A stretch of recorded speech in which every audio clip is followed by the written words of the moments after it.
find my purpose again. It's been hard to keep my composure, and I really wanted to be over. In a sense, in summer rays, we come back swinging. It all comes crashing down on us. Stand your ground. Faith is something that is really hard to find. So take it on yourself and keep your head up straight. Brighter days will come, so you better be prepared. When it all comes crashing down on us, crashing down.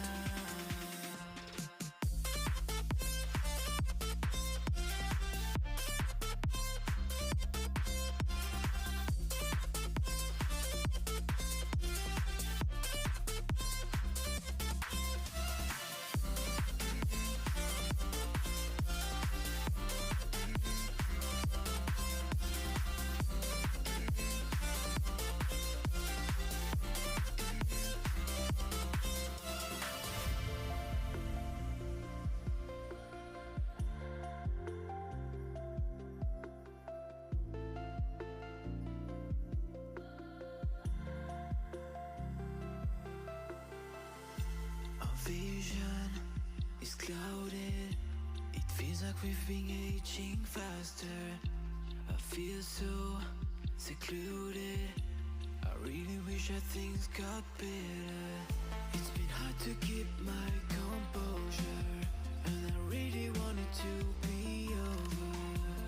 In a sense, in summer rays, we come back swinging. When it all comes crashing down on us, stand your ground.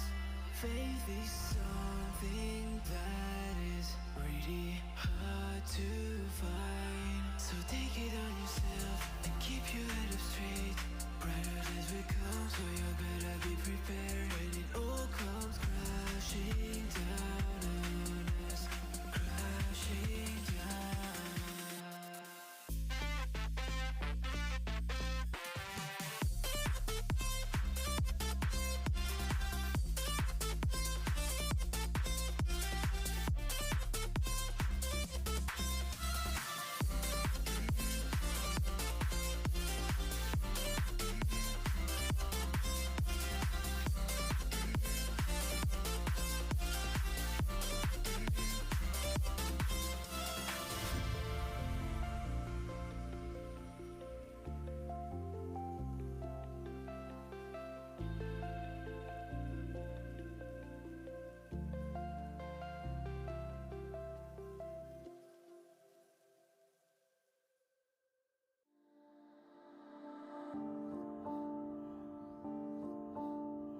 gals and non-binary pals, and welcome back to this week's broadcast, the Esports Tower Rumble in Rocket League. We're broadcasting it from the Boise State Game Pants Esports Arena, and it's time for our week 3 of our spring Rocket League Rumble. This is the Fennec bracket, and it's once again filled with stacked teams. Who's going to come out on top this week? Well, you'll have to wait and find out, just like we casters on the desk will.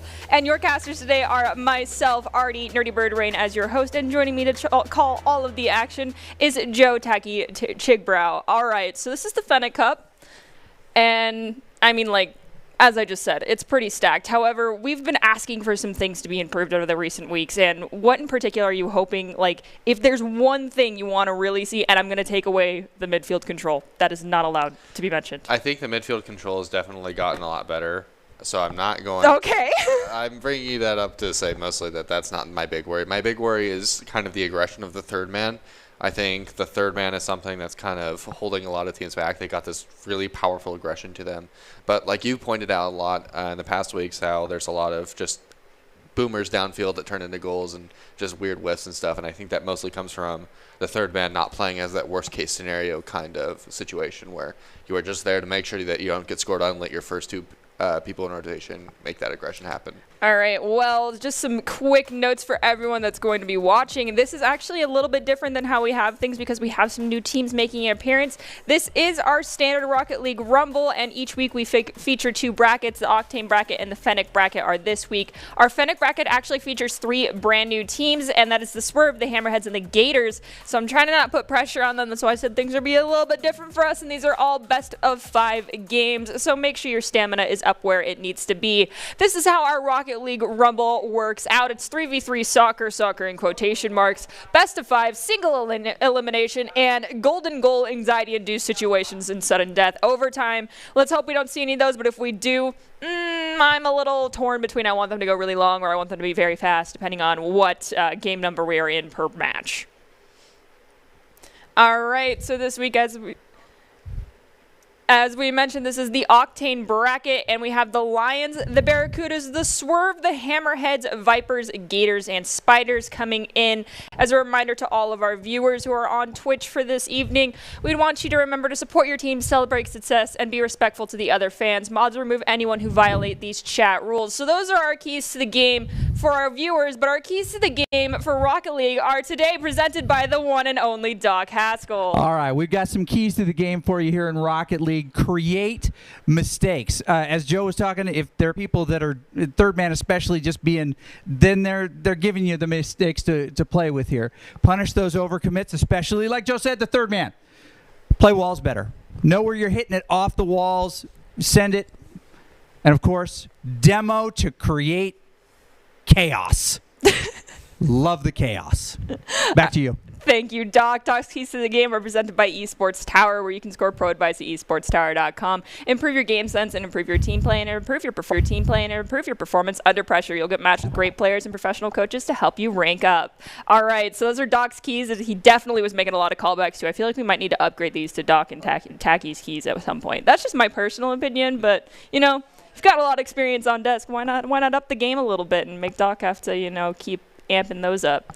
All right, so our first game of the day is actually going to be the Swerve versus the Hammerheads. So the Swerve are making a return. The Hammerheads are a new face for us this evening. I'm interested to see who's on this team because, as you've probably noticed, a lot of the times we get rosters that are pretty familiar to us, but half the time they're brand new players. So we'll have to wait and see. Swerve and Hammerheads, this is our first game of the series for the Fennec bracket. Yeah, and I definitely have to agree with what you were saying earlier. This is definitely a stacked bracket. So for teams that are either new rosters altogether, like Hammerhead, or with new players entirely, I have to wonder whether or not they're coming out with all this incredible talent or if they're going to be a little bit thrown through a loop because the Esports Towers players are nothing to laugh about. Well, we've got Still Sick of TV, I believe is their full name. Yes. Still Sick of TV gets the first goal of this game. And looking at these names, we actually have Cran making a return. And they are, I believe, our only possibly Kid Scrub, but I'm not quite positive. But I believe those are the only possible 2 returners, definitely Cran. The rest are all brand new faces, so welcome to the family to all of our new players this evening. So far, things are looking pretty strong. He who scores first typically is our winner of the series. We'll have to see if that holds true for the Swerve. Definitely that early consistency on the passing play from the Swerves is a big contender as to why they've been able to hold offense for them for so long in this game. And right there, another good passing play, kind of opened up by a Hammerhead's whiff, but you have to hand it to the Swerve. They're doing a good job of finding each other and just playing clean, tight Rocket League right now. And off the 50-50, off the backboard, let's see if there's a follow-up. There is. It's a little bit late, though, as we did have Kid get into that passing lane right away, trying to take away the opportunity. Still, it is in the back third. They finally managed to dig it out. We've got Splur. I'm Splur. We're going to go with that. If it's wrong, please let me know in Twitch chat, and our production staff will inform me. Does manage to find the clear, but it's not going to stay out of that back third very long. Another shot on goal is going to get turned away, but it was a double commit from both sides. We'll see who ends up getting punished as Cran's bringing it off the wall to center it up to a teammate, but it looks like the rotations were just not there.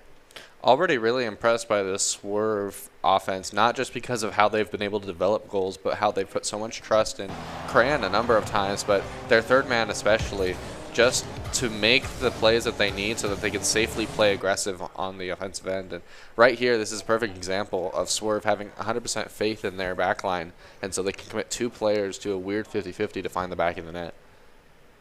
Let's see if that trend continues. I mean, I understand having faith in one another and committing two on a 50-50. I'm just really hoping that, there you go, that third man doesn't push too far forward on those goal-scoring opportunities. Cran having to rotate back very quickly now does manage to get that ball before it even crosses into that goal box area. Now bringing it off the wall, dunking it down to a teammate, popped off the hood, goes into the back of the net, and that was still sick of TV. Finding goal number 3 for the Swerve. The offensive confidence from the Swerve is super impressive to watch. We did almost have a very bad moment develop there from a weird kind of last man commit that didn't need to happen at all, but they definitely recovered well, and Cran ended up being able to get back in the way again. Got still sick of TV coming in, playing it off the backboard to Cran. There was enough of a disruption from Zevrik to get the ball and get a slight clear with the help of I'm Splur.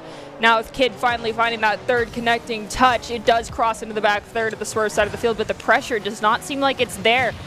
Cran plays it around one, leaves it for Still Sick of TV, taking it, but they get taken out in the process. Sketch goes for the shot on goal, just a little bit wide, hitting that corner area.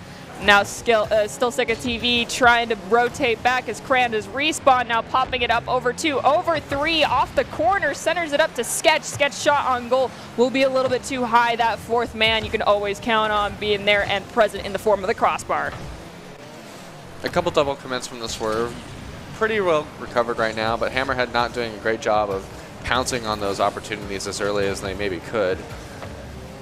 But for sure, this offense from the Swerve is super impressive so far. Their ability to find each other using these great midfield passes and getting creative.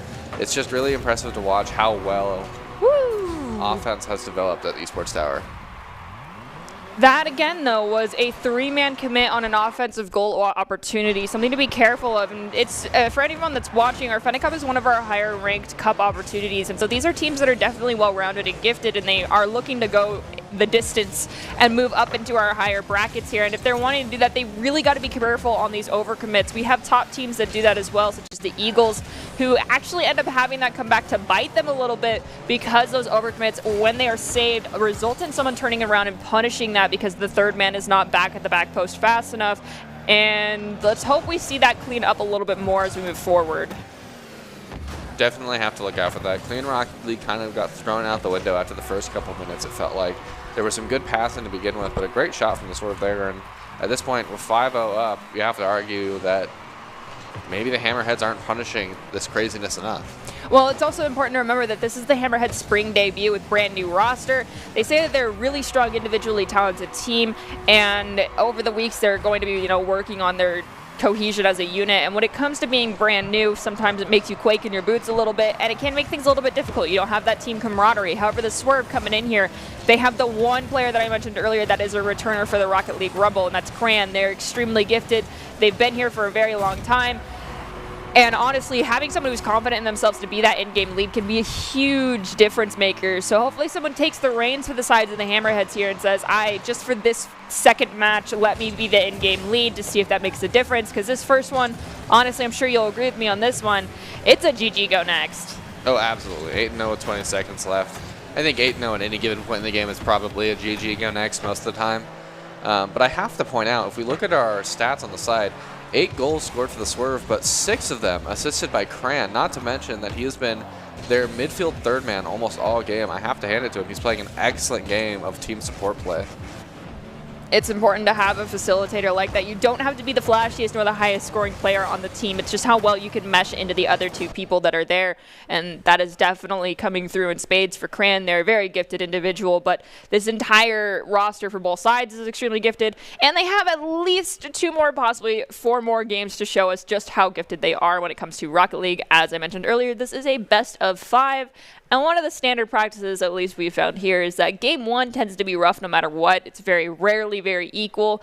And typically the next game is a lot more evenly matched. Even if the Hammerheads still struggle, it's going to be much closer than that first one. Yeah, I think that's pretty routine for Esports Towers teams at this point, is they like to get the first game out of the way, just as a feel it out, get warmed up to who we're playing against, and develop strategies from there that we can use and abuse for the next game. Yes, they tend to be a little bit calm, cold, and calculated a little bit too much in my opinion, because that's just how Rocket League ends up working out. We're going to jump into our second game between the Swerve and the Hammerheads to see who comes out on top. Will the Swerve end up putting themselves at match point, or are we going to end up seeing a awkward, it's complicated, tied one aside after the second game of the series? Yeah, and for this particular game, I'm definitely looking for a little bit more, not necessarily caution on the side of the Swerve, but definitely a lot more put together offense and defense, because it felt like they were able to convert a lot of goals and punish a lot of Hammerhead mistakes. But there was definitely a lot of opportunities that the Hammerheads almost just gave up, that the Swerve almost handed them to begin with anyway. So I'm definitely excited to see if any changes are made to make the game a little bit more cleaner and maybe force the Swerve to react a little bit more. I definitely agree with you. It felt like the Hammerheads were not fully committing on goal scoring opportunities. Rather, they would just rather play safe than try and take that opportunity for themselves. And some of that does come down to not having as much time with your team and knowing that, like, when you go for that goal scoring opportunity, is there going to be a follow-up? Is someone going to be at that, midfield stripe ready for the backup? And it does look like, wait, do we have a single team Swerve roll 1 happening in the corner? We do. Oh, that is uncomfortable. We have 2 players, both from the Swerve, rule 1 over in the corner. Let's see what ends up happening because of this. So that means it is just Still Sick of TV on the field going into 3 from the Hammerheads. That's got to make a difference here. After this first goal is scored for the Hammerheads, I'm sure that things will clear up a little bit. But for now, I think the Swerve are just going to leave their teammates stuck in the rule 1. I feel the need to point out that in that situation, especially right there, Hammerheads almost just got scored on. Like, I don't know. This is kind of unexcusable for me. You have 3 people. Send someone to go demo Still Sick of CV and get out of this situation, because this is a 1v3. This should not be close at all. You have to just remove Still Sick of TV, get rid of him, and score the open net and move on. The fact that they haven't scored at all yet is kind of ridiculous. Still Sick of TV decided to finally break the rule 1. They were playing around it a little bit, trying to not do it, but it inevitably, it looks like Cran and it looks like Sketcher actually forcing it back again, trying to make sure one of the Hammerheads players is the one to break the rule 1 as opposed to one of their teammates. We'll have to see how long this lasts. They are locked right in front of the goal. They will not move until someone else from the Hammerheads decides to break them apart. I am with Taki on this one. Hammerheads, you just need to take that one player out and open the field completely. Your passes are connecting, but the field control is just not in your favor right now. Yeah, and for the Swerve, like at that point, that going back into the second rule 1, that's kind of BM. So I'm glad we're done with that now. But yeah, I can't not ring the Hammerhead's bell on this one. You had such an easy opportunity for a goal for so long there, and there was almost no pressure put on the back of the Swerve net. Yeah, that was roughly, I want to say 2 minutes. I could be corrected by our prod staff if they're able to, of a 3v1 in favor of the Hammerheads, and nothing happened. We'll have to see if they clean that up. Even if the Swerve do put themselves at match point after this game, there is still 1 more left for the Hammerheads to start bringing this one back, but they definitely need to clean things up. They are all bunched up in one location right now. That's not something you want to see. You need to be having field control, not just being corralled into one spot, even if the ball is right there. Only one person really has ball control in that situation, so all 3 of you in one spot is kind of pointless, and you are wasting valuable resources. I definitely have to agree there, and it just, like you pointed out before, it kind of feels like the Hammerheads aren't totally committed to plays yet. they go up for something and then maybe they try to fake it because they're not sure of the play, or they don't know where their teammates are, or they're not playing the aggressive kind of play style you need to play when you're in a 1v3. It just feels like they're not comfortable enough in their own skin as a team to punish this Swerve offense, or defense for that matter. They've got 90 seconds left on the clock to score 1 goal and bring us to an overtime or 2. That's 45 seconds per goal. It's doable, but they can't let any more go in. And with these cross-match shots coming out from the Swerve, they are easily stoppable, but they also just need to capitalize on how spread out the Swerve is. And as I'm saying that, we've got Still Sick of TV coming in and finding goal number 2 for the Swerve with 1:16 on the clock. Definitely disaster for the Hammerheads. They had an opportunity to tie it up and maybe even score 1 more if Swerve were continuing to BM a little bit like that, but I have to say, like, the Swerve, I can't say they didn't earn it to some extent still. I mean, simply scoring more does show a sign that you're more punishing of these mistakes than the Hammerheads have been all series so far. And that is a... Is that going... Yes, that does unfortunately look like that was a Zevrik's own goal, trying to center it to a teammate or possibly dunk it down to someone, resulting in it just bouncing in the wrong direction. You really got to be careful on those pass backs. And if your rotations and communication are not solid, going for a pass back is just not something I would suggest doing. I think, Tacky, you could probably agree with me on that one. I don't know. It was hard for me to tell that it was even a pass back because there was just no one. He saw that there was no one there and he hit it that direction anyway. Almost seemed like either a panic or intentional at that point. And we do finally have the Hammerheads connecting into the back of the net with their first goal. They've got 30 seconds left on the clock to score 2 more. That does mean one of them is going to have to get it here off the kickoff almost. But we've got Still Sick of TV managing to get the better of the touch with very little pressure on them. Teammate comes in to play it out of the corner. Now we have Cran as well as, I believe, I'm Splur, both elevate, and Cran gets the better touch. It's now back on the back third to the side of the ET Sour Swerve. A double commit does find its way out. Cran, it looks like, is returning the favor for that own goal to allow the Hammerheads to be up to 2, Swerve to 3. Now with that, we are 1 goal away from overtime. We'll see what happens. We have I'm Spur hitting the ball, but it goes right into the back third of the Swerve side of the field where it's immediately abandoned by the Hammerheads players. So that opportunity for a goal to open up looks like it's taken away. We have no time left on the clock. Zevrik looking for a goal. I'm Spur does manage to connect it off the ground, off the tee off. So now we are in golden goal situation here between the Hammerheads and the Swerve with no time left on the clock. It is up to whomever scores the first goal that will walk away with the Game 2 win. Yeah, and it looks like a lot of friendly shenanigans going on between the two teams right now. A lot of own goals, a lot of playing for the other team going on. Maybe just trying to have a little bit more fun with it, go to that overtime, make it a little bit more stressful. But hopefully we get back to normal Rocket League here pretty soon because we're all still here to learn. We're not learning if we're not playing the game correctly. It does look like Sketch is not giving up on playing that. It's still playing the base fundamental Rocket League here. They opened up the field, got the ball into the back third on the side of the Hammerheads, but now it's just ping-ponging around a little bit. We've got Cran getting taken out by I'm Splur. I'm Splur is going to find the first goal, and that is going to mean that the Hammerheads walk away with the Game 2 victory. Definitely a weird game for sure, but Hammerheads did score. I'm just going to say it didn't happen. We're at the it's complicated tied one aside now. We are now basically at a best-of-3 series. No one is at match point, so that game didn't happen. The first game didn't happen. It's okay. First 2 were warm-ups. We don't need to think about it. Whatever shenanigans happened last game, the craziness, I don't remember it. Do you remember it? No. All right. And esports tower players, we're looking at you. Please don't do that again. Please. All right, we're about to jump into our Game 3 between the Hammerheads and the Swerve. We'll have to see how this shakes out. As I mentioned, we are now at the situation where it is a best-of-3 series. So this first game will basically set the pace and the tone for everything. If I were to honestly place money on this, and I could place a lot of bread, a lot of gluten on this one, I do feel like if the Swerve play this cleanly, it's going to be a quick 2-0 and done. But let's see if the Hammerheads can start swimming their way out of the deep waters just yet. Yeah, they definitely have their work cut out for them here, and I think it's definitely possible for them to make this turnaround. I feel like maybe the Swerve are playing with too much confidence after that last game. Playing a lot for the other team is kind of weird and might throw off the vibe a little bit, but we'll have to see.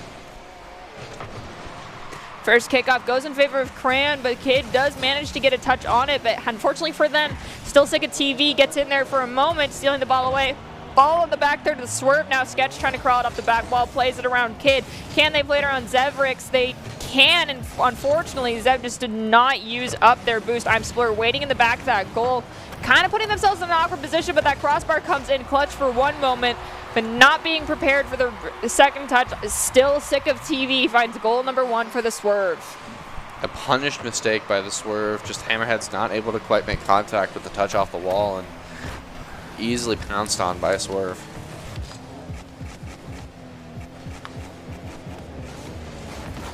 And I think the big thing that the Hammerheads have to think about right now is just playing consistent Rocket League, because I think the thing that's plaguing them the most is all these random whiffs that are happening, which just relieves so much pressure from the Swerve and make it feel like they have so much less to worry about when they make their own mistakes, because the Hammerheads just aren't finding contact all the time. They're not threatening all the time.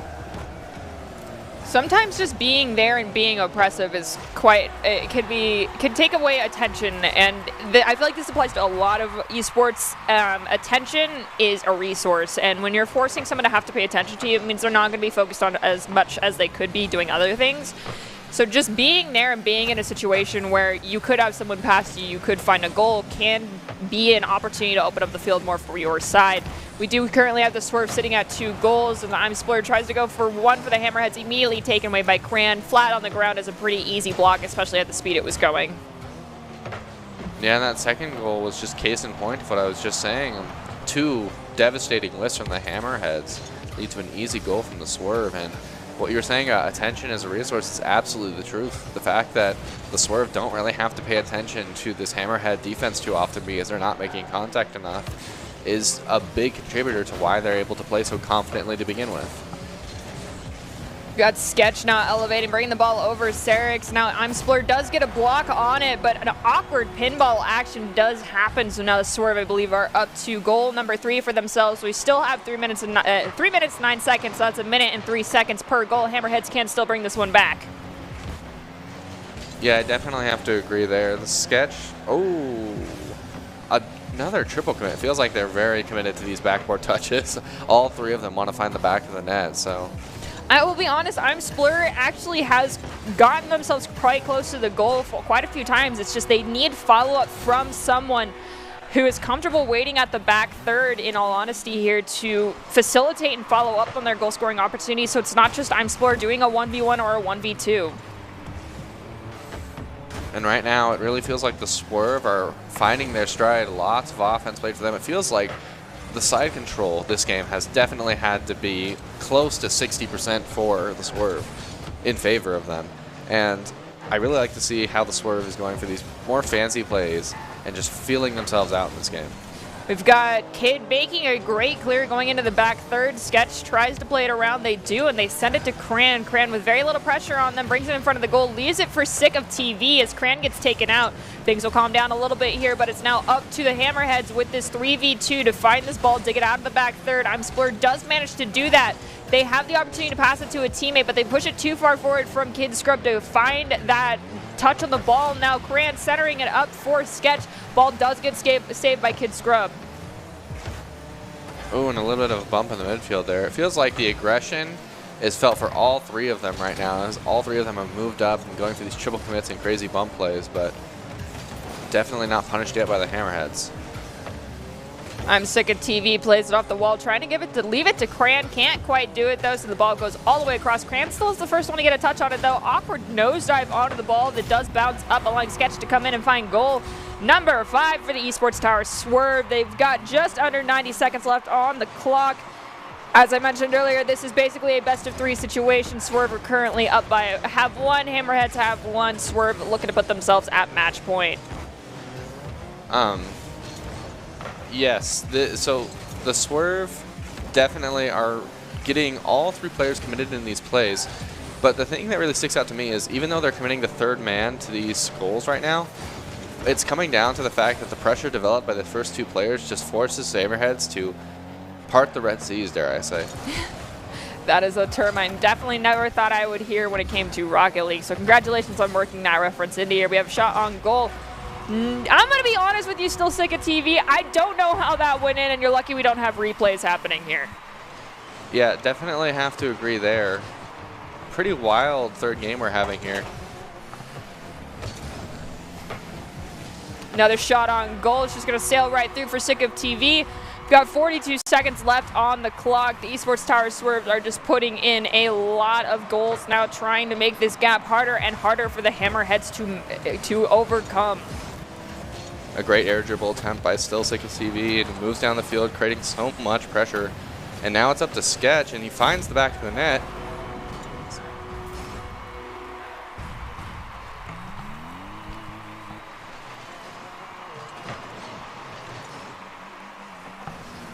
Kickoff. We've got Kid Scrub and Zevrix, unfortunately, both double commit. And they cannot find the opportunity to get a touch on the ball. Now we've got Sketch looking for an opportunity to get a touch on it. Kid Scrub's going to go for a shot, but it's going to be a little bit too wide up the goal as we're ticking down past that 6-second mark. Now it looks like this is yet another GG go next to the Hammerheads. That's okay. As I mentioned, this is still a best-of-5 series. Swerve are putting themselves at match point. Hammerheads can still bring it back and bring us all, but they will have to bring us all the way to a Game 5, and for a brand new roster, that can be very difficult to sustain for that many games in a row. But, you know, I've seen teams do it in the past, so I haven't given up hope just yet. If you were to give any advice to the Hammerheads other than GG go next, what would it be? I mean, I say this every time, but I'm running out of ideas to give them. You have to take a deep breath, recalculate, and I think for this next game, you really have to think about playing a little bit more confidently on defense, going for things a little bit earlier than we are right now, because you're putting yourselves in these weird situations where it's a little bit harder to hit the ball because you're not quite there yet already, so you're kind of having to play more reactionary than you should. Run into this next game like they're trapped in there with you. Like you own the field, like you won the last couple games anyway. You're trapped in here with me now. All right, we'll have to see if the Hammerheads actually start smelling blood in the water and able to start pulling this one back for themselves. If they do win out this game, that guarantees us a Game 4. However, as I mentioned, the Swerve are at match point now, looking to close this one out with a 3-1 victory for them. Oh, never mind. Yes, we will be seeing in Game 4. This is Game 4. I can do math sometimes with the Swerve finding goal number 1 in 9 seconds for themselves. Already a great goal so far for, I believe, Sketch, putting a lot of pressure on the back of the net there, and just barely the Hammerheads aren't quite able to get in the way. Offense, offense, offense has been the name of the Swerve team all series so far. Right now, though, it does look like we've got Cran and Sketch colliding with one another here. Still Sick of TV is going to force the ball into the corner, looking to play around Zevrix, but they cannot find it. Zevrix get a shot on goal. Can Kid follow up in time? No, they do not have enough boost. One of those things that are crucial is that boost management. Let's see if they decide to rotate and get some. We've got Still Sick of TV trying to put pressure on Zevrix. Pushing forward now, has an opportunity, but it's taken away by a teammate. Imspur is there for a follow-up touch. Still Sick of TV is putting pressure onto Kid Scrub. Let's see if someone is going to manage to take them out of the play here for a few minutes, as we have Cran and I do believe Sketch both stuck in yet another Rule 1 ball pushed into the corner with I'm Splur, taking the ball away from I'm Sick of TV. Kid Scrub's going to try and pop it up. They cannot get it over, but I'm Splur might be able to get a touch on it before Sick of TV does.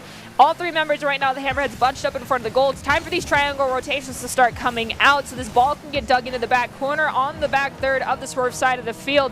Still Sick of TV trying to find their opportunity to get this off of the wall. It's dug down to I'm Splur from Zevrix.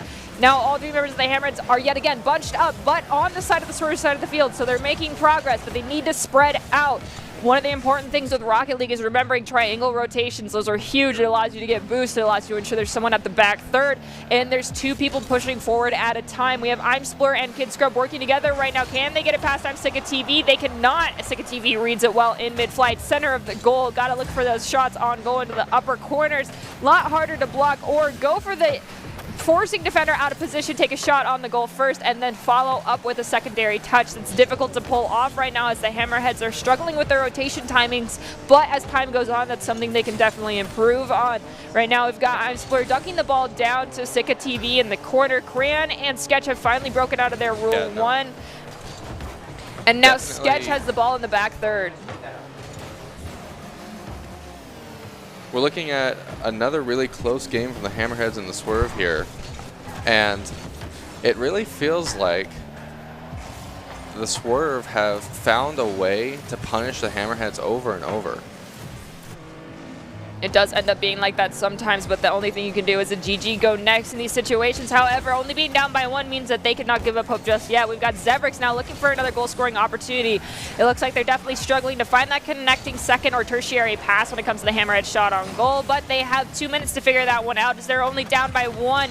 I'm Sport goes forward, takes a shot on goal, immediately turned away by Still Sick of TV. Definitely one of the closest games we've had so far, with only a 1-0 lead for the Swerve. And I have to wonder if some adjustments are being made by the Hammerheads mid-game, or if there's a new game plan altogether. But for right now, it feels like they're definitely finally getting a grasp on what's being punished. Ball is still spending a lot of time on the back third Swerve side of the field. They're looking to try and find an opportunity to dig it out. Still Sick TV almost does, but playing it on the ground unless Kid Scrub to immediately come in. Pop the ball high. Sketch is trying to be there to follow it up and maintain possession. Zevrix finds this opportunity to save that shot on goal. It's in the corner. Cran is slowing down a little bit too much, too many touches, but still Sick TV managed to come in and be their saving grace, finding goal number 2 for the Swerve with 1 minute and 15 seconds left on the clock. So much time left. I wonder if anything will be able to turn around here for the Hammerheads, or if they'll have to force some kind of overtime. They can look and find that opportunity. We got Still Sick TV getting taken out. Now I'm Splurge getting, oh, never mind, that was I'm Sick TV. Cran was taken out.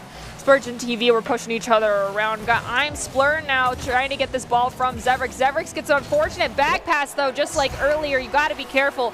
Passing back when you're not positive on your team's rotations or their location is a very risky situation to be in. Now the Swerve are up by 3. We'll see if they actually do a return favor onto that own goal and allow the Hammerheads to get one for themselves, because this is something we saw earlier in the evening, that the Swerve graciously returned that goal back to the Hammerheads because of the accidental own goal situation. We'll have to wait and see, though. Ball is still in the back there, the Swerve side of the field. I'm Splur looking to try and center it up off that back wall. Doesn't quite have the speed it needs, but finally a secondary follow-up touch. The Hammerheads find goal number 1 for themselves. I want to see more of that shot on goal with a follow-up touch from a teammate, but making sure that that teammate is not the one who should be rotating to the back post. And now the Hammerheads are put into a position where there's definitely a possibility of finding that overtime situation, but it's going to take a miracle with only 15 seconds-ish left on the clock.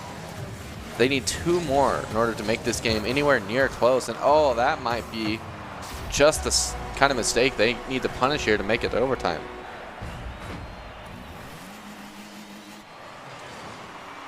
Now with 9 seconds left on the clock, we've got Cran doing a back pass to Still Sicko TV. Cran tried to get another touch on it, but they were just at an awkward angle, and now actually we are having some technical difficulties, so we are going to jump ahead to game 5. So actually what ended up happening in that game is the Hammerheads did manage to bring it back, they tied it up, and then they won again in overtime. So it seems like their haymaker is making sure that they can get to the OT and then just scoring the golden goal. The sit and wait game can be kind of risky to be playing, though. Let's see if that's what their plan is for game number 5. The next 5 minutes will end up telling. However, this could be the opportunity for the Swerve to just take that score line and run away with it.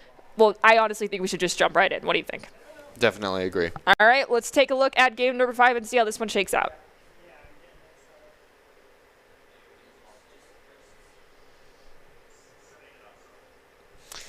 So coming into game 5, after we've seen what we've seen so far, those kind of weird first games followed by those kind of weird overtimes, what would you think they need to be talking about in order to make the changes and make Game 5 work for the Hammerheads? I feel like instead of focusing on what went wrong, it's what went right in this type of situation, and that is our goals that went in, except for the few that were kind of just gifted to us, were situations where there was that follow-up touch. How do we make that happen? And honestly, as I was mentioning earlier, it's having those solid rotations, making sure you're using the geometry of the field itself. You can be moving in a triangle allowing you to get boost, rotate forward, having 2 people very close to one another, but still maintaining distance and field control in that essence. And it facilitates follow-up opportunities while ensuring someone is at the mid or the back post. So that is what I feel like the Hammerheads really need to be focusing on here. Definitely an astute observation, and I'd have to agree that definitely the thing for them to be focusing on right now is finding a way to find each other with their touches, not just throwing it downfield without any purpose. And it seems so far that it's an 0-0 scoreline, that the Hammerheads and the Swerve are kind of at an impasse, and maybe, almost goal for the Hammerheads. Maybe the Hammerheads are able to turn this around and take this whole series. If they are, then the gods of the game have shined down onto you guys, and you finally started clicking near the end of each of these series. It's just next time start doing it in the very beginning, please, because it is anxiety-inducing for those of us on desk. We have Still Sicko TV going for a shot on goal. The follow-up touch from Sketch that cannot be taken out by Kid. Kid was just too far into the back of that goal. I understand wanting to be in the defensive position, but you cannot be behind the goal line. Ball crosses it completely, it's a goal, and if you're completely past it, odds are the ball will be too. So that comes down to fixing that positioning in the future. We'll see how that shakes out as Swerve up by 1. We've got 3 minutes, 38 seconds on the clock. Oh, and an open net developed by a 50-50 and a quick takeaway by the Swerve. And they're so close together, it looks almost like a double commit, but they definitely planned on using that 50-50 to cut around. Very impressive play by the Swerve. Sicko TV is going to pop the ball up, and it does look like a teammate's going to allow it to go off the backboard. The rebound opportunity just wasn't quite there in time, so Zevrix is going to get a touch on it. Looks like Cran has decided to abandon that one and just allow Spler to cut in, take away the ball possession, though, with Cran, as the push forward from Spler was too far. Ball still, though, on the back there to the Swerve side of the field. They can't quite find the clear. A double commit at the mid, though, is going to allow Sketch to break through off the clear finally and find goal number 3 for the Swerve. A selfless play, to say the least, passing it to his teammate after cutting around, and it's a Swerve popping off in the first 2 minutes of this set. Well, the Swerve were created back in when the esports tower was still in its fledgling stages, so to speak. We had the Barracudas as our top dominating team for a very long time, and then along came the Swerve, and they were definitely a team that Fish and myself were betting on at that point in time as being the ones intended on taking down the Barracudas. Granted, yes, that was a year and a half, almost 2 years ago, so this is a completely different roster, but by picking up the gauntlet, so to speak, of the name of the Swerve yet again, that does mean that they are here, and they mean business, and they're definitely showing that to us as we are ticking across that halfway mark. Less than half of this final game is left. Will the Hammerheads get that back half boost? We'll have to wait and see. Still, they have 0 on that scoreboard. And right now, the Hammerheads might have a breakaway here. It might be the first goal they need, but it's just barely off by Zevrik. And I mean, we've seen them score 3 goals in a much smaller amount of time, so they have more chances, but heartbreak for sure by the Hammerheads. Zevrik has the ball pop a little bit too high off that back wall. The follow-up from the teammates is just not fast enough. They need to prevent the side of the Swerve from getting in those passing lanes. Right now we've got still Sicko TV pushing forward with that ball. Cran and him were both going after it. It looked like Cran actually ended up pushing still Sicko TV farther forward, though. Don't know how that works out in the game physics engine, but it ended up working out in favor of the Swerves. They're now up by 4. We have crossed that 2-minute threshold, and we are now at the last 105 seconds of this game. Will the Swerve be able to maintain this lead? Will the Hammerheads start bringing it back? Plenty of time still for a turnaround from the Hammerheads, but all the Swerve have to do is play solid defense, and the end of this game is closing in. Solid defense indeed is all they need, but it looks like they don't want to play defense. They just want solid offense all the way through. Goal number 5 for the Swerve. Let's see, they did get that scoreboard, I believe, all the way up to 8 at one point. Let's see if they can maintain that lead for themselves or keep it growing. We do have Kid going forward with this ball off the back wall. It's unfortunately not going to be found by a teammate. Instead, it's going to be found by Cran, who plays it over Spler. But right at the halfway mark, Spler pinches it off, allowing Kid Scrub to get a touch on it. Ball now on the back third of the Swerve side of the field as the Cran elevates, misses it, dunked down by one of the Hammerheads, but it goes straight to Sketch. Already Sketch looking to find that pass, but again, still Sicko TV and Cran going for the shot there, but double committing, not enough communication, and that's got to be the thing that's been haunting the Swerve the most. If anything has been haunting them, it's been their double commits, especially between Cran and still Sicko TV. Well, it's important to remember that both these teams are brand new rosters, and so double commits are bound to happen, and the signs of, having that discomfort will be there quite a bit for both of them. And perhaps, though, it's not being punished right now for the Swerve. In the future, it will be. Those double commits can be Achilles' heel for most teams, especially those, and overcommits are the two things that I feel like at the upper echelons of the Esports Tower Rumble really come back to bite most of the teams. Yeah, lots of teams have gotten really good at preventing them, but the teams that are still struggling with them are teams that are very hit or miss, is what it feels like. But right now, the Hammerheads are just new enough that the Swerve are able to outclass them, is what it feels like. Well, we've got 10 seconds left on the clock. I do feel like the Hammerheads, unfortunately, cannot close a 6-goal gap.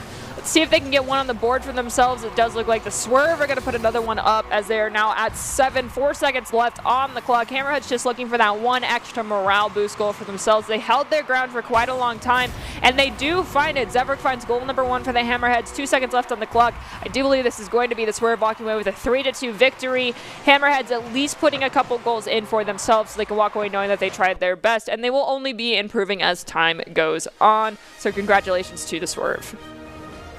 Definitely a close series, even though it was a blowout in a couple of games. It did really feel like the Hammerheads were able to find their way back into that series, no matter what weird conundrums allowed it. Well, you just, as we mentioned, you got to GG go next, and part of GG go next is actually, communicating with your teammates, and that's really important when it comes to any of the Rocket League or Esports Tower Club events that we have here. And you can see that going at it alone can ultimately only take you so far, especially in that first game. We saw Cran facilitating their teammates so much. So had it just been Cran on the field, I highly doubt those scores would have been as high as they were. And so if you want the opportunity to go as far as Cran has and perhaps even surpass them and take a chance here at the Esports Rumble, then you definitely need to join the club. Esports Tower. It takes time to create really well-matched teams. And I want to give a shout out to Coach Jake. If you're watching and also haven't checked out the Esports Tower clubs, you definitely should. It's the fast track to help you rank up. So the Swerve have taken down the Hammerheads in the first series of the night and now can claim the Fennec Cup. Let's see if they can claim the Fennec Cup over the Gators. I do believe that the next game is going to be between the Swerve and the Gators, and I feel like the Swerve might be a little bit more punished by the Gators when it comes to their double commits, because those were happening from the very beginning. Yes, okay. Yeah. The nod is telling me I'm not crazy. So yeah, Swerve, be careful on those double commits going forward, because the Gators are not going to give those as easy an opportunity to get away with. However, first things first, we're all going to take a quick break, go grab some water, and stand up, stretch your legs, and we'll be back here in just a few moments.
Visit NationalGuard.com to begin your guard adventure.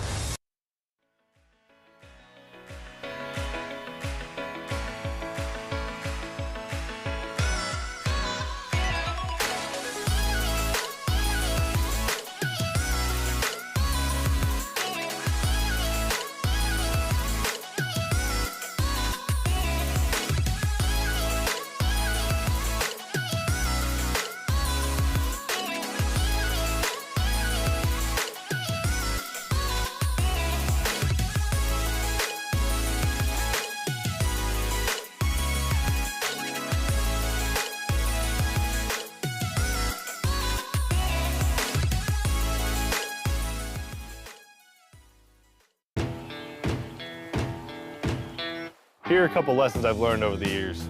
Friendships come in all shapes and sizes. And always buckle up.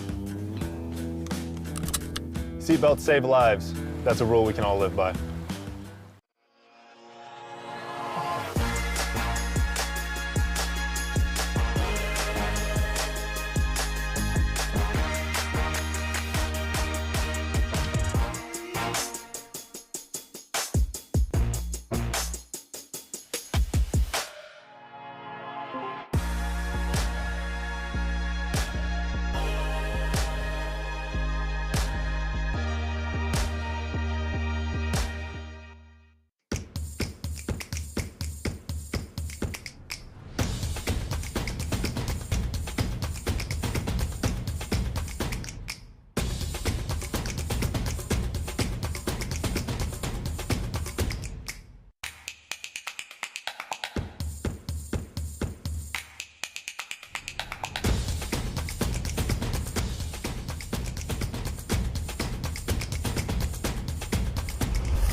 Visit NationalGuard.com to begin your guard adventure.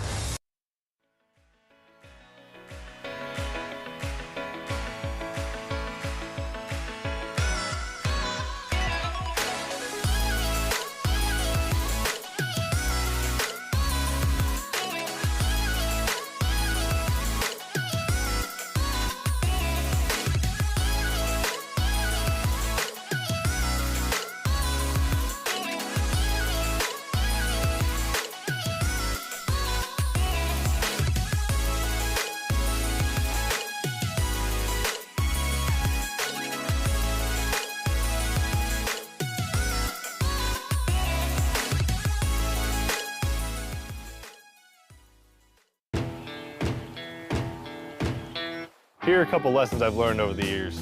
Friendships come in all shapes and sizes. And always buckle up. Seatbelts save lives. That's a rule we can all live by.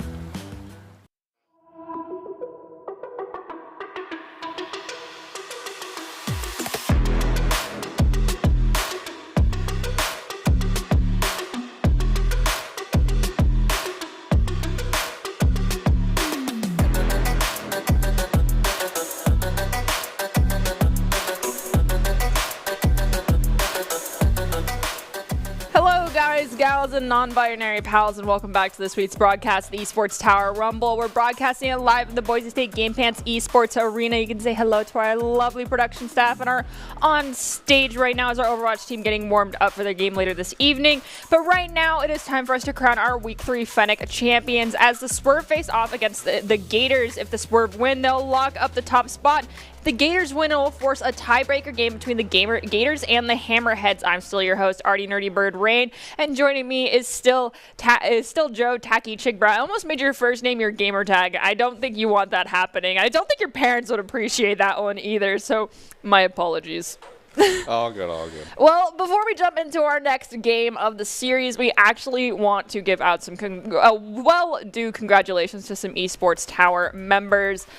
And in this, just to let y'all know, over the last 3 months, the Esports Tower Club members have received over $1.6 million in scholarship awards. These students have not only worked hard in their in-game play, but have worked hard academically and have earned these scholarship opportunities. These players that receive these scholarships are talented, hardworking, and driven, and we cannot be more excited and proud to see all the opportunities that these players are getting. Congratulations to all of you guys. I feel like every few weeks, these numbers just keep going up, and my jaw just keeps dropping more. This is absolutely ridiculous.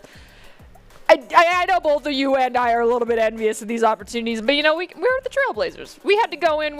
There was no, scholarship incentive to get good at the game. It just came with the, why do you play so many video games? Go outside and touch grass. I'm serious. What else am I supposed to say? I totally agree. That's basically what it was. And everyone comes from a different background, but I love to see that all of these kids have such a great opportunity set up, before them now. Yeah, and so let's hope these opportunities just start growing. And before we jump into this game, we've got a tradition to uphold here, and hopefully these players take these to heart because they do definitely come out in spades for some players who follow them, and we definitely see when they are not followed. And that tradition is Doc's Keys to the Game that are presented today by Esports Tower. Doc's Keys to the Game in Rocket League are create those mistakes, punish the overcommits, play the walls better, and demo in the goals. We're pro-advised at esportstower.com, where you can improve your game sense, improve your team play, and improve your performance under pressure. You'll get matched with great players and professional coaches to help you rank up. All right, this is time for the Swerve versus the Gators. The Swerve are looking to run the table in the Fennec Cup against the Gators, and will they be able to come out on top of this game, or are we going to have to end up in a tiebreaker? Let's kick off this first match and find out. As I mentioned earlier, this is a best of 5.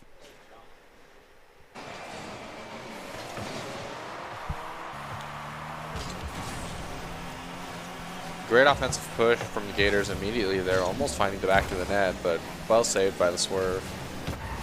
Got Sketch pushing forward now, trying to dig this out of the corner. Gets popped up over them by Zoot Baby, who's going to now bring it up the side. Zoot's going to get taken out, though, so that's 1.4 seconds down. The Gators are going to only have 2 players up, but they are on the offensive side. Currently, and in the back third of the Swerve side of the field, ball gets pushed forward by Llama. Immediately volleyed back to the third where Sketch stops it. It's going to go do an awkward ricochet off that corner. Now double commit on the save there from the Gators will allow Darisu to push forward, dunk the ball down over Sikativi, and find goal number 1 for the Gators, and it took about 40 seconds. Yeah, great shot there from the Gators. Already we're seeing that punishing mistakes that the Swerve are going to have to find a way around this game. And we do hear Sikativi get taken out there for a few moments. Ball goes right past Sketch. Does look like there was an opportunity there for the ball to get saved, though, so that offensive push is going to slow down. Crayon trying to corral this ball here off the side. Has to play it around Zoot. But never mind, Zoot leaves it for Darisu. Darisu gets a touch on it, but crossing the midfield stripe goes straight to still Sikativi. Gets popped up after an awkward double commit on the Gators' part. Now Sketch goes in to drop the ball into the goal. Darisu, though, waits it out. Gets the opportunity to get a touch on it. Cran, though, going for the back pass to still Sikativi. Ball gets popped up quite slow, like Zoot Baby to dunk it down here in the corner. Can't get it past still Sikativi, though. Shot on goal. Secondary touch from Cran gets turned away by Lamacomp. Sketch with a great hit down, and we're seeing the Swerve still going for those kind of passing plays that they went for before. Definitely, their game plan has stayed the same, but I have to hope that the consistency will change. Well, they've got 3 minutes and roughly 15 seconds to change that gameplay that at least that you're hoping to see. We've got Darisu now pushing up on Sketch. Lamacomp does come in to take that ball away. That wasn't really a situation that the Gators wanted to see themselves in. The ball was closer to the goal than any of their defenders, as were the offensive Swerve players. Ball now in the corner. Cran has very little pressure on them. Goes for the shot on goal. Saved by Lamacomp and gets popped up here in the corner. Llama now looking to play it around Sketch. Sketch gets taken out by Llama, allowing Zoot Baby to push forward. Ball crosses that midfield stripe. Gets into the back corner where 2 of the Swerve members are going to gang up on Darisu. Darisu pops the ball up for Zoot Baby. Zoot looking for off the back wall pass to Lamacomp. They find the connection, but then, unfortunately for them, Sketch was in the right spot at the right time to find the save. And the Gators are making such threatening shots over and over again, and it feels like their offense has felt just as clean as the Swerve so far this game. This is definitely some clean Rocket League, though there's quite a few double commits that have already happened. I want to see less of those as we move forward. We've crossed past that 2-minute 30-second mark, now down in the 2-minute 15 seconds. Still only 1 goal up on the Gators side, but he who scores first typically wins the round, so we'll see if that holds true. It did for our last series. Let's see if the Swerve can break that curse, though, for themselves. Lamacomp pushing forward as Sketch stealed the ball away as they took too many touches and were moving too slow. Zoot Baby, though, on the back third, tries to get the ball away from Sketch. They do for a few moments. Darisu allows Zoot Baby to get a secondary touch on it. Ball now on the back third of the Swerve side of the field as still Sicko TV is trying to bring it across. A good 50-50 there from Still Sick, and great transition now. Oh, but thwarted by Z-Dot. And at this point, with it being so close in this game, Oh, that is a D. I'm so sorry. it feels like the Swerve are finally getting a run for their money, but their offense is still just as threatening as what's forward, well covered from each of their teammates. We've got Darisu having Sketch push in onto them here in the corner. They still somehow managed to play it around 2 of them.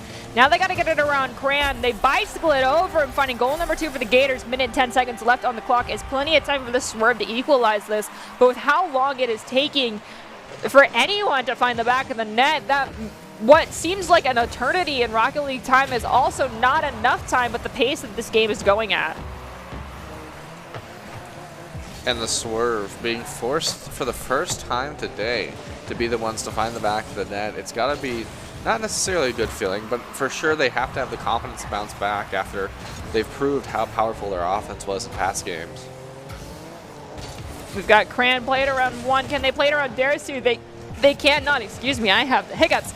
Darisu now has that awkward, almost flat against the goal angle. It's really difficult to find that one to bend in. Z-Dot is going to keep this offensive opportunity alive. Darisu's going to try to come in, but Cran plays it around Darisu. Can they play it around Z-Dot and Lamacomp, who both rotated back into the goal? They can't. Lamacomp decides to dunk the ball over Cran. Darisu pops up to keep this offensive opportunity alive. Now in the corner, Cran trying to find a way to dig it out of the back third is instead going to take multiple touches, bring it into the mid of the field, crossing that midfield stripe, dunking it down to still Sicko TV. That was absolutely perfect, in all honesty. Swerve find their first goal of the game. a well-earned goal, to say the least. A great flip reset pass, selfless flip reset pass to his teammate, who then found the great open chink in the armor. And already we're seeing the Swerve coming into this next game with confidence. I mean, they didn't come out on top. That's okay, but it was 1-2, and with how long those first 2 goals took, that's not bad at all. And they got the morale booster. They got that extra goal, and as we've said before, you know, first game typically, especially when I feel like we go towards the end of our cup game series, is very important. It can be either the analyst opportunity for a team, or it can be we're just going to give up now. And I definitely think the Swerve took that more as we're reading and calculating how you like to play, and we're trying to figure out the equation that we need to respond. Yeah, it felt like they were very calm, cool, and collected for that series. Maybe a lot less mistakes than we had seen before. They cleaned up a decent bit, but that Gators offense is nothing to laugh at. It did take them a while to find the back of the net, but when they were finding the back of the net, they were connecting really well, and I really liked seeing them work together in the ways that they did. And the one goal that the Swerve did get was well-deserved. It was a beautiful pass opportunity, and that just goes to show that you can't. This is not a one player versus all game. This is definitely a 3v3 game. The ball's still on the back third here of the Swerve side of the field post kickoff. 10 seconds in, no one has scored a goal, but ZDOT is going to dunk this ball down. It does get taken away by Still Sicko TV, who tries to pass it to Cran. Instead, Cran's going to play the disruption play and allow Still Sick to find goal number 1 for the Swerve, which is a change of pace from that first game. Will the Swerve win game number 2? They've got 4 minutes and 40 seconds to tell us whether or not they will. Great pass around already by Cran, and it feels like the Swerve definitely took the momentum from the last game and are converting it into pressure in this game.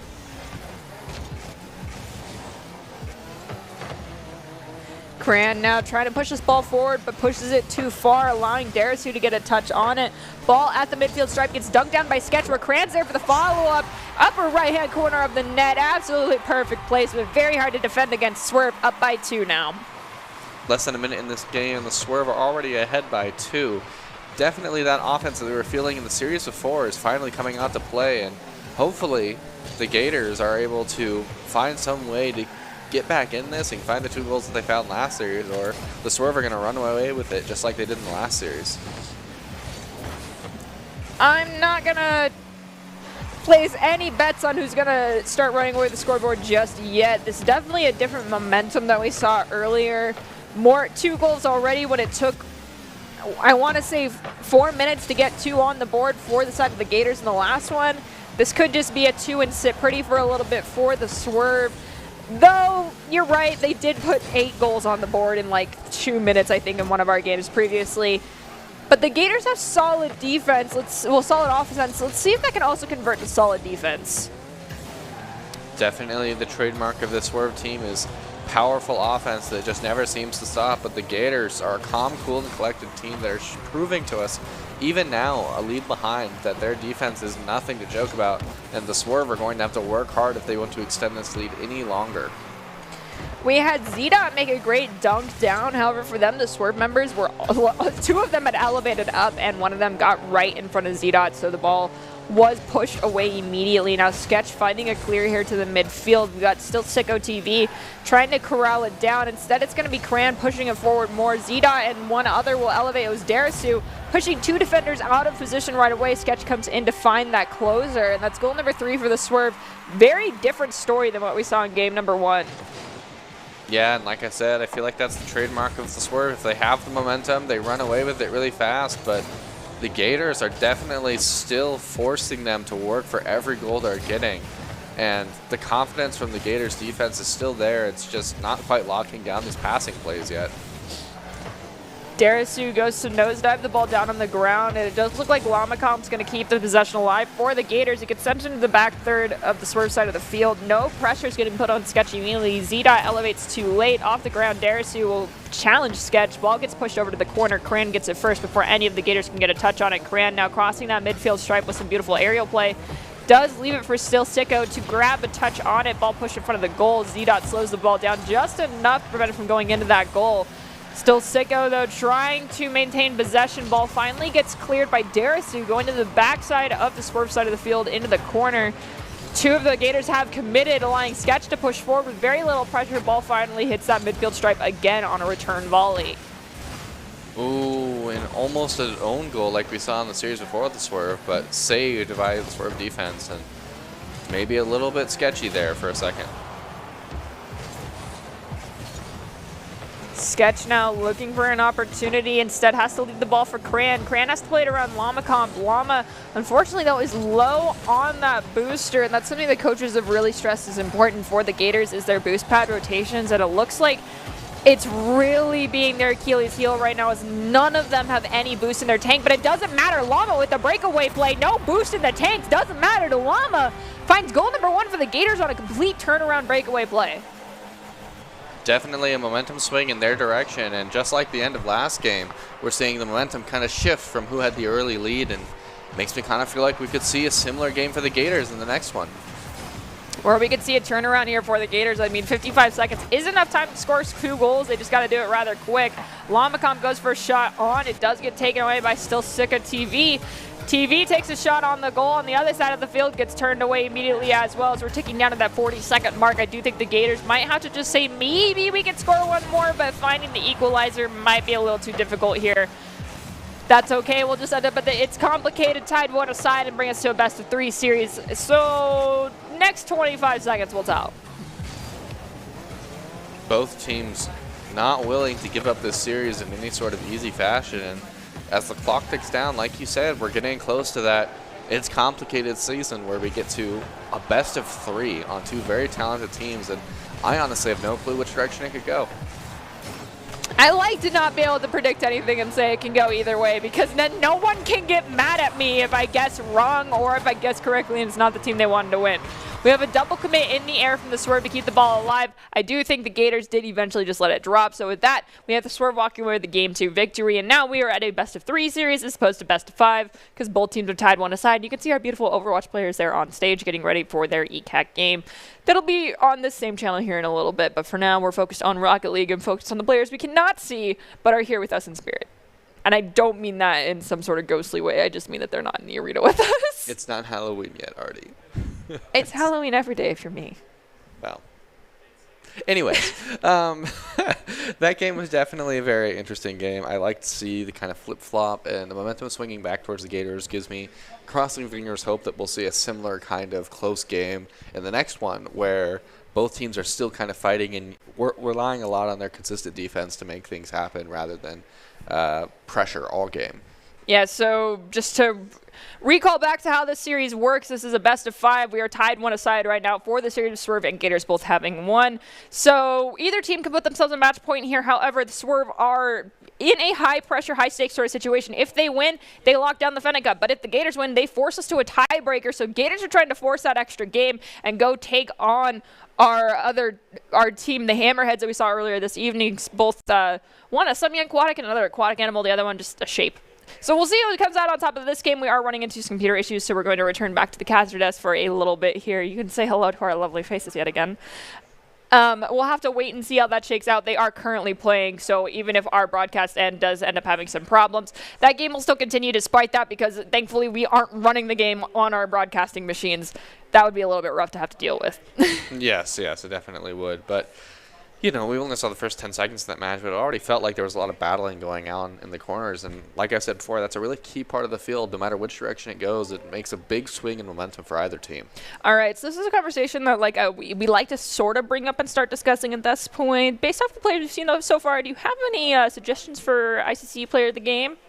So far in the first series, I think Cran definitely was the player to look out for. Yeah. But including this Gators roster just makes it so hard because they're so good at the game too, and it's honestly too early to tell. Only 2 games into the series, I honestly couldn't tell you. I feel like it could be any of these 6 players. All right. I don't know how to feel about that answer because I feel like that's I don't have one, Artie, so I'm going to be very, very vague about it. But right now, Cran, I'm definitely looking at you. But Darisu, you're also looking pretty strong as well. So we'll have to wait and see who shines a little bit more because ultimately it's not us who get to decide its production. That means how flashy your plays are. And, yeah. That's gonna. You've got 3 minutes and 45 more seconds, at least in this game, to get us a few more flashy plays, and then a couple more. We'll have to wait and see those. Cran pops the ball up at the mid. Darisu pushes too far forward, but we've got a double commit on the back line, allowing Z-Dot to push the ball across that midfield stripe as Sketch elevates in the back line, but does not find anything. Lamacomp going to try to push it around. Sketch can't quite do it. Cran will challenge Z-Dot. Z-Dot wins that one out, looking for an off-the-back wall opportunity to Darisu, but unfortunately the ball ricochets awkwardly. Lamacomp comes in for the save. Cran off the wall, though, takes it away from Lamacomp immediately as they cross the midfield stripe, though Darisu gets a shot on goal, taken away by Sketch. And already we're seeing kind of what I keep having to talk about is the Swerve refused to let the foot off the gas here. Lots and lots of goals in the back of the net for how scoreless the first couple games have been. 3 goals down with only 2 minutes in the game. Kind of a wild start, a little bit of a change of pace. No break, only gas.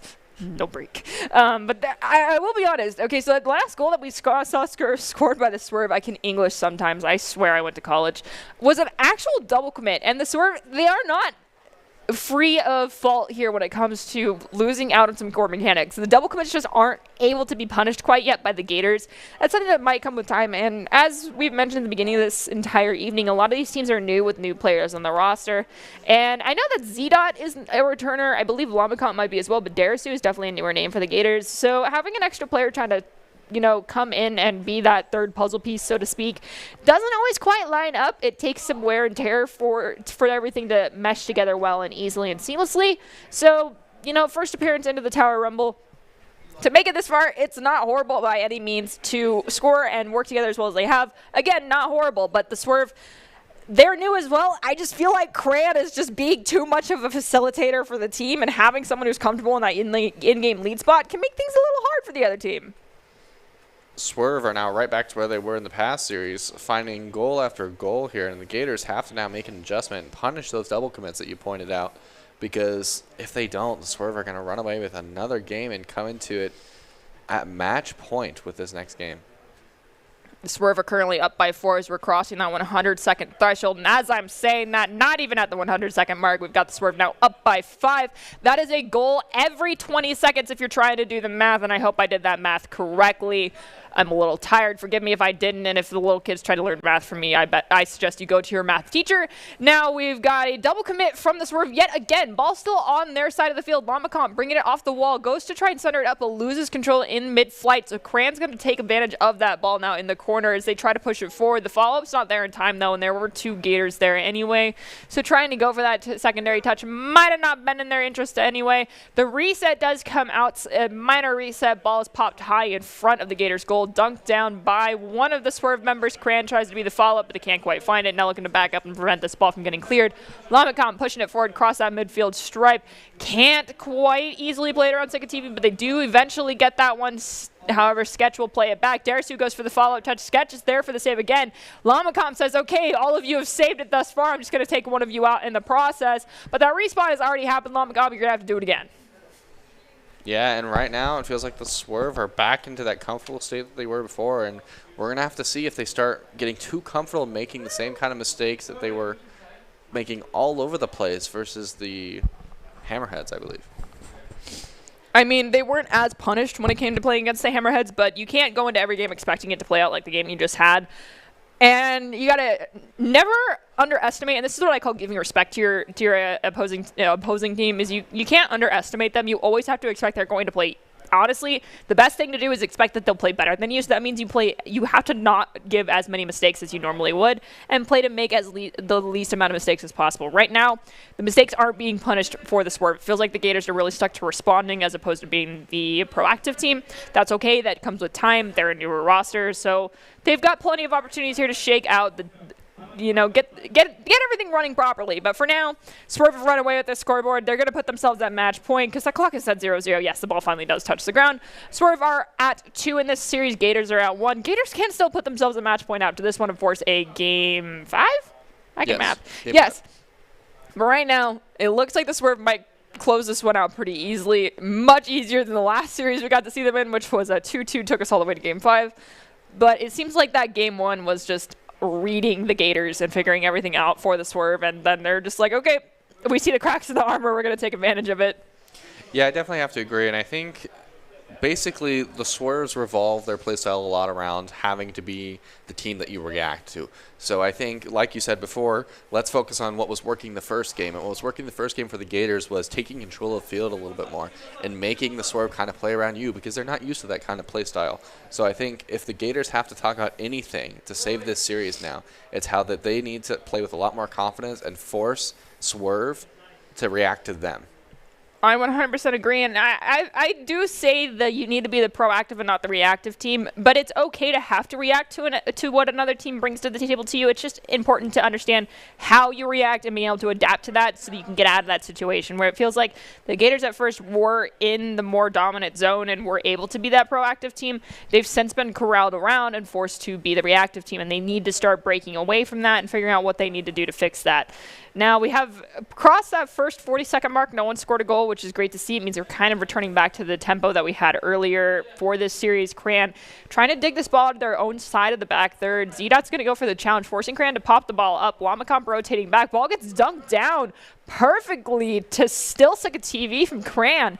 That was absolutely beautiful. Unfortunately, we don't have the replays for this series, but in the future, or if you want to take a quick moment to rewind, you can see how awesome that goal was. We do have Darisu now off the kickoff, deciding to leave the ball forward. Z-Dot. Z-Dot's going to push forward, setting it to the back corner where Sketch is waiting for them and easily takes the ball away, where Lamacomp goes for the challenge ball at the midfield. Still Sicko. TV is going to play it off the back wall and get what? The second touch was perfect. I wish we had replays. Oh, I wish we had replays too, but a fantastic shot there from Still Sick of TV. A great double touch, super impressive, and the Gators just giving... Wait. Oh, production, you guys are amazing. Thank you. We're actually going to get the opportunity to see that goal I was talking about, because this was just... I'm going to let you take away what exactly he's breaking down right now. Yeah, he gets a great touch. He reads that the defender's on the ground and waiting for him. He's shadowing the ball, so he shoots it to the backboard where the defender isn't, and then plays it from there. And it's great heads-up play from Still Sick of TV. Super impressive to watch, but super well executed. And we have Lamacomp, though, coming in clutch for the Gators, finding goal number 1 for them. 3 minutes and 20 seconds on the clock. Plenty of time to find that equalizer to bring them tied to a side against the Swerve. They just need to honestly clean up some rotations, be a little bit more aggressive. I know that's a vague term, but every gamer knows what it means. And stop allowing the Swerve to be the ones to make the plays here and be the ones doing it themselves. The pressure is definitely there for the Gators. Instead of letting them get to that 3-0 lead like they have before with the Swerve, they found the first goal that they needed to maybe swing the momentum in their favor. And I'd love to see how the Gators are reacting to this kind of new play style they have to play around. But the Swerve able to win the 50-50 and then the shot. I mean, what we saw there was kind of something new that we hadn't seen from the Gators as well, was more that physical play. They were trying to push the secondary player out of position so they couldn't be there for the follow-up. It's just unfortunately 2 Gators were doing it as opposed to 1 Gator. So they got to make sure they're communicating when one's going for the physical play and one needs to go in for the challenge, because in that case, there was no one challenging the person with possession. So they're like, oh, my teammate can't be there for the rebound and they can't be there for the pass. I guess I will just make the shot, and they did. So now Swerve are up by 3. Still plenty of time for the Gators to start bringing this one back. We've got Cran now pushing back as the Lamacomp gets the ball in the back corner here on the Swerve side of the field. Cran elevates, dunks it down to Still Sicko TV, but the ball bounces a little bit too high, so he loses possession for a little bit. Z-Dot now having to play it around 2. They have a teammate. There's a give and go there. It was there, but the give was a little bit too long after the go, unfortunately, for the Gators, so they lose possession. The ball is crossing the midfield stripe now in the hands of Sketch. Yeah, and so far the Swerve are still seeming to feel themselves, but if your game plan as the Gators is to find more demos and play more physically, it's important that when you're talking about that in between games, that you guys discuss which player is in charge of that. Are we sending our second man on defense, our first man on defense? And that'll prevent those kind of double commits. So that player who's in that position is already thinking about that they're going for it rather than both players. I mean, I'm going to, really, it's communication at the end of the day, I think is what you're saying. Yeah, and it's communication that starts, and to make it easier, communication starts in that post-game lobby. No one can read your mind. Please remember this. No one's that smart. But Gators, you're doing the thing. You're bringing it back. We are at 1 goal differential now with just under 90 seconds left on the clock. There's plenty of time to make something happen, but you need to be the ones controlling the field here. I want to see this go to a game 5 because that always makes my monkey brain happy. We have a shot on goal. It is in the back third, but unfortunately the Olay of the demo coming out from Sicko TV is not going to be done. So That is one down for the Gators. The ball still in the back third here of the Swerve side of the field. It just looks like they can't find that connection. Lamacom goes to try and find a centering opportunity, but the teammates' rotations were just not fast enough. Ball crossing the midfield stripe here. Looks like Z-Dot's trying to prevent that from happening. Cran does a back pass off the back wall. That's a risky situation to be in. They might regret it. Goal almost goes in, but that crossbar is their saving grace. The Gators refusing to give up this series in the last minute. Shot after shot after shot taken. The Swerve forced to make save after save. Sketchy situations over and over again. Yes! Yeah, they didn't let up. They weren't giving up. That's what I want. I don't want them to give up. I want them to bring this out as far as possible. That triple commit punished by the Swerve, but the triple commit was a mistake created by the Gators by forcing the Swerve to panic over and over again, forcing them to make these really awkward and difficult saves. And finally, the Gators have put themselves into a position where the Swerve are no longer allowed to run their lead down. We are almost into that threshold of, is it going to be overtime or is it going to be buzzer beater? Yes, we have now hit that territory. It is now or overtime opportunity for someone to come out in the lead. We've got Lamacom trying to make sure that lead is solidified without golden goal situation happening. Ball gets turned around. Yes, and ball hits the ground. It is now whomever scores this goal walks away with the victory. Will it be the Gators putting themselves at match point to tie up with the Swerve? Or is it going to be the Swerve walking away with a 3-1 victory and the series win in their back pocket? I personally want the Gators to come out on top of this one, but I understand if you're a Swerve fan. Yeah, it's hard to not be a fan of any of these players here. They're all so impressive. The Swerve barely finding the chink in the armor, and the chink in the armor in that play just happened to be right in the middle of the net. Both defenders on either side, but not quite able to reach it. That was honestly a great game. Congratulations to the Swerve. You guys are going to walk away with that victory. I know it says best of 3, but it wasn't best of 5. Swerve did have to win out 3 games in a row. Well, 3 games.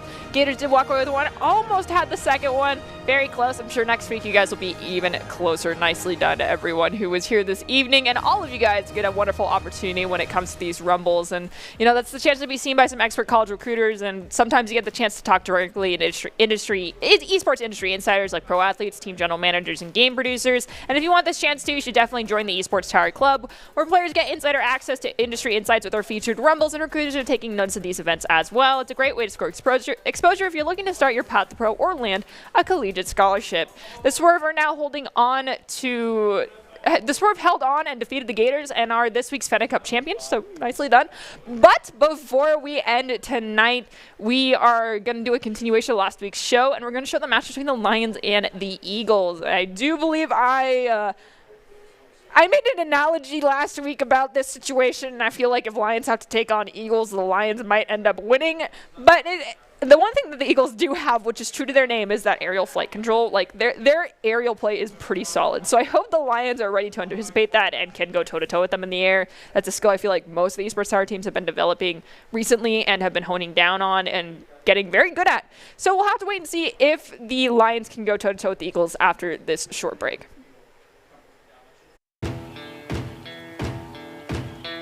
Here are a couple lessons I've learned over the years. Friendships come in all shapes and sizes. And always buckle up. Seatbelts save lives. That's a rule we can all live by.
NationalGuard.com to begin your guard adventure.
Welcome back to this broadcast of the Esports Tower Rumble. We're broadcasting it live from the Boise State Game Pants Esports Arena. It is time for our final game of the night. Hello, production staff. The Lions and the Eagles faced off at a show match last week, and we decided one game wasn't enough and wanted to do the full best of 5. We're keeping the results from last week, so the Lions are ahead by 1 as we hop into this series. I'm still your host, Nerdy, and joining me on desk is still Tacky. We're going to make this intro very short because we want to jump right into this action. This is going to be a very exciting series. I feel like both these teams are pretty equally matched. As I mentioned earlier, definitely am hoping that the Lions can maintain aerial prowess against the flight-based animal of the Eagles.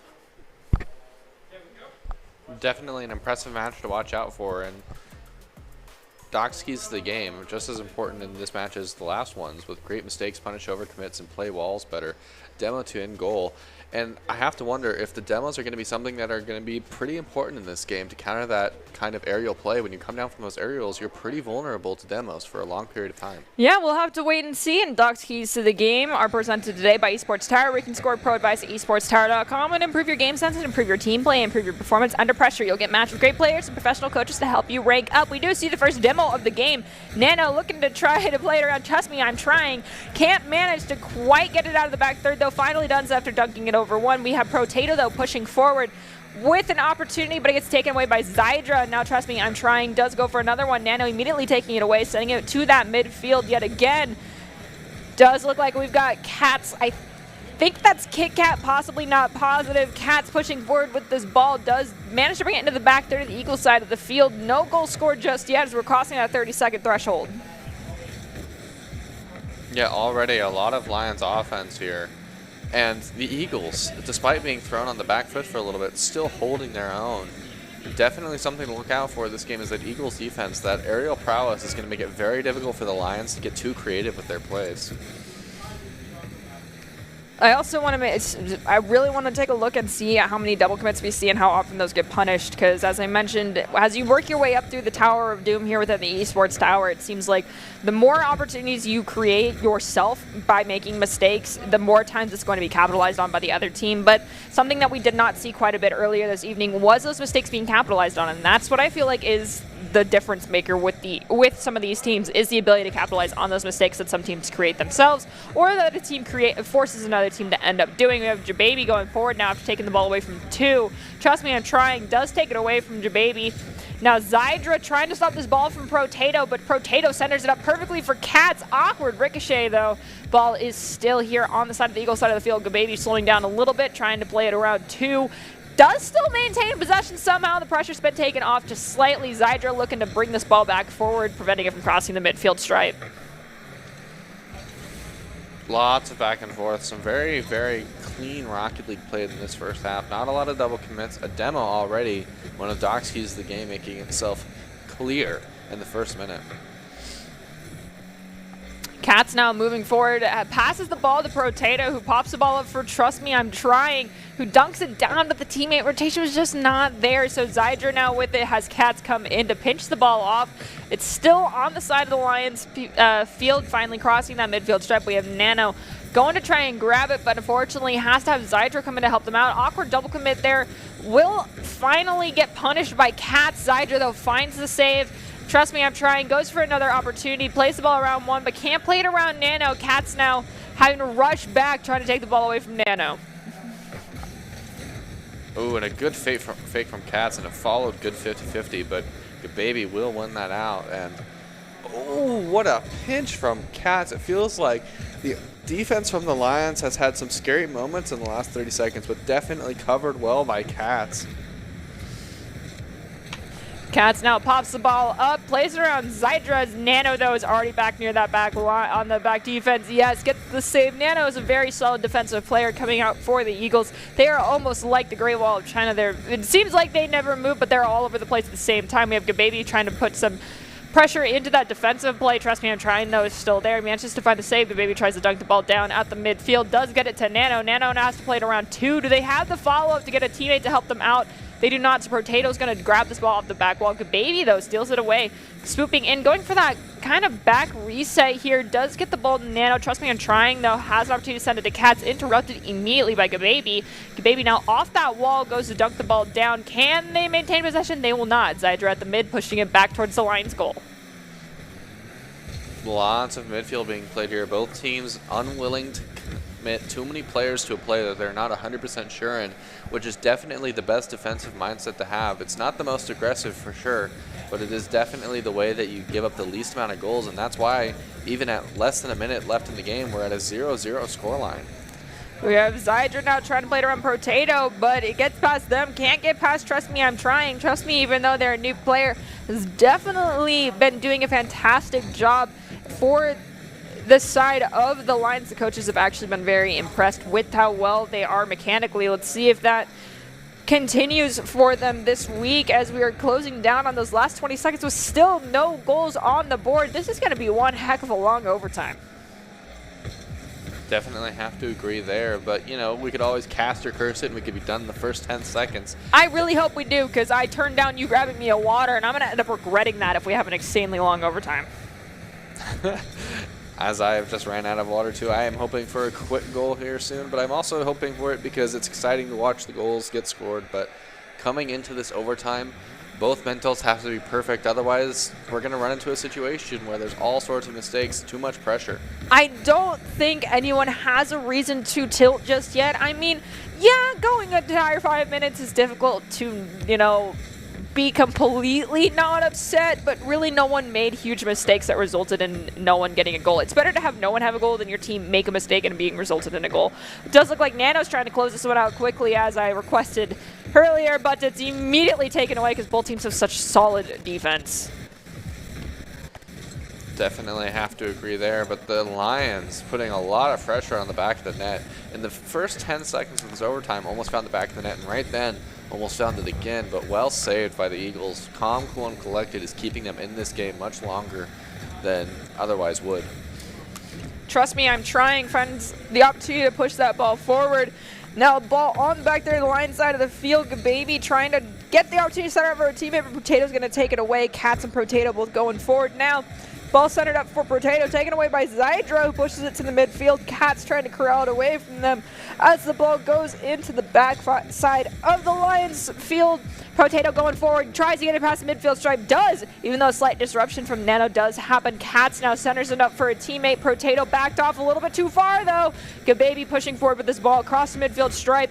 Cannot get it past Nano, though. Ball at the midfield still. Sorry, that was Cats, but Potato comes in for the secondary follow-up. Now we are 90 seconds into overtime, and no one has scored a goal.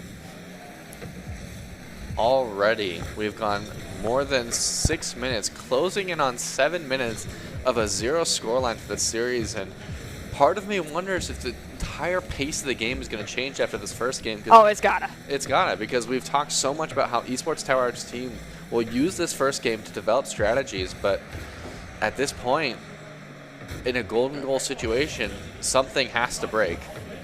You can't play perfect Rocket League for too long. What's the record? Like 18-minute overtime or something like that for a professional game that was everyone was still trying to win. Obviously, you could go on forever if you really wanted it to. But for a professional game, the world record was set to 18 minutes, I believe, around just below 18. I think our record here with an esports tower is 7.5 minutes. I'll be because I'm a little doubtful. I'm going to say 7:45 because I wasn't positive if it hit the 8-minute mark. But that's our record so far for Rocket League overtime. Let's see if this one crosses that threshold. I think it will. We'll have to wait and see, though. I mean, we're already almost at another half an entire game here of Rocket League. We've crossed into almost a 3-minute territory. So the exhaustion's got to start kicking in at this point. I mean, I have not played Rocket League at such a competitive level as you have, Tacky, but as overtime continues, do you start to feel the exhaustion a little bit more than you would during a standard match?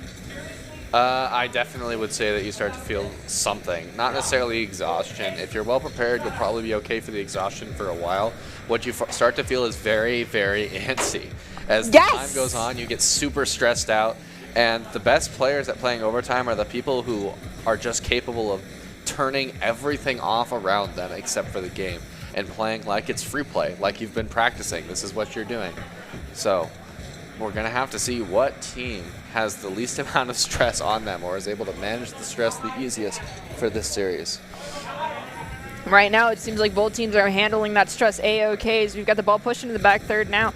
Cats, though, that's our first, maybe our second demo of the game thus far. Cats will go down for 2.4 seconds. They've respawned immediately, though, so now they're already pushing forward. They have a shot on goal. It's going to hit that backboard. Potato goes in for the follow-up opportunity, but unfortunately, they cannot find that connection. Zydra now without Bagabe, crosses that ball into the midfield area. It's down the back corner. Nano has 2 on them, though, so the pressure immediately turns around. The pendulum has swung.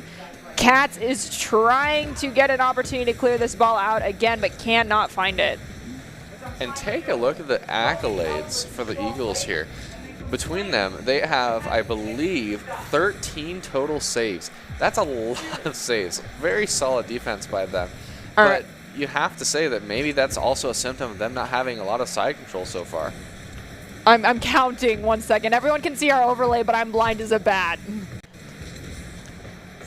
Oh, and almost a scoring opportunity for the Lions there. A lot of pressure from the Lions because for each and every one of those saves that Eagles do have, the Lions have a shot to go with it, but it feels like a lot of this game is defined right now at the midfield.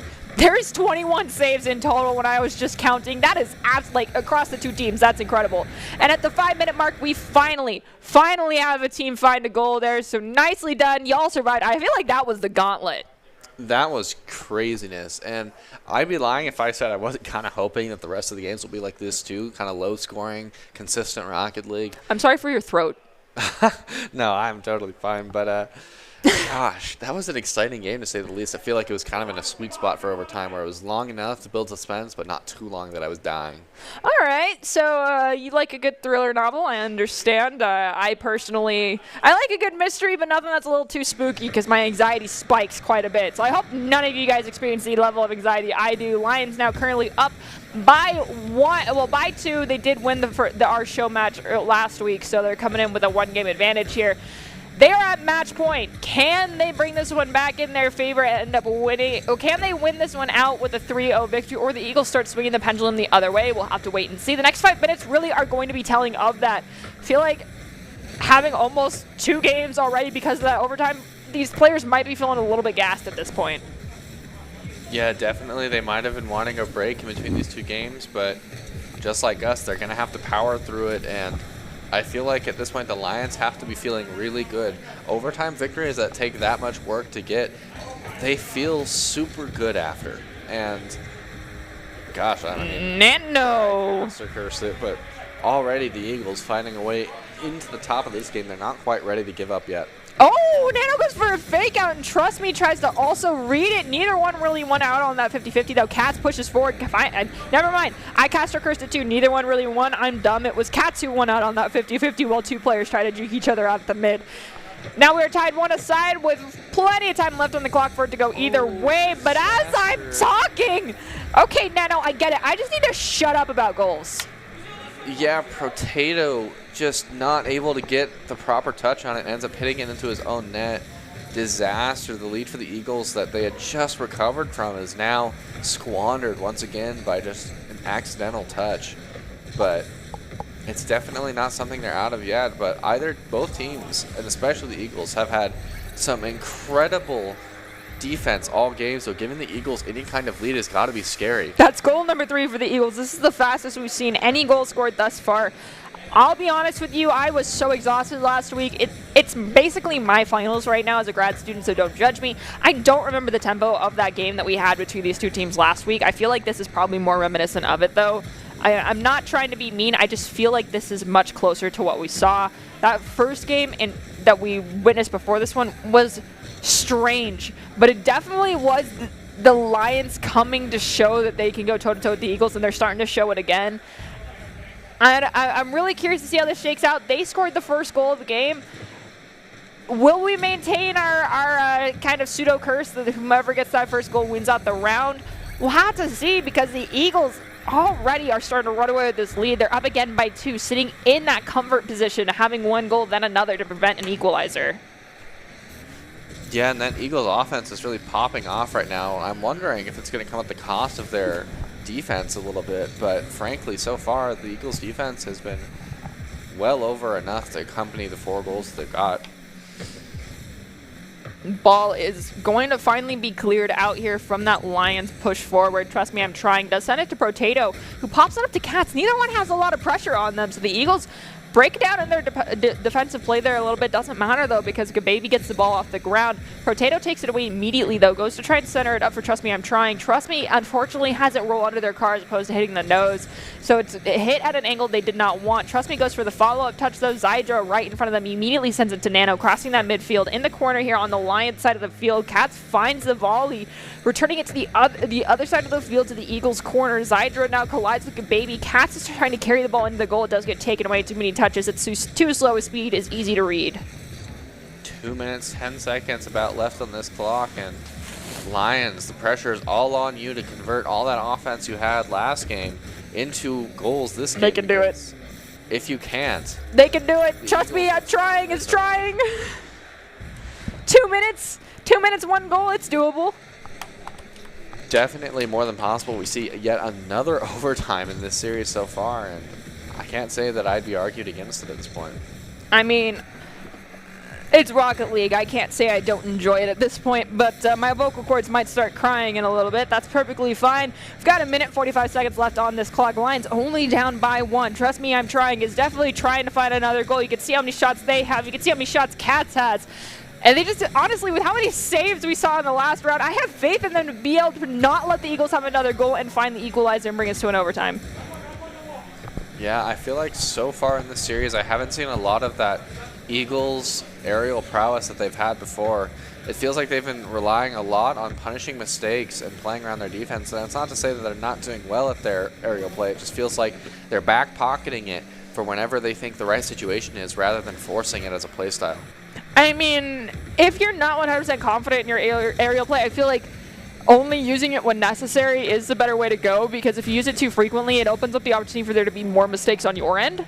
Also, as you mentioned before this game even started, well, pseudo started because we did start on game 2, going for the aerials can result in a lot more demos, and we've seen not as many in this series, but they're starting to come out more as these teams are getting more desperate. The Lions still looking to find that equalizer for themselves. Nano trying to prevent that from even being possible.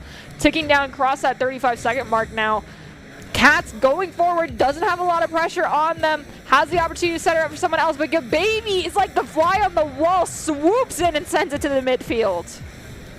Oh, and a close pass, Potato here, but the Lions not able to connect as a team for that particular play. But, oh, Potato's there to cut it again. And we're seeing the Lions get a lot more aggressive, but not at the cost of their consistency quite yet. Fighting and fighting and fighting to find the back of the net and force an overtime, where hopefully they'll be able to do what they did last game. We are in buzzer beater territory yet again. The Lions need to find a goal before this ball touches the ground. Unfortunately, though, for them, it will end up hitting the ground, and I do believe that that is going to be the round out of our best of 3 series. That was pretty gosh darn incredible, if I'm being honest. Eagles, congratulations on that victory. But wait, no, Lions. It's a best of 5? Yeah. That was 3 wins. Eagles. Oh, Eagles. I'm tired. I'm sorry. So congratulations, Eagles. Lions, you guys did very good. That overtime, I'm gonna be real, was absolutely ridiculous. I'm sure you could agree with me. It was exciting, but that was ridiculous. Over 21 saves by the time that overtime rounded out, my brain started blanking as a caster. I mean, like, I couldn't imagine playing that as a player. But congratulations, Eagles. You guys are going to be the winners of our show match here. Oh, wait, no, I'm dumb. The Eagles won that one. Lions are up by 2. So now we still have more to go. I am so sorry, everyone. All good, all good. A close series, so I understand the confusion to say the least, but last game was kind of riddled with a lot of really weird mistakes. It felt like the Eagles were definitely putting on the pressure on offense, but there's definitely a lot more the Lions could have done to prevent the net being found as much as it was, like Protato's mistouch, for example. But I'm sure that's the kind of mistakes that, because they were able to prevent it in what was technically game 2, but game 1 for us today, I'm sure because they were able to prevent it in the first game, in that sense, that they're able to prevent it now, and I'm sure the adjustments from the Lions would be made. Got Nano pushing the ball forward. Zydra's stalling out at the midfield, though, allowing Gababy to go forward. So it feels like Zydra's trying to make sure the midfield volley is not as easy, but they did eventually inch forward a little bit to be in there in our victory cam for that goal. We do have replays, so that's kind of nice. No, we don't. I'm stupid. Eagles now have goal number 1. Can they maintain this lead and bring us to match point for both sides? Cats is going to tell me to shut the heck up on desk and stop talking about goals again. I get it. Now we are at the it's complicated 0-0. Yeah, and as much as it is complicated, we can't even get a word in, guys. Yeah, this is kind of wild. So another own goal from Protato, in a very similar fashion to the first one now, but I don't think the Lions are out of it yet. It's definitely a mistake that they'll be able to wash over. We'll have to wait and see if they can clean this one up. We do have the ball go in yet again. Gababy getting credited for that one. The offense for the Eagles is just working right now. They're doing a really good job of punishing mistakes made by the Lions. And it kind of feels like what's going on right now is the Lions just can't find their stride against this Eagles offense. As the first game was kind of ruled, dare I say, by defense, the offense from the Eagles has found a way to consistently find chinks in the armor, and I super respect the adjustments from the Eagles here. Oh, and another goal scored, but this time for the Lions, pulling this game much closer to the lead.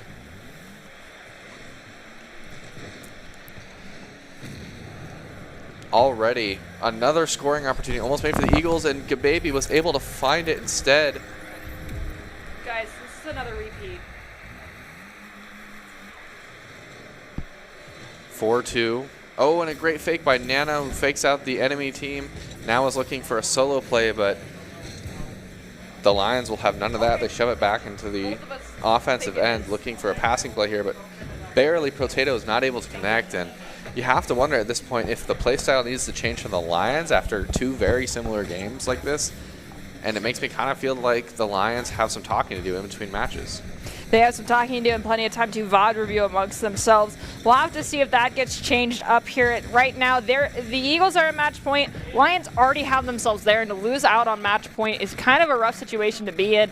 And it does kind of start the mental tilt, I feel like. And that's something that even higher up players struggle with, is not letting yourself tilt when things stop going in your favor. I feel like it's a lot easier to tilt when things were in your favor and then stop going. The reverse sweep is definitely in the cards right now for the Eagles. We're at the 2-minute mark. Eagles up by 4, Lions currently down by 2.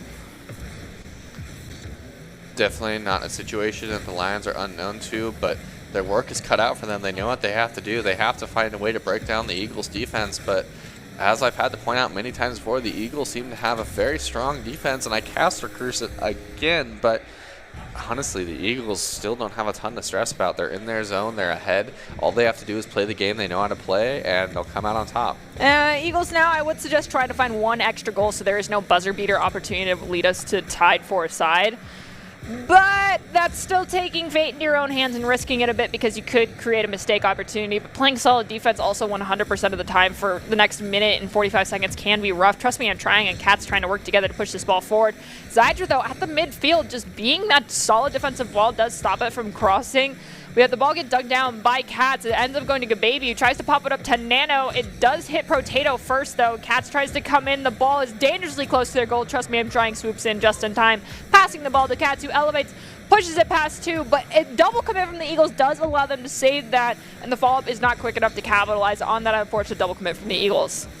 Cats has definitely been the player trying to get creative with this kind of defensive, offensive playstyle that he's got going right now. Lots of really weird bumps, but to go with it, a lot of really interesting flip reset or corner shot takes that he's going for here. Trust me, I'm trying now. Pops the ball up. Tries to pass it to Potato, but unfortunately there was a challenge coming out from the Eagles. Nano now goes forward. Ball gets sent back to the other side of the field, but trust me, I'm trying. Zydra will pop it up to Nano, who's cherry picking. Sends the ball towards the goal. Double commit between Potato and Cats. Does allow the ball to get saved, and it's not punished immediately. So it looks like those double commits are not being taken advantage of by the Lions. They need to start recognizing them. They've got 28 seconds to figure this one out before the Eagles walk away with the Game 4 victory and force us to a Game 5.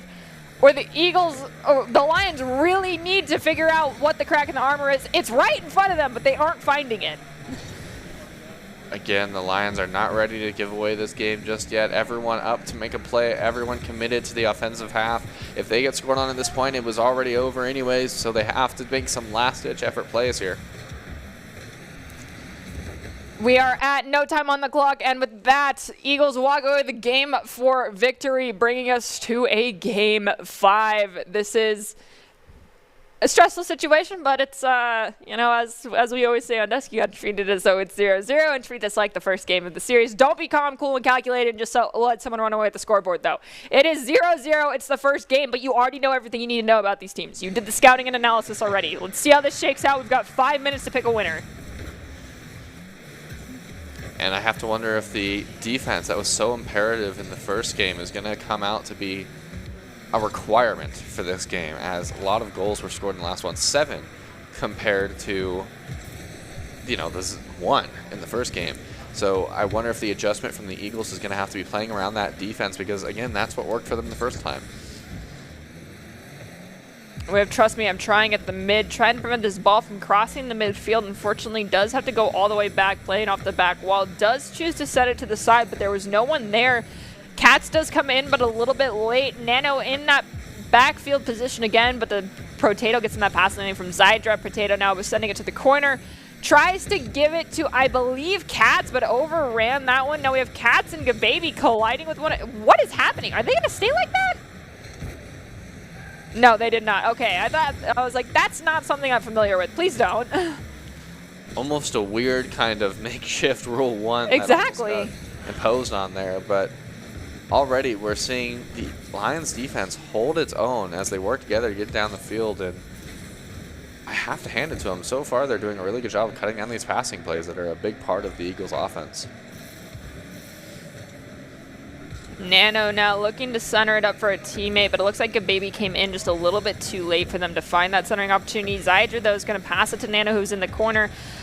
Backs up a little bit too far to try and get that touch in time, so Potato's going to manage to clear it out. Cats now has Gababy putting a lot of pressure on them. Is this going to be an opportunity for the Eagles to find a goal? We've already crossed almost the 2-minute mark, and no goals have been scored. This is already very reminiscent of that first game of this evening, the second game of the series. We might see an incredibly long game here. I definitely have to agree there, but gosh, it feels like the shift on the Lions and playing around their defensive end a little bit more is definitely paying dividends, and punishing a mistake from the Eagles here will push them into the lead that they haven't felt for a little while.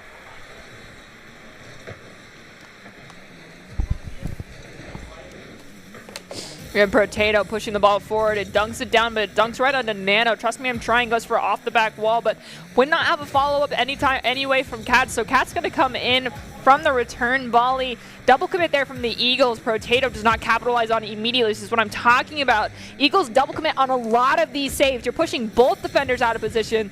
So it's an easy follow-up opportunity. It's just the rotations aren't happening fast enough for the Lions to capitalize on those opportunities. Yeah, and there's been a couple situations now where the Lions have forced 2 defenders to commit to a play, just like you were talking about, a double commit of sorts, and it feels like the Lions are playing it too slow. They see the mistake, but they just catch the ball. They go for maybe a dribble or some kind of flick, but that play is just too slow to punish that kind of mistake. You give them too much time. We do have the Eagles find a goal, and then immediately responded to by the Lions, so the Lions are currently up by 1. We have crossed that last 2 minutes and 30 seconds of the series if there's no overtime, so don't quote me on that. It's rough. It's close. Will there be the back half buff for one of these teams? Because it looks like the Lions are the ones finding it right now. 2 back-to-back goals in rapid succession. They may start running away at the scoreline. Yeah, and that's exactly what I'm talking about. This time, they punished the mistake. 2 defenders went up, and nobody was there. But instead of going for the dribble like they had several times before, Potato found the opening and shot it to the back of the net immediately. That's exactly what needs to happen when you see that kind of mistake. You need to force them to use boost and force them to use what little they have of resources left. It felt like quite a bit that the Lions were just, once they saw the saves start happening, they just went for a reset as opposed to, like, the hard commit on a reset as opposed to just looking for the follow-up. And now that they're doing that, it seems to be working out. Like, this ball hasn't been volleyed back, and the Eagles are still trying to dig it out. They can't do a volley. They have to do a full control pass and give and go opportunity here in order to get it across the midfield into the back there to the Lions side of the field. Zydra looking to center it up for Nano. We have someone get taken out who I think it was Trust Me I'm Trying, but the ball does some awkward ricochet. We've got Tacky gasping on desk. He didn't manage to get saved. Lions now on the back there to the Eagle side of the field. I think that was Nano who took the shot, the cherry pick shot. That was possibly, if that went in, that would have been one of the best redirects I've ever seen. It was a negative angle. He hit it at almost 180 degrees. That would have been crazy, but the Eagles not able to find that goal, and if they had, it might have spelled a completely different game for them right now, being only 1 goal away from the equalizer. They have to feel so much more pressure when great shots like that aren't saved by this powerful Lions defense. We just really got to hope that none of these players have the stream open because we're not trying to add pressure. It's just our job to build suspense. So sorry in advance if you do have the stream open. For future reference, mute it. The ball is right at that goal line, but unfortunately it does not cross it completely, and Nano has to look on as the ball gets cleared to their side of the field. 20 seconds remaining. Lions sitting pretty up by 2 right now. The only thing that can really happen now is if they give up a goal and then there's a borderline buzzer beater coming through for the Eagles. So I do think the Lions have this Game 5 on lockdown and can walk away with this victory. But they might make me eat my words these players have in the past lately. But I do believe, yes, we are ticking down. No time left on the clock anymore. Ball hits the ground. That is it. And the Lions walk away with this Game 5 win. And definitely not an easy win by any means, but a well-deserved one. Very, very many close opportunities there by the end. Eagles were almost able to pull it out just with these slightly off shots, but I have to hand it to the Lions. Some powerful defense played in order to force the Eagles to have to make those weird plays. Yes, and that was absolutely incredible. So nicely done to everyone who played this evening. And if you are watching and want an opportunity like these players to be seen by expert college recruiters, talk directly to industry insiders like pro athletes, team general managers, and game producers, and you need to join the club. Esports Tower players get insider access to industry insights with our featured rumbles, and recruiters are taking notice of these events as well. It's a great way to score exposure if you're looking to start your path to pro or land a collegiate scholarship. All right, it is time. We brought it up earlier to do the thing. Oh, God. Go quick. I guess Cran. I have to go with Cran, and if not him, Sketch. Oh, still sick of TV. You know, we didn't even get the opportunity to do it, but, you know, prod. Oh, it's a guess? Oh, McNuggets. Okay. I'm going to go with Cran, just because Cran was such a... Oh, we have to, they're going to give us 3 and we got to guess. This is evil. This is a new game that production's playing on us. So far our candidates are Still Sick of TV, Zevrix. I think the last one's probably Cran. I do have to think the last one's probably Cran that's going to get thrown in this mix. Or Potato even? Cran. Okay, so I am torn between Cran and Still Sick of TV. I'm going to take Still Sick of TV here. I think while Cran was involved in a lot of goal-scoring opportunities in the first series that we've watched today, I think Still Sick of TV, finding the back of the net for the majority of those will make the big difference. I think I agree with you. Yeah. And hopefully we'll find out soon. And the ICCU player of the game is going to be Still Sicko TV. The ICCU player of the game is brought to you by the Idaho Central Credit Union, who believes a great player makes a team more successful. Just like Idaho Central's helping members achieve financial success, Still Sicko TV is your Idaho Central Credit Union player of the game. As we prepare to close out this match, do you have any big takeaways? Defense, I think, definitely seemed to be the win-all for this set of series today. We had a lot of offense in one series in particular, but defense played the cleanest Rocket League so far. I cannot argue with that. Defense can become your greatest offense. That is something that applies to soccer, basketball, and football. Well, congratulations to all of our teams tonight in the Fennec Cup bracket for our Week 3 Spring Rumble. The Swerve were able to come out on top of this week, and that could mean big things for them going forward. Don't forget that Week 2 Fennec Cup, the champion was the Spiders, Don't forget the Week 2 Fennec champion, the Spiders, won our Octane Cup bracket last week. Who will come out on top of Week 4? Make sure to come back next week at 6 p.m. Eastern Standard Time to find out. We'll close out today with the top 5 presented by the Idaho Army National Guard, who invites you to take your impressive critical thinking skills into real time with more than 10 jobs offering $20,000 in scholarships and your degree of choice paid for. The Idaho Army National Guard is the best team out there. Reach out to them at iGuard Gaming.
so high in life. Without you, I don't feel alive. So I'll just keep on being high, high, higher than the sky. Tell me, are you there for me even when I try? Keep on being high. Without you, keep on being high. Without you, keep on being high. I know that you're feeling forsaken, mistaken, wish you were another man. I remember feeling awakened, mistaken, if you thought I'm in that place where you want me to be, but I don't want you back. So it's easy to see when I'm high all the time, 'cause I have lost you, get the thinking why.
darkness, wondering if you're heartless. 'Cause you don't let me see the lights. That you don't really want me, you just wanna call me. But only on the lonely nights.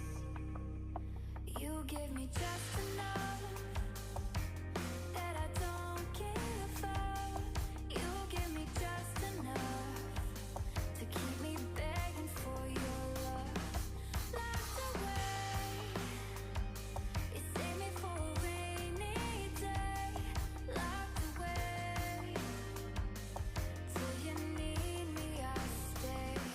Locked away, and you don't care, it hurts to wait. Locked away, locked away, locked away, locked away, locked away.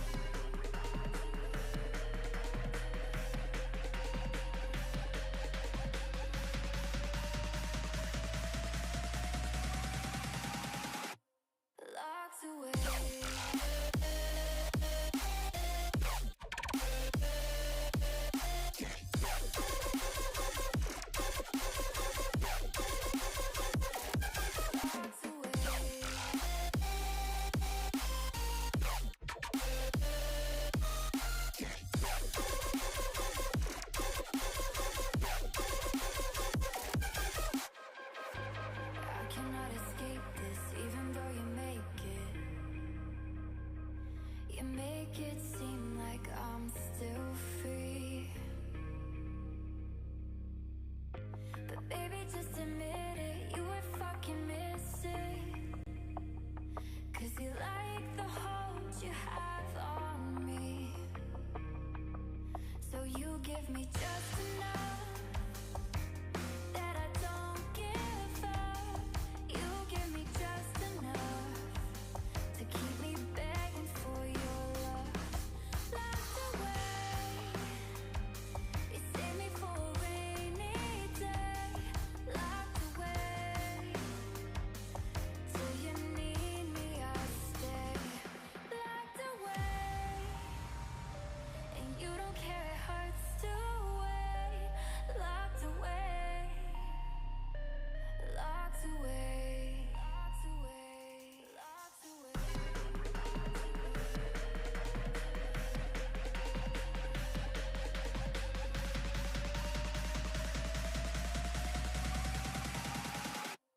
Locked away. Locked away.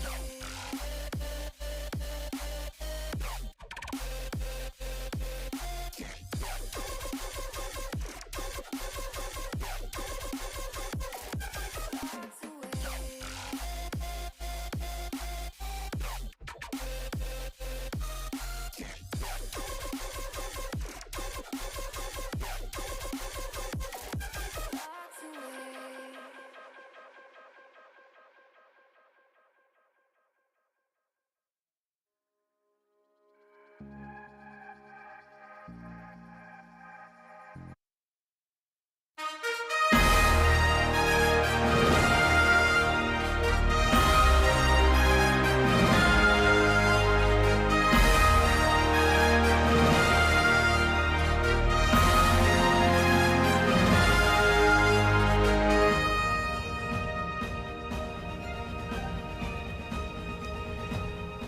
Welcome to the Boise State Game Pants Esports Arena. Tonight you are joining us for Mountain West Overwatch, and we are right now, ECAC Overwatch, excuse me, but it does feel very momentous still because we are in playoff season and Boise State is ready to face off against an old rival, SCAD. That's the Savannah College of Art and Design. Broncos are looking to win this quarterfinals, and they've got their work cut out for them. I'm your host, Jacob Jem Palmer, joined by Artie Nerdy Rain. And Nerdy, you can provide us with a bit of history on SCAD since Boise State's faced them before. What can we expect from them? Well, I'll be completely honest, kind of like the Bronco-Wombo combo for quite a bit of these games. On the maps that it's able to be played is our Brawl composition. However, SCAD is definitely able to go toe-to-toe with the Brawl for the Broncos, and so we do scrim them quite frequently. We actually scrimmed them 2 weeks ago prior to this game, so we're pretty aware both sides are. We have heavily scouted one another and know what comps we're going to pull out on which maps, especially the ones that are standard here for the ECAC pool and the rotations that we run for ECAC.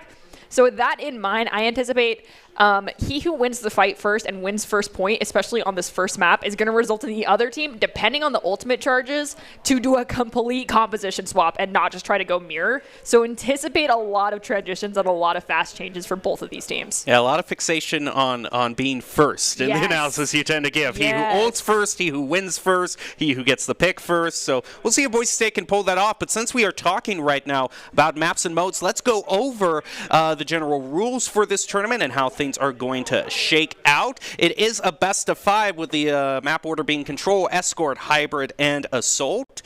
Speaking of the 6v6, we have got Boise State right now up on the stage, ready to play in here live. It's always fun to have a live match, but especially since it's a live match, we want to remind these players of Doc's keys to the game in Overwatch, and that's never to take a fair fight, and that means to take fights in unexpected places when your opponents are unprepared and when you can have tempo advantages. Doc's keys to the game are brought to us by Drop-In Gaming, the premier online platform for gamers who seek competition. You can play your favorite games to win cash and prizes through free and paid entry matches and tournaments. Whether you are new to the scene or a seasoned veteran, Drop-In Gaming has the right games and competition for you. Sounds like we're ready to drop into the first game right now here. Once again, this is Boise State versus SCAD, Savannah College of Art and Design. Will the Broncos feel the sting of SCAD? We're going to find out. They have certainly before, because last time I think they went up against SCAD, SCAD won. So the Broncos definitely, though, they have a few new players like Matt Merck since they last faced SCAD. So it looks like they are going to be ready to go, and we're going to be starting out on Lijon. And it does look like, I'm not sure which side we're looking at, but we've got a Sombra dive comp going from the blue side. That's most likely the Broncos. I do know they've been working quite a bit on that Sombra play, but SCAD has as well. That's going to come down to being able to scout out where that Sombra is and take away the abilities that she gives. There's a lot of value that comes from having to just spend a lot of time spy checking, and attention is a resource, so that Diva needs to make sure that they're splitting their time equally between looking for that Sombra and still participating in the play. It does look like both teams actually, no, it is just one team. It's going to be SCAD with Lilith coming out on that Sombra. And as the Broncos make their way toward the point, both teams are going to be fighting, knock down, drag him out in this brawl comp. We see Kel gets hacked first off by that Sombra. Going to go down to about half health as well as Goblin, but they do manage to heal up. Now Matt getting right in the face of SCAD's Reinhardt is going to be the first pick. And this could be the first team fight one you were talking about, Nerdy, with one pick and then two. Boise State looks like they're going to take this point. Well, the important thing here for the Boise State comp is to facilitate Goblin. So once Goblin gets full beam charge on that Symmetra, that is what was Matt's go hit that W key button. He just went past the Reinhardt and started swinging, knowing that Ryan had two options: either get eviscerated by the shield, by the full charge Symmetra, or to try and protect his team. And unfortunately, he chose to get eviscerated, and then his team followed suit.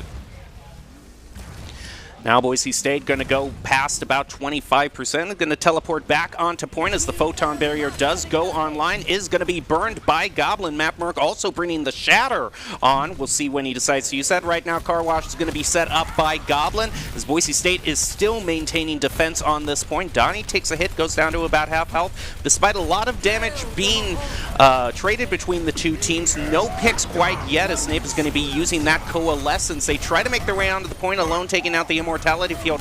And right now, Goblin trying to push so much damage onto Scadden, and with the Reinhardt and Lilith also being eliminated, that is another hold for Boise State. We did exhaust Shatter there, as well as Wall. But Wall's already almost recharged. Tell's coming up on that self-destruct, and we almost have the Amplification Mages coming out from Chosen. Bagel did drop beat because of how much damage was coming out because of that Coalescence not getting shattered. Now we've got the Reinhardt for SCAD getting close to their ult as well, and Reaper and Diva. So let's hope they don't pop all three ultimates right away and attempt to win this fight. Otherwise, Boise State will have an easy retake opportunity coming off of a point loss.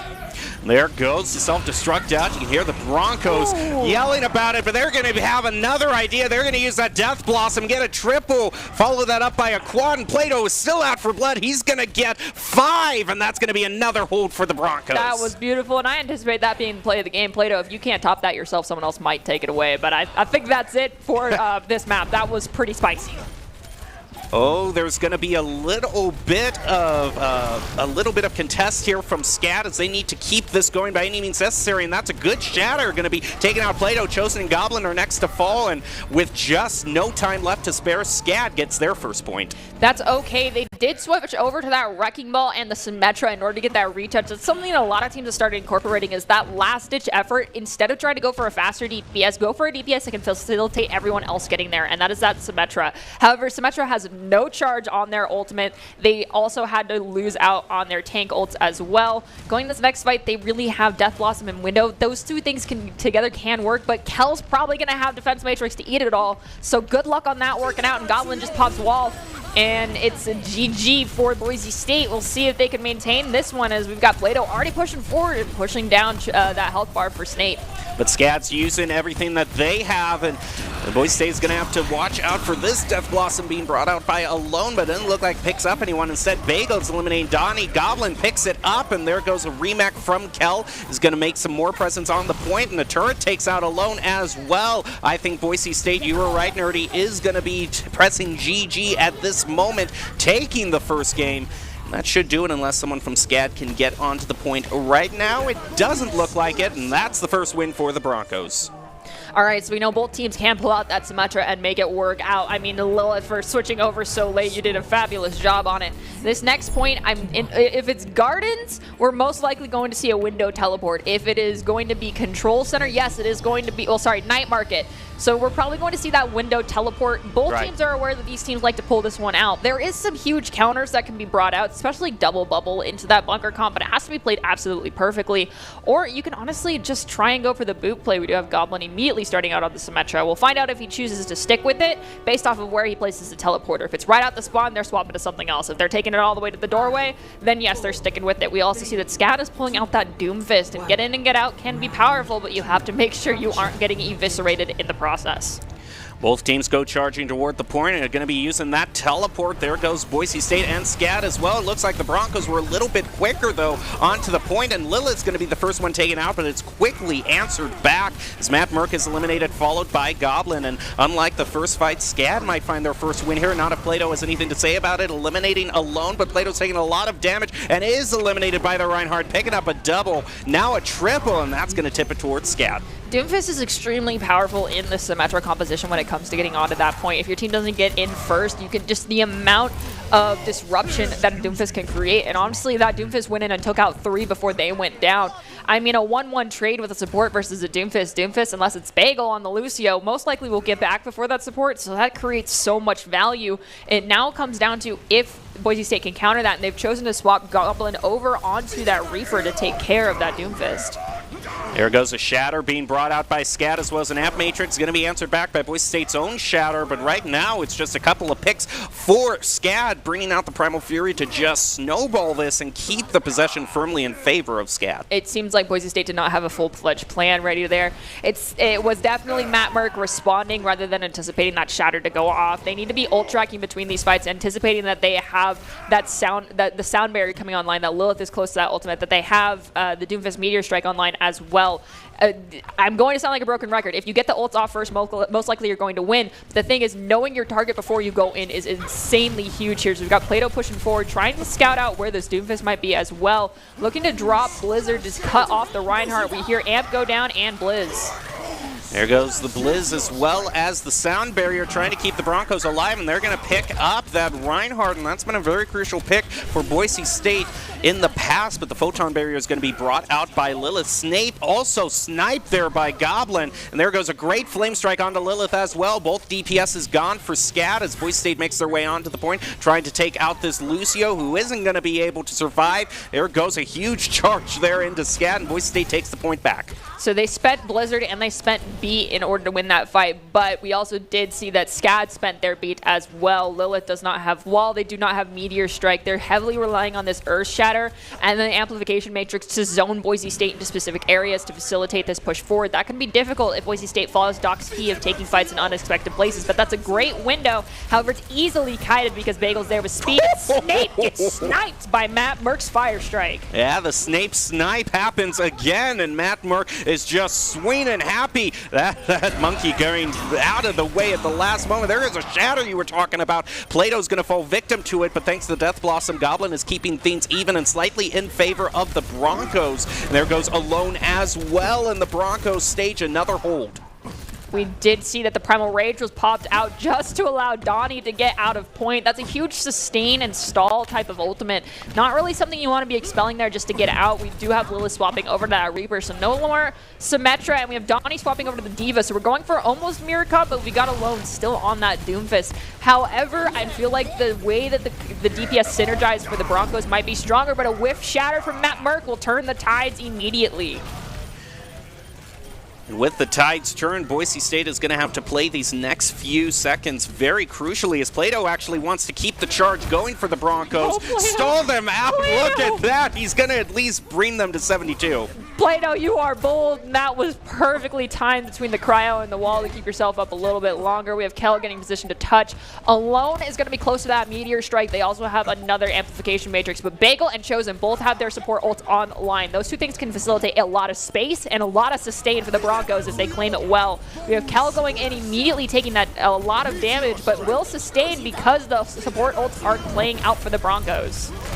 Getting right in the face of this BAP, but isn't going to be able to take him out. The Lantern, just at the right time for Scat, but Kel still hanging in there. We see Self-Destruct also being out by Donnie, as well as the Death Blossom, keeping Scat's position on the point, and I think we're going to the third stage here. All right, it is time for Control Center. The Broncos might pull out what they refer to as the quote-unquote funny comp, which is really just a heavy damage composition where you bring out that Junkrat and you bring out the Symmetra. However, knowing that Alone likes to do I wouldn't be surprised if we see Goblin just say nah to the junk and choose to go with the Doomfist instead and go for the challenge. And in that case, most likely going to see a soft engage into White Room for the Broncos, but mainly want to capitalize on point space control. But that also means that's exactly what Scad's going to be wanting to do as well.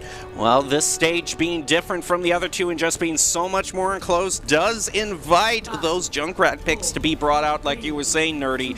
So... but we still probably are going to see just kind of the brawl comp of the Broncos, and we do in fact see Plato is going to be bringing on that Junkrat, and they're going to use that teleport to try to get there first. That's a huge double by Plato right off the bat. That is, he's not stopping. He's still going, and Boise State is certainly going to pick up the first point. That was absolutely amazing, Plato. You are a monster on the J Silly. That was beautiful. However, they did not. It does not look like they took out the teleporters, so the respawns are going to be here. Claiming space is going to be difficult for the Broncos. They have not locked down point yet either. Finally unlocks, and they're being forced back on their back heels. Not something they want to be doing. They needed to have maintained that space and let their Lucio take the point, but they didn't take that TP out in time. Another great mine thrown out onto Lilith, and this Junkrat's just having a field day. Look at Donnie also caught up in the turret. I already have my ICC player of the game in my sights right now. I know, with the Death Blossom on Gardens and now this, and unfortunately he's not going to use that Rip Tire, but right now it looks like the Broncos still have control. They still got Donnie while they were dead!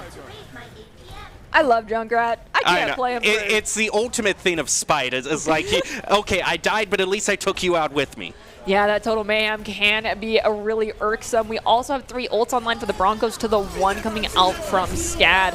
Doomfist is not getting enough value because these spikes aren't taking long enough, and Plato's just eating the other team alive. We have the Immor come out from Chosen as well to maintain and sustain their team, though Alone is doing the best they can. They are very low. I mean, Plato wants to just get all the players of the game in the first stage here. He just wants to claim it and leash on and leave no debate for the rest of the night. I understand. It's okay, Plato. Do your thing. He's going to continue launching bombs into that narrow hallway, and Scad tries to get through here. Boise State has already claimed 65%. Lilith going down to half health, manages to heal up. Now their Lucio also facing a bit of pressure from the Broncos. Donnie taking a lot of damage, and there goes the Earth Shatter. Doesn't look like it gets it. Probably did get Goblin, though, and so that is Boise State now down 1 the first time they have that. They're going to be using the sound barrier in response. There goes Gravitic Flux is going to catch out Matt Merck, and Donnie continues by eliminating Bagel. Matt Merck falls as well as Kel. That's going to be the point given up by Boise State. All right, that was both Tangolds, though. However, Scat still has 4 in their back pocket. Broncos coming up on 4 as well. This is going to be a matter of where these ultimates are used and how well they're followed up on for the Broncos to come out on top. If they can force out Alone's ultimate because he gets too greedy and goes for an engage too soon here and uses it to get out, that'll be huge. But Kel needs to remember that they have that Reaper ult. However, massive Shatter's going to turn the tides. Oh, but that Flame Strike picks up a double as well. The Broncos getting a little bit too eager in line. Right out there, the Meteor Strike onto Goblin and Matt Merck. And a lone clutch play for Scad is going to keep them in control. Oh, my nuggets. All right, so Kel's got a DMAC and Suicide off the map because that's what you do as a diva at that point. They've got time, though. There is 60 seconds still before Scad closes out this map with a 100. Broncos only need 15 seconds of point control to do it themselves.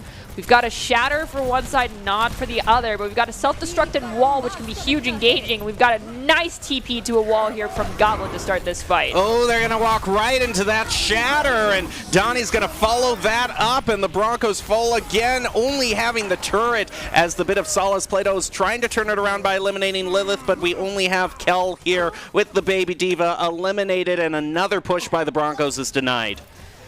Okay, ults are pretty equal now. The only thing that's really going to be risky is if Alone's not taken care of fast enough, that Meteor Strike is going to spell bad news for either Plato or Goblin or both, or if Kel is in Pilot Diva form. However, the Broncos really need to make sure that they're aware that Alone is this close to this ultimate, and they need to facilitate Matt Mark getting in here and getting this Earth Shatter off, picking up at least 1. It doesn't matter if it only shatters 2 people. Just make sure you take out 1 of them. Lilith getting a very crucial pick onto Plato right when the Broncos can't afford it. They're going to throw out the self-destruct as a last-ditch attempt, but it's eaten up by the Immortality Field. And the Broncos, for such a great start, have completely fallen to Scad, who manages to keep the point unless Bagel is going to try to red it. Lucio is trying to keep it alive. Going up against the right. Hit the shield. He's got to get past it. And there goes a Riptire. Doesn't quite look like it's going to pick up anyone from Scad. And the Broncos, despite a valiant effort, looks like they are not going to be able to take the point unless I've spoken too soon. There goes Matt Merkin, might be able to spin the win on this Wrecking Ball as well as the Immortality Field. Broncos still have some fight in them. That's good. Donnie and Lilith go down! Can they do it? It looks like they actually have!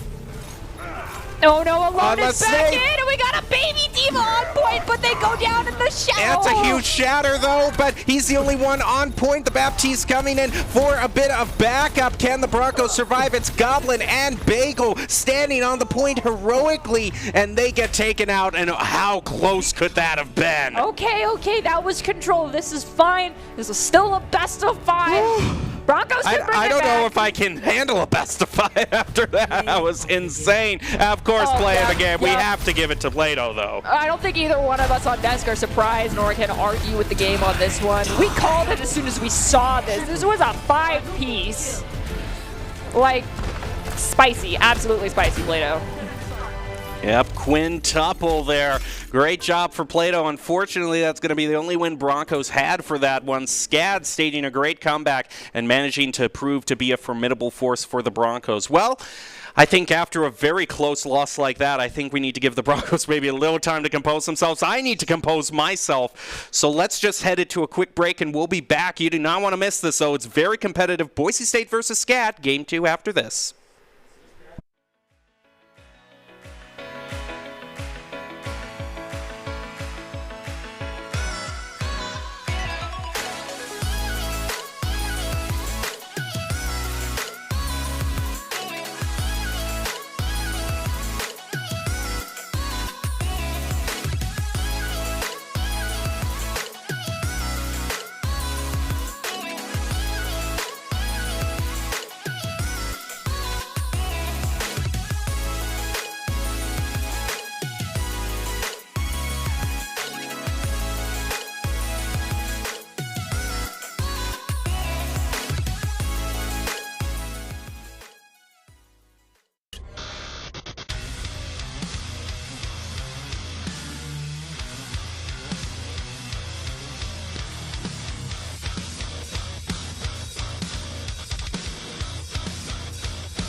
NationalGuard.com to begin your guard adventure. Here are a couple lessons I've learned over the years. Friendships come in all shapes and sizes. And always buckle up. Seatbelts save lives. That's a rule we can all live by.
Welcome back to the Boise State Game Pants Esports Arena, and you're currently joining us in an ECAC postseason quarterfinal matchup against Boise State and SCAD, and this is one of the toughest competitors the Broncos have gone up against. They lost just barely when it came to Lejean. They lost in the third stage. It came down to the last fight, and they just didn't quite get it, but as Nerdy said before the break, let's just control. We're ready to continue going here, and the Broncos are ready to rally back. Yes, and that also, when you lose the first map, it means that you get the second map pick, and I do believe the pick is going to be Havana for the Broncos going into this next one, which is one that they are quite strong on. I mean, even against what I would consider like one of their long-standing rivals in Bay State, they held for an incredibly long time, getting very little distance on that payload, so they're fully capable of going toe-to-toe with SCAD on this map. I think it ultimately is going to come down to anticipating ultimates a little bit better, because I feel like one of the things that Broncos felt guilty to now is previously it was dropping like 3 ults a fight. They're doing better about that, but now it is the anticipating the ultimates because they aren't giving as due respect to the other team for the amount of value that each player is getting, so they aren't ready for the ults to be online as fast as they are. Well, it looks like you are right. Havana is indeed the next choice, and from what I'm hearing back on the stage, the Broncos are certainly rallying themselves up, doing a bit of desk pounding, just ready to rally back, and we're going to see how they do. And ultimately, as they head into Havana, that means SCAD's probably going to get choice of side then. Yes, and most likely SCAD is going to be on defense. Typically, if you get the choice of side, you always go defense first because you can lock down. You set the win condition when you're on the defensive side, whereas being on the offensive side, you are at the will of the gods of the game and your own skill level to, place the payload as far as possible. And so being on attack first is a little bit rough, but you got the advantage of getting to pick the map you wanted. And I'm anticipating, honestly, here to see a very close hold. But if this is the Broncos on attack and we're running Baps Zen, we also see that they're scouting the high ground. And I really do think this is probably the Broncos because Zenyatta is one of the heroes that we know that Chosen is kind of a warlord on. But I could be wrong. We'll have to wait and see, but I really do think that's the Broncos. Yeah, whenever the Broncos, whenever Chosen is playing Zen, he just basically becomes the third DPS and how good he is. And right now we see the defending team is ready. And as here we go, and Boise State isn't just doing that. It looks like actually they are going to be going pirate ship here. Got the Bassie to counter the close hold from SCAD with the wall to get them on high ground. Absolutely devious. And that's going to pay off for them as they're able to take out Lucio. Is going to follow that up by taking out the Cassidy. Taking a lot of damage right now, but still staying alive. And there goes a heroic charge in from the Reinhardt to try to keep SCAD alive. But right now, for all that excitement, Boise State has not taken the payload. They are now. They wanted to make sure that they just lock down that fight. Okay, full okay. Payload control. They're not playing Protect the President, though. Okay. You really don't want to do that when there's so much easy high ground access Sure. for a defending team here. So we got Goblin swapping over to that Hanzo, get ready to do some dirty Logzo shots, as Bagel's actually going to be the one on the Zen here. And Plato also swapping over to the Ash, as we can see. Boise State is going to have to face Donut right off, Donnie, excuse me, right off of that high ground. And there he goes, an over Discord thrown onto Scad there. Mad Merc taking some damage, going to throw down the shield, peppering a little bit of damage between Donnie and Lucio. But right now, Boise State hasn't really been able to push the payload any farther. Goblin might change that, though, by eliminating Alone, and Donnie is taken out of their mech, quickly followed up, and with that win, Broncos keep pushing forward. So yeah, they got off the payload, but what the Broncos did there was insanely strong. What they did was they flipped, and they actually decided to split around the other team. So they were no longer in the advantageous position to be able to back up. They corralled them into that corner by flipping the point and choosing to pinch them off. That is something we might see more of going forward if they do another stall here on this first point. Especially because Broncos only have... Oh, no, Broncos have 3 on the payload. There is going to be another fight here, but it might go down very fast because the ults are in favor of the Broncos. Halt is going to be thrown out onto Scad as the Blizzard is pushed onto the Broncos. Trade back and forth between Bagel and Lilith. Alone, and Snape now taken out, and the Broncos look like they're going to be getting to this first checkpoint, just staggering out Donnie and that Lucio mid-air. And the wave onto Donnie. Oh, that's cruel. I get it. You're staggering the Pilot Diva. Everyone has respawn. Now kill him. Kill him, kill him, kill him. Whoa. Whoa, this is going the for hard stagger. Oh, that was dirty. onto the remake as well. We've got 3 ults in the back pocket of the Broncos, 2 for Savannah College of Arts and Design. They've got the Shatter Bomb combo, but you really can't combine those two together, especially into a double shield composition coming out for the Broncos. I anticipate, honestly, here, if the Broncos carry this one through this one, probably in a fight, maybe 2 fights, most likely a fight and a half, that we're going to see a double bubble swap comp for the side of Scad. Ooh, look where you step. That self-destruct, eliminating Goblin and Chosen. But Bob is the hero for the Broncos. He is just going to push them all outside the factory. Allow the Broncos to keep moving forward. So, yeah, that was self-destruct. We still have Shatter online. Almost have both support ults for the side of Scad. We've got Bagel, though, ready with that ultimate. We do see the swap over to the Monkey, so I don't anticipate a full hold here for Scad. They may not even try. It looks like perhaps Tracer's going to get a touch and then followed up by Diva. Yeah, so they're going to go for it, but this is a rough comp to try to push in here and close out a fight victory with Alone already going down. And Transcendence is going to keep Boise State alive while Donnie is facing a whole lot of damage out into Pilot Diva form, and Winston is also eliminated, so Boise State is just more than happy to get more picks and the second checkpoint now. That's a lot of damage. It is. Where's the flex tape when you need it?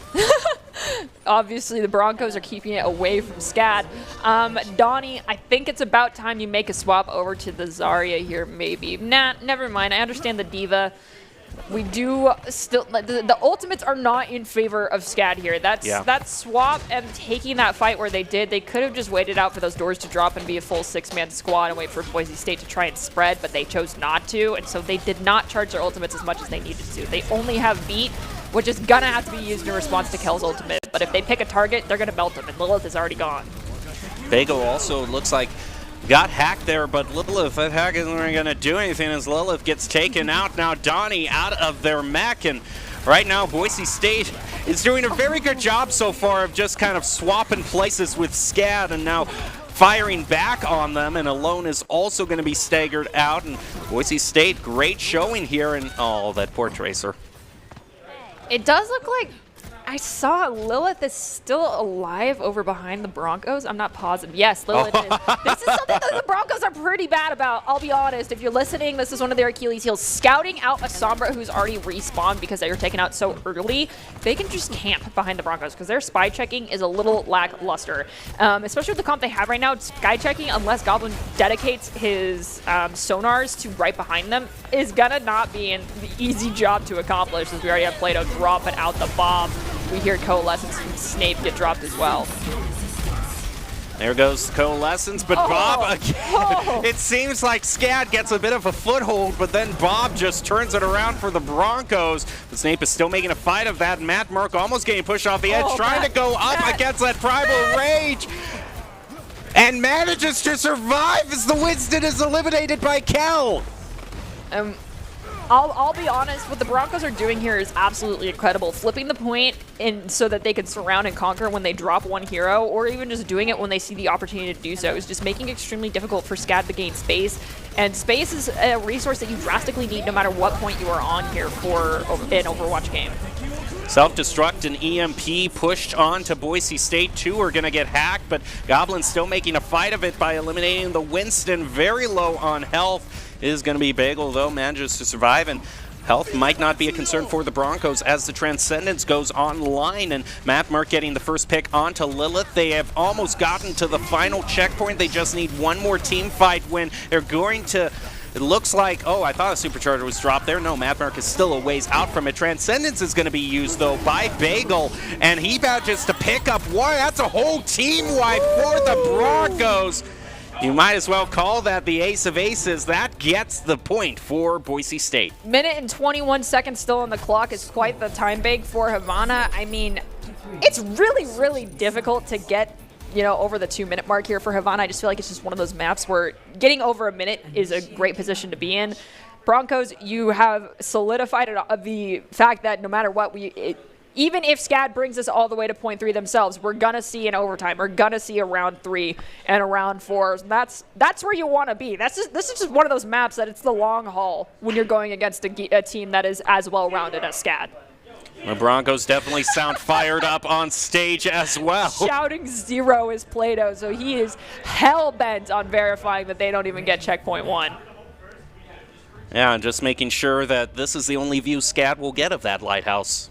Well, in all honesty, Scad did not roll out on the best comp for a close hold, and the Broncos are going to show them how you do it and how you do it right.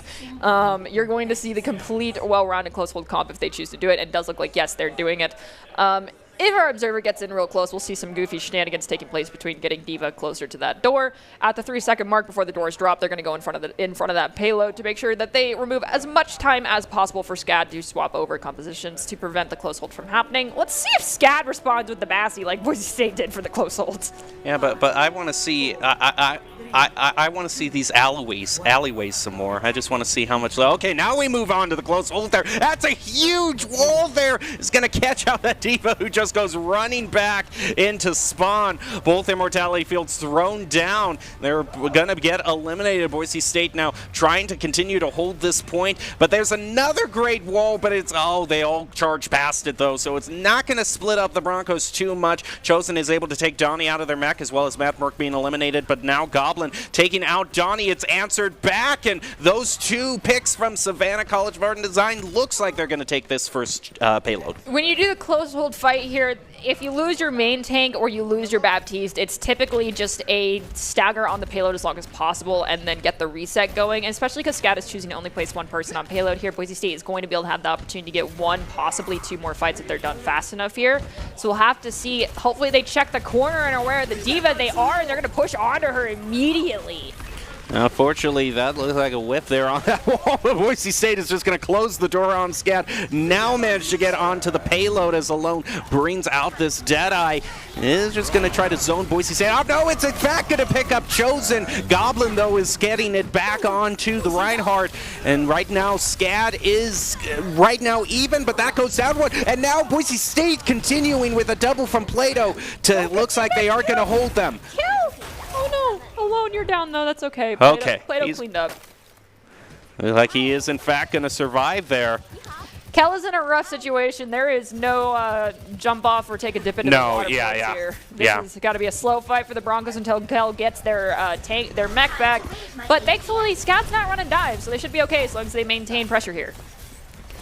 Just going to pepper. Oh, and the Lucio as well. That's unluckers. Right now, Boise State still managing to hold the point as Scad is going to be using their Shatter. Matt Merck gets caught up in it, but manages to survive thanks to that immortality field.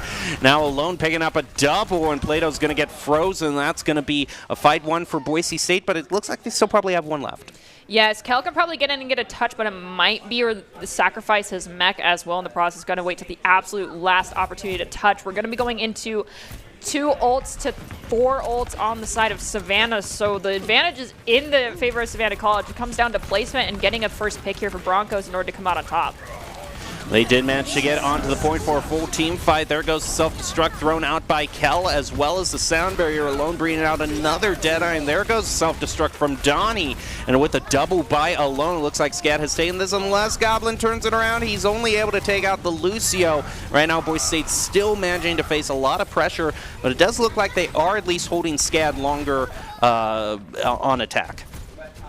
Almost crossing that 1 minute threshold, but 3 minutes and 30 seconds on the clock as we enter point 2 is a rough situation to be in. Broncos are in a great composition to hold inside here, but they need to start taking away some of the space that Scad is managing to gain here very quickly. I mean, the Broncos did not push forward this far. However, pushing that far forward with, I believe, okay, it's Lucio who's back on payload now, not the Baptiste. That would have been a risky play. And it does seem like Scad is only really committing 1 person to the payload at the time, whereas the Broncos did push 3 people on the payload at times to get a little faster, and is able to actually get safe. I thought once that wall went up, he had no chance. I'm going to be honest, if we see that later, I think the immortality was up, but the game was like, no, it's not. Good luck, goodbye. There, Plato also with a punch is going to eliminate Donnie, and there goes the Blizzard eaten by Kel as well. He's going to now get Lilith back for using that Blizzard, and Boise State holding Scad once more in the factory. And we do have Matt Merck back, so full team is available for the Broncos. Snape immediately pops that amplification matrix, forcing the Broncos to rotate and take better positioning to counter that. And they have, because it just wasn't in a good spot for Scad to continue to capitalize on. There goes the Shatter, is going to get Lilith, who walked through, but speaking of getting caught out, that self-destruct is also eliminating Bagel, and Alone and Donnie making a fight on it, but Matt Merck with a Flame Strike is able to take out their Reinhardt. Trades back and forth between the 2 teams, and Donnie now eliminating Chosen. All that's left is Matt Merck, and he can't hold it himself, and that's a take for Scad. All right, Broncos are looking to do something very similar to what Scad did, but they're going to wait till the last second, and they're not going to swap comps here just yet. They have ults coming online. They have the Blizzard, they have the Deadeye, they have Amp, they have Beat, and they're going into just a Deadeye, Amp, and Beat coming out from Scad. If we can get the touch here coming out from Kel. Actually, no, the full team's going to be able to touch. The Deadeye with the amplification matrix can be quite deadly with a wall off on the Rhine here. And a double on the Deadeye stops Scad right in their tracks, but one Deadeye is going to be answered back with another as Bagel gets eliminated. But with 3 picks by Boise State, that is most definitely going to be a hold. Well, something that you got to keep in mind is that, like, when you go down one, you've got 2 options. You either respond with an ultimate or immediately get a pick thereafter, and that's what something that Elevote works on with the Broncos. It's coining ultimates. What are you willing to pay because you have already spent so much? And Scad did not respond in the way that was optimal for them to retake, so they had no choice but to give up that fight. Plato now is going to use that wall to safely plant the Blizzard. How many from Scad are going to get frozen? Doesn't look like too many, actually, as the self-destruct goes out by Donnie, but Chosen doing work, taking out the Immortality Field and Lilith. That's a huge shatter, though, right onto Plato. Could be evening it up. Right now, Scad has only 30 seconds left. It looks like they do indeed are going to take the final checkpoint. I think that was a solo shatter onto Plato, nonetheless. Wow, just to rub the salt.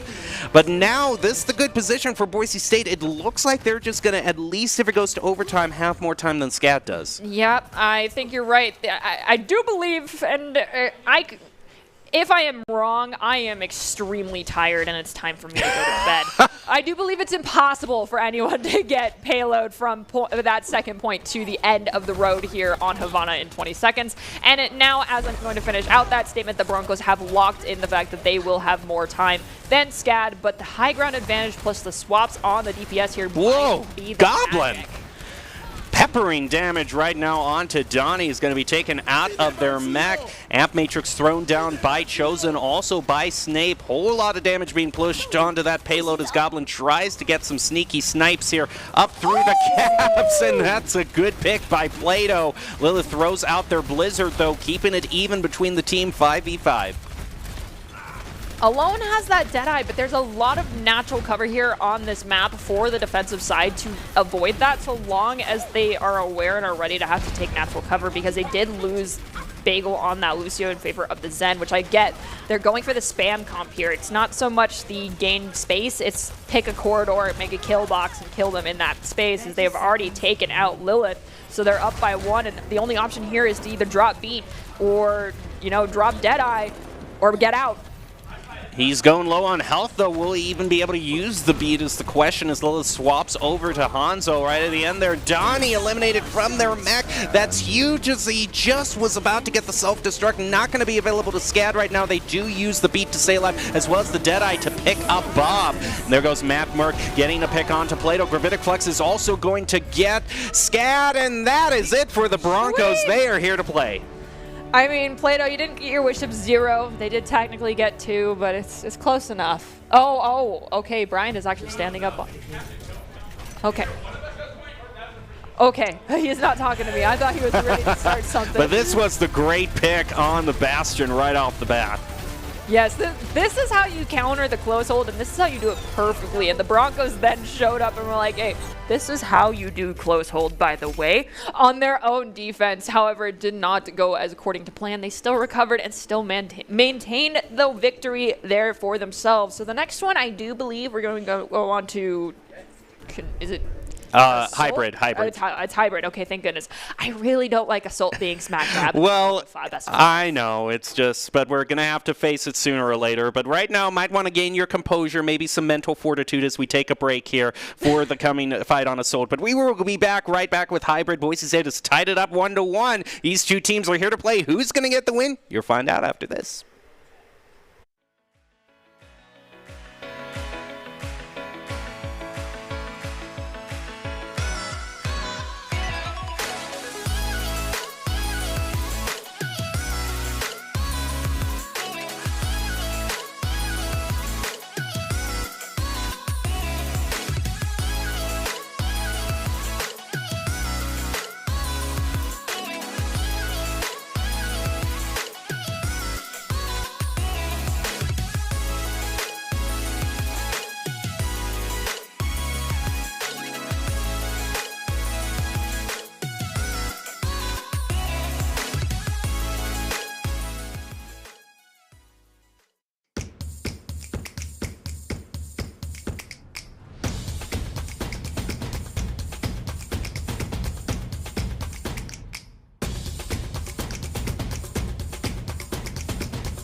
Here are a couple lessons I've learned over the years. Friendships come in all shapes and sizes. And always buckle up. Seatbelts save lives. That's a rule we can all live by.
Visit NationalGuard.com to begin your guard adventure.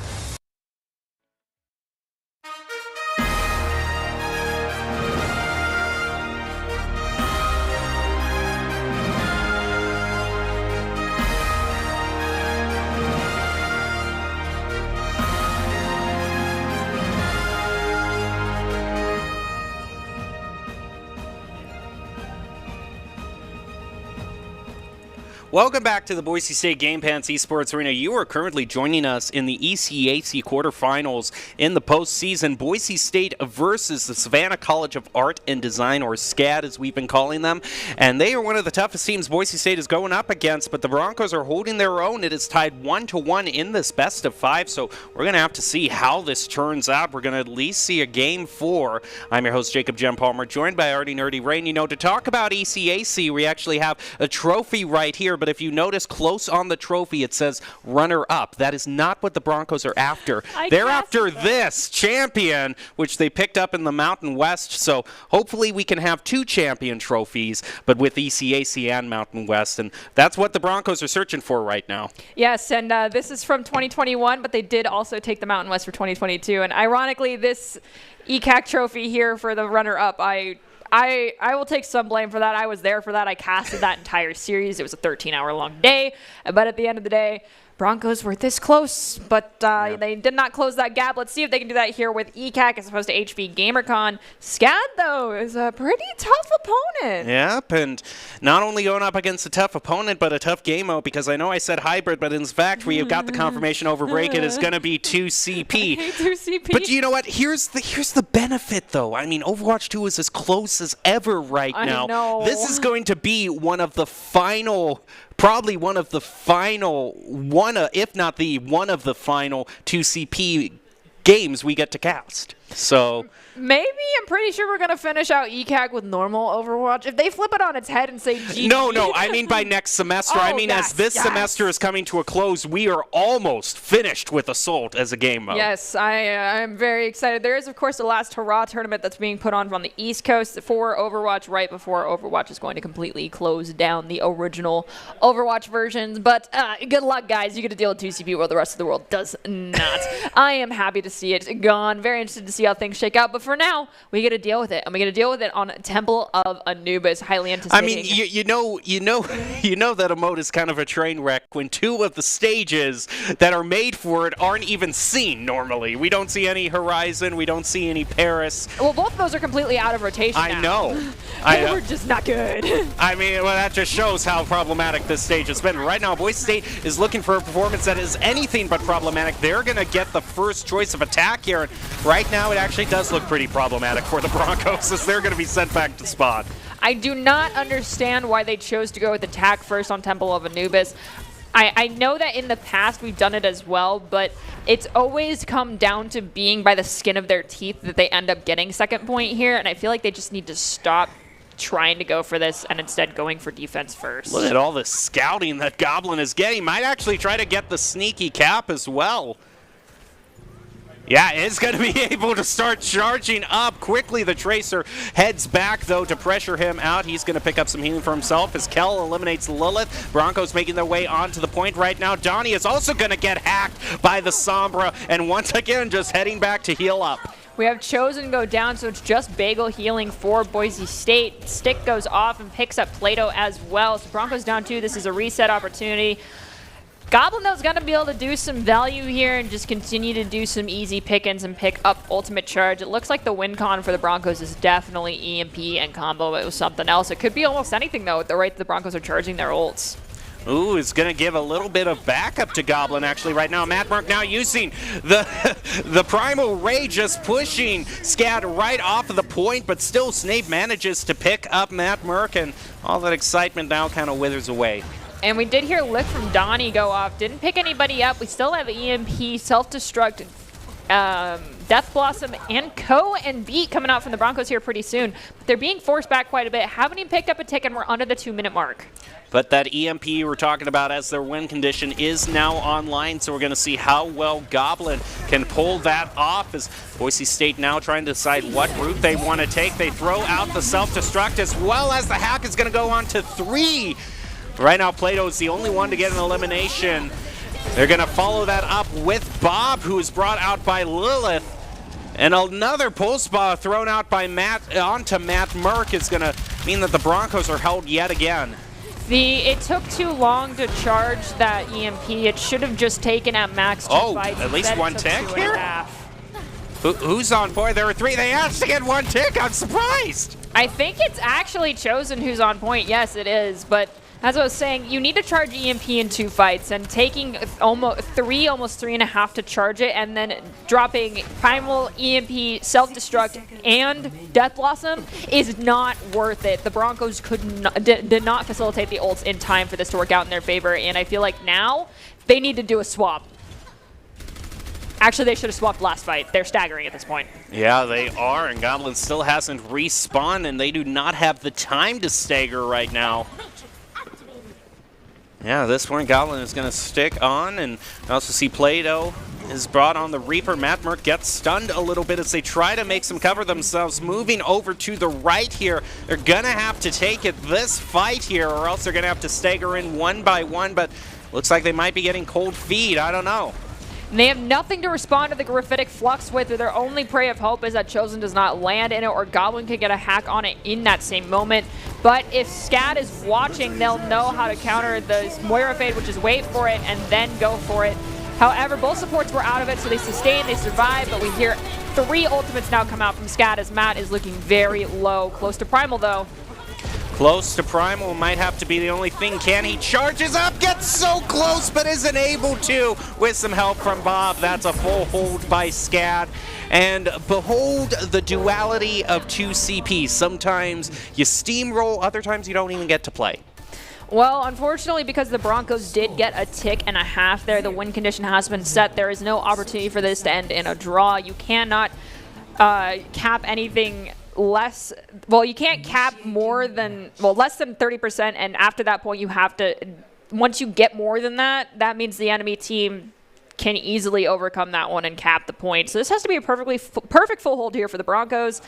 That's going to be a very, very difficult task. And is this probably one of the reasons why you were thinking maybe should have chosen defense? I will not lie. This is a strategy the Broncos have done once before, but the last 2 times that I've seen them do this on Temple of Anubis, it has been extremely by the skin of their teeth that they have managed to win out on this first point. And thank you, camera operator, for reminding us whose temple this is. Yes, focusing on Anubis for like 30 seconds there. If you're watching Moon Knight, Anubis hasn't made an appearance yet, but maybe he will here in the short future. However, I digress, back to what we're talking about. I understand that it increases the opportunity for the Broncos to win when they actually succeed on the attack first. But I don't feel like the statistics and the analysts have been done thus far in the comparison of the victory rates for when the Broncos on defense first and actually still have to go into a double, like go into overtime and play the full round again, or versus when they have closed it out by the skin of their teeth winning on the first round. I just feel like in this risky of a game, you should have gone with the safe playing on defense first.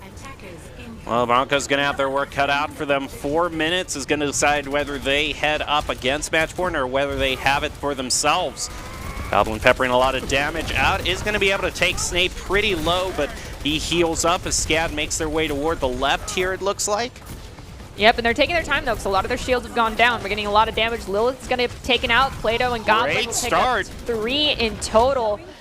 Echo's going to try and get out by the skin of their teeth here. They do still have Mercy pocketing them, so they should be okay, but they got to be careful trying to take this forward damage because Play-Doh is being boosted by Bagel, and Goblin is just a demon on the Hanzo. We're going to get a little bit of a mid-air fight here between the 2 Echoes. They're going to retreat a little bit right now. About halfway towards that copy. It's pretty good considering when you... Oh, there goes a Dragon Strike, though. Thrown out by Goblin is going to split up Scad a little bit. As Bagel tries to get another pick here, still being boosted by Bagel. Play-Doh, though, still very close on this copy. The Holt comes out. There's not enough damage to prevent, well, to take any of the Broncos out. I do feel like that Hanzo ult was more of an attempt just to buy a little extra time, throwing ults as they come online. We hear amplification makers go off, but Play-Doh and Bagel get low, and Bagel goes down in the process. Make that support sacrifice worth it. We have Play-Doh doing the copy on the Orisa. Will they get Bongo in time, though? Their dupe is already almost out.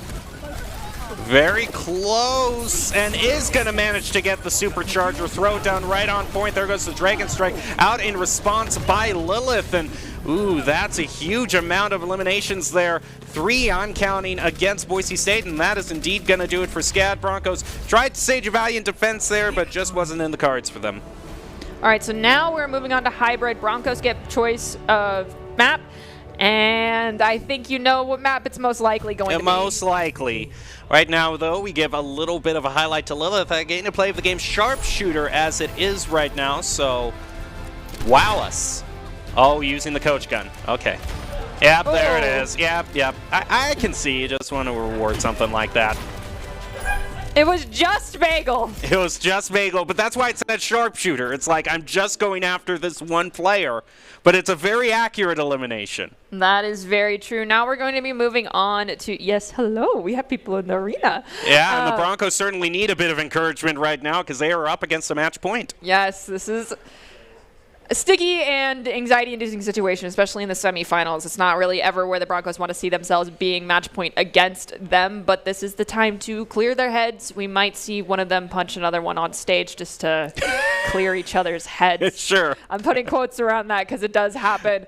Know that they love each other, but I'm thinking that you're thinking the same thing I am for what map is going to be next. Well, we'll leave the audience thinking just a little bit more, see if they're thinking what we're thinking right after this break. So get to thinking.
Visit NationalGuard.com to begin your guard adventure.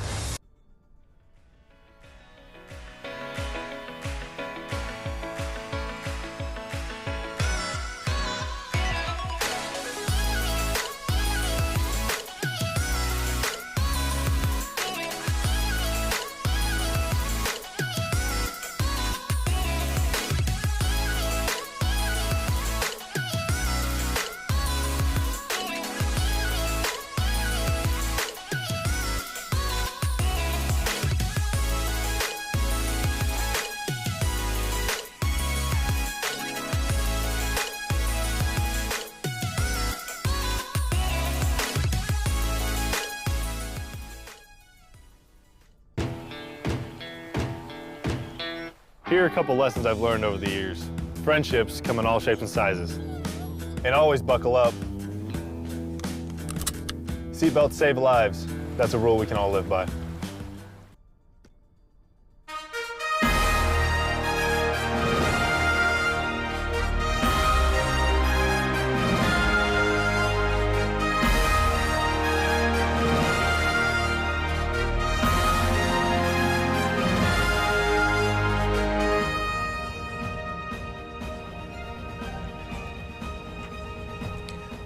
Welcome back to the Boise State Game Pants Esports Arena. You are currently watching our coverage of ECAC Collegiate Overwatch playoff season, and right now the Broncos are locked in a quarterfinal match against the Savannah College of Art and Design, team that the Broncos have faced up against in the past and lost to in the past as well. And they are fighting as the underdogs right now against match point. SCAD only has to win one more, where the Broncos are going to have to win the next two if they want to win this match. I'm stereo host Jacob Jem Palmer, joined by Artie Nerdy Rain. And we were probably thinking the same thing about what might be chosen, because if it's the choice in hybrid, there's really only one stage that's probably going to get chosen. Yeah, I'm thinking it's Scrims Row. I won't lie. I've been lobbying for the Broncos to pick up Blizzard World a bit more, because I feel like you got to start going for the maps that not everyone practices significantly, and one of those is Blizzard World. I feel like a lot of people don't know wall that map and don't scrim it, and so by dedicating time into scrimming that, you're prepared for this situation, because the only choice in which the Broncos are going to be choosing an escort map in this tournament is if they are down, if they've lost 2 CP. And so they need to be the ones to pull out the unexpected as opposed to just going with the standard Scrims Row. This is why it's called Scrims Row. Well, we're going to find out here what indeed was chosen, and it's Kings Row. Yep. Yeah, like I said, I've been lobbying for Blizzard World, but that does not mean it's been getting scrim time. It has been, of course, Kings Row. They've been working on a lot of rotations of close with the Bronco wall and mall comp, so to speak, for defense and offensive play here. I do believe that because of where I saw that Diva flying, it's most likely, yeah, that's Kel. So the Broncos are going to be most likely on defense first. No, that is not Kel. Kel does not do that. Interesting. So once again, that if what we're thinking and that is not Kel, yeah, it is. So Boise State is actually going to be attacking first for the third time. This is their third round in a row they've had to attack first. And they're going with the high ground rotation just to avoid getting walled off easily. Now this comes through with whether or not the team pushes properly with Matt, and they actually baited out wall, so this means free space, but Plato instead is going to return with the wall up there. Well, never mind, that was Plato's wall that was used first, so secondary wall got baited. Now it's a kind of wait for cooldowns opportunity, but Matt cannot lose barrier. There goes the wall thrown up by SCAD again. Boise State throws up their own. Right now, still has some health there on that shield, but is going very low. Looks like they're going to use it, but right now, as I've been talking, Goblin is able to pick up the Reinhardt. Alone is the next to follow, followed by Snape, and looks like in a drawn-out fight, but the first fight nonetheless, the Broncos take it. All right, they need to stagger this pilot, make sure it doesn't kill our own. Yeah, it looked like it was taking out one of the Broncos. I think, yes, it was our own Kellen McGurkin and his pilot as well, so they were trying to get charged while the other one was. That's a rough situation to be in, but they staggered her long enough that it's going to be an easy take. Now, Broncos need to push forward and prevent the space that has already been gained. You don't want SCAD getting to that archway. Now they're in hot water. We'll see if the Broncos can get themselves out of hot water as they make their way forward toward the archway here. SCAD also just bringing on that Earth Shatter just coming online. Broncos almost have their Blizzard as well. Here we go toward the archway, and the Deadeye is going to be used by Goblin to help zone up. He's waiting for the right moment, and he gets walled off at the last moment. Talk about patience, though. Still gets it. Is actually going to get credited with 3. What a wait at the last moment, and that's a team, well, might as well be a team wipe. I'll be honest, I was waiting for Plato to wall Goblin up, because that's typically like the counter wall is something that we play for, but it seems like I think Plato might have already spent wall. So Goblin was just like, I'm a chill. I'm gonna hang on to the cube, because if you don't pick anybody up, they still cannot push into the LOS of that Cassidy. And we often see that being used. It's just kind of the zoning Deadeye. Zoning. Here we go. Oh, it looks like Matt Burke might be waiting for just the right moment to use the Shatter. It's able to pick it up onto Lilith. Boise State is going to have to defend against this self-destruct as well as Alone's own Deadeye. And right now it looks like, though, they still managed to make their way toward the checkpoint, taking Donnie out of their mech, and the Broncos are just unstoppable right now on attack. SCAD is just bleeding ability after ability onto that point. They spent Immor, they spent Beat, they spent Self-Destruct, all after the fight was lost. I mean, yeah, I beg for Scrims Row not to be the pick, but this is why the Broncos pick it. Once they get that tempo in their favor, they just start rolling, and there is no stopping it. The bleeding has begun for SCAD, and they have yet to find a bandage for that wound. All of the snowball that was supposed to happen on Assault for the Broncos is now coming through for them here on Kings Row. Oh, Lilith's ult. is going to freeze a lot of the Broncos. Has to keep Plato. Is going to answer that with a freeze of his own right now, but Alone picking up a double is going to swap it in favor of Scad. But Matt Merck with the double is evening it back up for the Broncos. He is sweet as ever, back and forth, picks up a triple, gets frozen by Lilith, but survives and takes Lilith out. And the Broncos now almost have this first attack done with over 4 minutes in the bank. Yes, that's going to be it. 4 minutes, 15 seconds. That was honestly incredible. However, I'll be completely honest, had Scad made the Bastion swap here and gotten a stall, Broncos would have been back on their back foot because they spent a lot of ultimates on that final engage, and we're praying that payload hit that back corridor without any disruptions, because had they not won that fight, the ults would have been in favor of Scad, and the pendulum would have started swinging the other way. So that's still not overcommitting ultimates is still very important, and hopefully they don't do that on defense here. So I've got to ask you an interesting question here. When this round was starting, in your mind, what time would you have been happy with the Broncos taking away on attack? I mean, about 3 minutes is normally what I like to see, but I still remember this one day when Jackson was still heavily involved with our program. Basilisk, he is now playing for Best Buds as their main tank. Take that information as you will if you're as mind-boggled as I am. Wasn't he a top 500 Lucy? Yes! He's now a Reinhardt player. I don't get it. I don't trust it. I have questions. He'll get the third degree later. You know what? I still don't trust it. Even though I'm seeing it on the screen, there's something wrong here. But Jackson, I remember one time was like, all right, I want to see 4 minutes on the clock on Kings. And the team responded exactly with, okay, and got over 4 minutes on the clock. And so being able to see that happening still again and again just goes to speak to the amount of tempo control and momentum that the Broncos are able to get here. I just really hope that they don't fall guilty to what Scad did, which is on that second to last point, over-ulting made it so they could not recover once they had lost control of that tempo. Because you need to still use your ults with a condition in mind rather than just throwing them. Here goes Scad with their first push. Remember, the Broncos took the first point on their first push, so any hold here would put the Broncos ahead pace-wise. We'll have to see. It does look like Matt Merck gets frozen, and Alone with the flashbang is going to take out Plato. Immortality Field also eliminated for the Broncos, so right now they're just going to be pushed back onto their own point, and it looks like Scad, they are good on attack as well. All right, so the Broncos have gone down. Now it's time to reset and retake. They're looking to take this fight at corridor, and hopefully they're scouting because Alone is right to your right, Plato. Thank you. Yeah, but pushing forward Alone like that, I did not mean to make a pun, but pushing forward like that, Plato could have definitely much so risked the opportunity for the team to reset here. The May and Reinhardt are very quintessential. Like, May, Baptiste, and Ryan are very essential to holding this corridor, holding Archway. And had Plato gone down, that would have been, all right, we just lost the opportunity to hold at Archway. Well, this was the location that we saw that outstanding Deadeye be brought out by Goblin. Alone is also going to have the opportunity to use his own. The Ampage is going to be thrown down, wall thrown up in response, quickly broken through, self-destruct, thrown out by Donnie, picks up Plato. That's a great start for Scad as they're looking to continue on their push here. Kel almost out of their mech and does get taken out of their mech, and a wall going out in front of Matt Merck. He's going to still try to engage, pins Donnie, but and a shatter as well. He is fearless. And did that turn it around? It actually looks like it did. It might have. It might have. It looks like it's more like a stall out from Bagel for a couple of seconds. But I mean,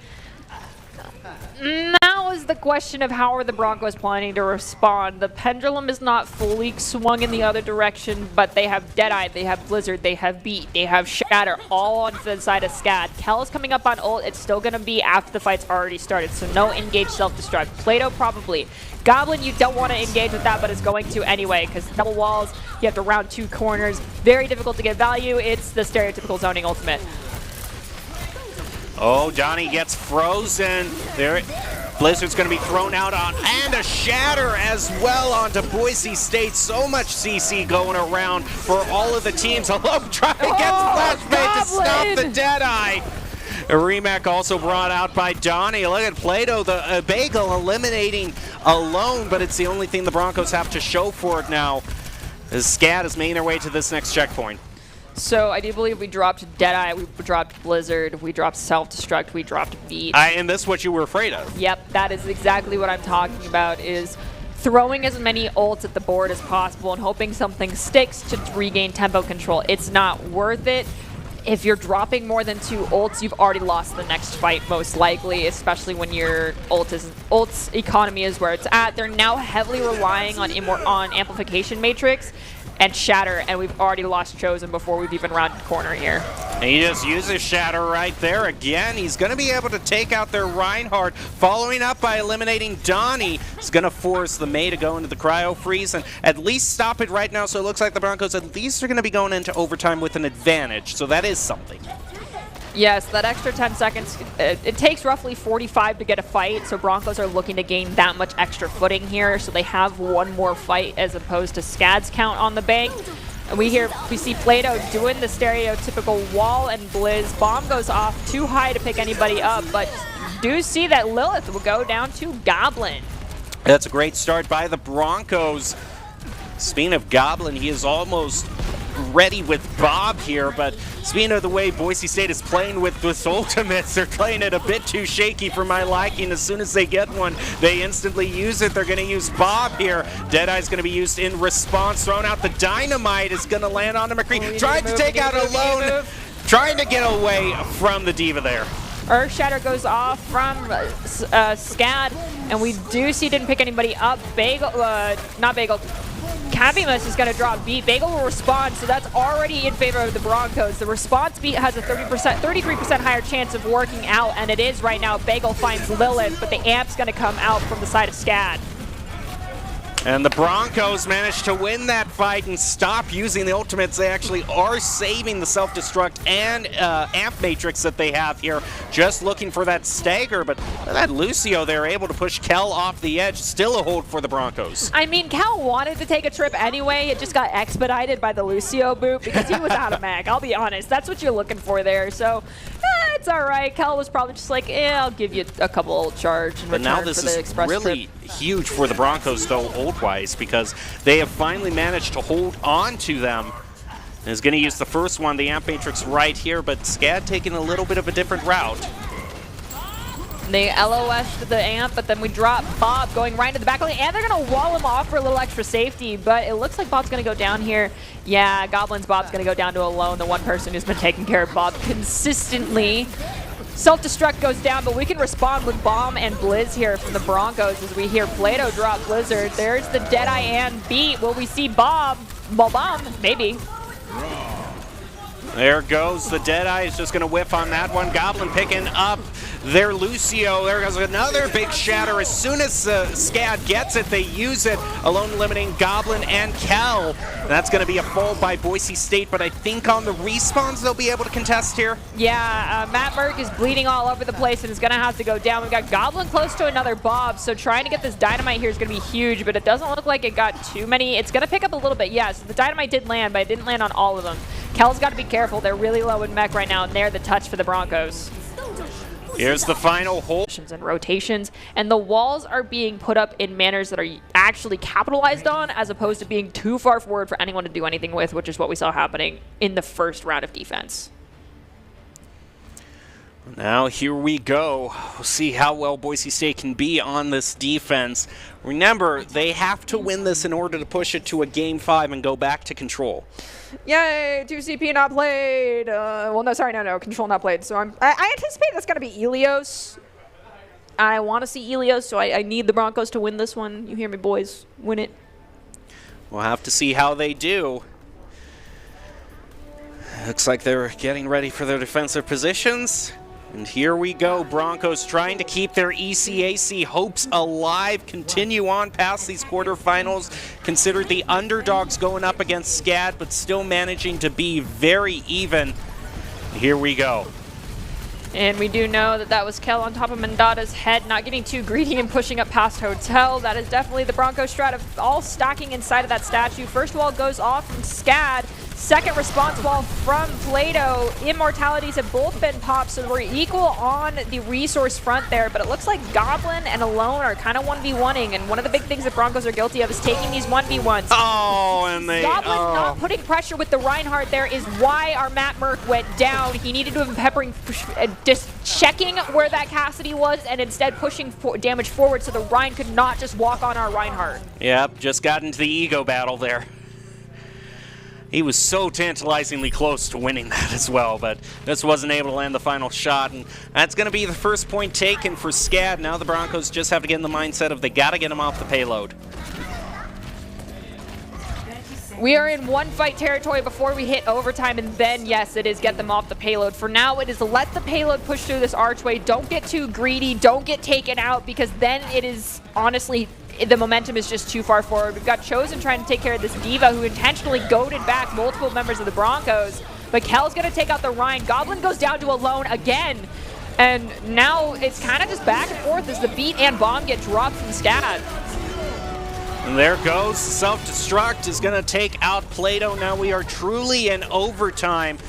Kel is just going to fall quickly so the Broncos can get another team fight there. If anyone from SCAD, if no one is touching their payload, then the round will end. Right now, they have a lot of people on payloads. Maintaining this forward distance is going to be difficult because they've got 3. They're trying to get it as far as possible. I understand why. I mean, the Broncos have quadruple almost the amount of time that they did. But that means that this front line is not as strong as it could be. And we've got 3 ultimates going into 2 ultimates coming out from SCAD, and the support ults aren't there. So if the Broncos can land these, this could be it. Oh, and they're going to land the Shatter onto Donnie there, throw out the Blizzard in follow-up, and they fall like dominoes. That's it. Boise State holds SCAD 82.44 meters. Yeah, but SCAD still got that payload quite far. That still is a big ask. That archway choke point, because that fight was a whiff from the Broncos, this could be rough if SCAD can hold them there. So they have to get the tempo control, and then they have to push forward. They can't do what they did originally, which was just basically stay on point and let the respawns happen. After they recognized that it was just Diva, they needed to have either let the 1v1 happen and either Kel died or the other Diva died or both died, and then pushed forward and claimed space. They cannot let this fight take place at Archway. It has to be passed by Library at the least. Here we go. Ready to push through here. Broncos, it is do or die for them. It's all in their hands. They're going to have 4 minutes, 15 seconds to prove why they should still be considered an ECAC. Can they win against SCAD?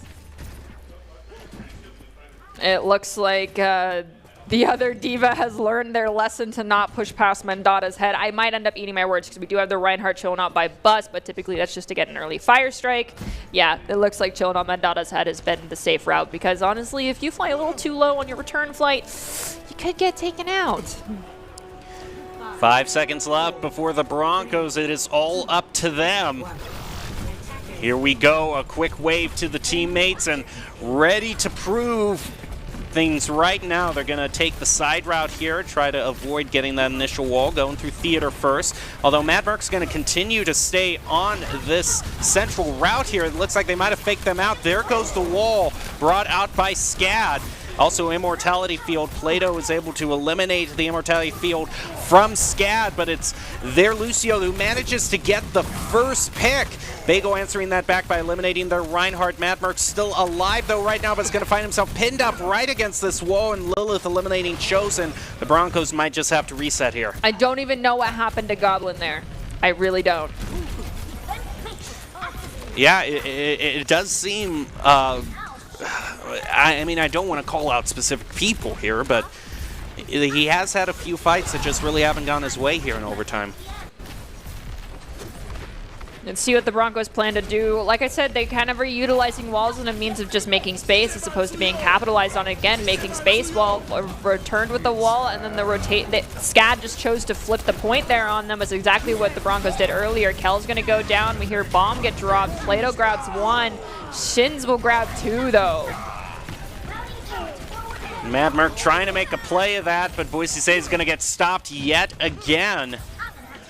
This is what this overtime, this time deficit works out in favor for the Broncos, but few more fights, and the Broncos are really going to be up against it. They are in 2.5 fight territory now. It is time to make these ultimates work. I don't think Plato should go for the wall bomb, well, the wall blizz that we've seen in the past, but we hear Shatter, we hear Blizzard, we hear Deadeye, so there is 3 ultimates go off. And there's the up Deadeye. 4, but now the only thing they have to cross this border territory here on Archway is going to be that self-destruct. Never mind, Which not they- even have Wait, self-destruct what? now. So now Why the did you Broncos use have that? to push forward and claim space. Otherwise, they're going to be choked at this archway because they have Deadeye coming at them. They're going to have the amplification matrix as well. Donnie is way closer to self-destruct than the Broncos are. They need to claim space. Otherwise, they're going to get corralled. Well, they get a good wall to start things off. We're going to be trapping Donnie. Manages to get away just now, but now the Broncos still not having any sort of ultimates to use. They're going to have to go up against this Deadeye here. And Lilith and Shins are going to be getting the picks that they need to help SCAD continue their defense. Hopefully the Broncos take a high ground rotation here instead of trying to go toe-to-toe at the front line, get this payload to the arch, and then go on the high ground and drop down behind them. Right now, SCAD is in a very good position. We hear Amplification Matrix in a bad spot because they can just kite. Both teams kind of wasting them. Broncos choose to push in front of theirs. Diva on the payload, pretty standard, but Plato might be the saving grace right now for the Broncos with that Blizzard almost online. Has to charge it back up. There goes the Deadeye throwing up the wall in response to keep the Broncos alive. There goes a Shatter as well from Matt Merck. He's just trying to pick up anyone from SCAD. That's going to be hard with that Itali field, and a Shatter onto Goblin as well. But Plato trying to even it up, eliminating their Reinhardt. Matt Merck's going to be eliminated by Donnie. Kel taken out of their mech. And right now fighting on the point is Plato, but I don't know if the Broncos, they might just need to reset here because they do not have the time to stagger at all. You are definitely right at 30-second territory. This is last fight, and they've dumped so many ults. At least they used Amplification Matrix. They're going to get the Diva, doing a minor soft reset here. Plato knows that there's 2 here, trying to pick up 1. Can't find it, though. Broncos trying to just regain as many people as they can before they push in, knowing Diva's out of mech. Kel might be able to be the Hail Mary with that self-destruct. It just might be, but they've got to get onto the payload, and right now, and I'm just worried right now about Lilith, what they're going to do, because all they have to do is throw out this Blizzard. They haven't thrown it out, though. Boise State manages to get onto the point, though, and they're getting closer to that self-destruct. There goes the remake out from, there it goes. Of the bomb being ready from Kel. Okay, yeah, it's going to freeze Kel. Kept alive, though, by the immortality. Plato manages to get their Blizzard, but is it enough? Boise State is already down a whole lot, and the Deadeye is going to do it for SCAD at the last moment. Boise State is team wiped, and that's going to do it. SCAD wins and moves on in the ECAC. Congratulations, SCAD. Y'all fought incredibly hard. The Broncos brought their A game, but could not quite get that A+ from the teacher today. No, but hey, we ended with the support play of the game. This is what I like to see. I'm a little biased. And still get a nice boop there. Continue things on. That's going to have to be the end of the road for the Broncos, though, in terms of ECAC. They played their heart out. They still have the Mountain West Championship, but SCAD, another win against the Broncos. They are a tough team to beat. Definitely. So congratulations, SCAD. It was a 1-3 SCAD victory, but not an easy one in the slightest. Well, now as we look back here, there are I was going to say there are so many players to choose, but I think we decided during the first stage what the player of the game was going to be. But before we get to that, Boise State Esports is always looking for new players to join the top games that we play: Overwatch, Rocket League, Valorant, and of course production roles as well. Top grades, top talent along with good grades and eligibility can improve your chances as well. To find out how you can join the Broncos, go to boisestate.edu/esports for more information. And with summer break fast approaching, it is going to be prime scouting season. So. Oh, that's very true. Okay, so yeah, we kind of decided if it isn't chosen, no, not chosen, it isn't, it's played. Yes. But I don't know, maybe production has found a way to make it chosen, I'm not sure. My vote's still gonna go to Plato. Yeah, he just had such an incredible Death Blossom, but they might give us choices, here If we because get to play a game again. Yeah. If we get the choice here between three, then that might be, because that is something that production has been working on today, is kind of a new choose between these three players to do. Cool. Yeah, it was pretty cool. If you were watching the Esports Tower broadcast, which you should be watching Esports Tower anytime we're broadcasting it. So here we go. Okay, yeah, we get the choice here. So the nominees are Kel. Probably Plato, and then maybe Bagel or Chosen. Kel, a political science major, full name Kellen McGurkin. Just if we're doing this like an award show, I want to set up who each player is. And then we have Plato. That's Brian Cran. Economics major from Star, Idaho. And yeah, that's the play that is going to get it for him if he does get it. But also maybe taking the player of the game might just be, I wonder who they decided, Gob here. That's going to be Joey, finance major from Boise, Idaho. He's from Hawaii. Oh, well then my teleprompter, I need to have a rant with the teleprompter writer here, so. Apologies, Gob. But, yeah, he had a great play there. But who is the player of the game going to be? It's got to be Plato. It's got to be Plato. If it's not, I will surrender my rights to ever make a suggestion to play the game. Of course, I'm lying, but I'm going to act like I'm telling the truth because I'm insanely embarrassed if it's not Plato, because we called that from oh, yeah, we knew the from end of the second fight. Yeah, from the second fight in the first stage. We knew it had to be. And watch the rug get pulled out from underneath us. But I think we're right. Nope, yep, we knew. Okay, we were right. We get some things right here on desk. That's a first. Real.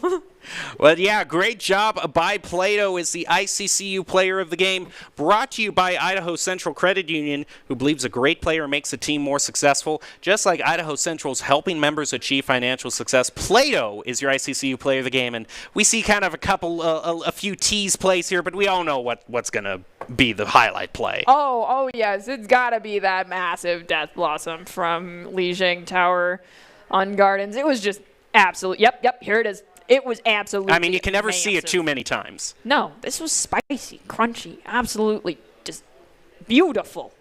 Yep, great job there. He already had a quad, but was then going to go after the other Reaper, take him out, get a quintuple for himself.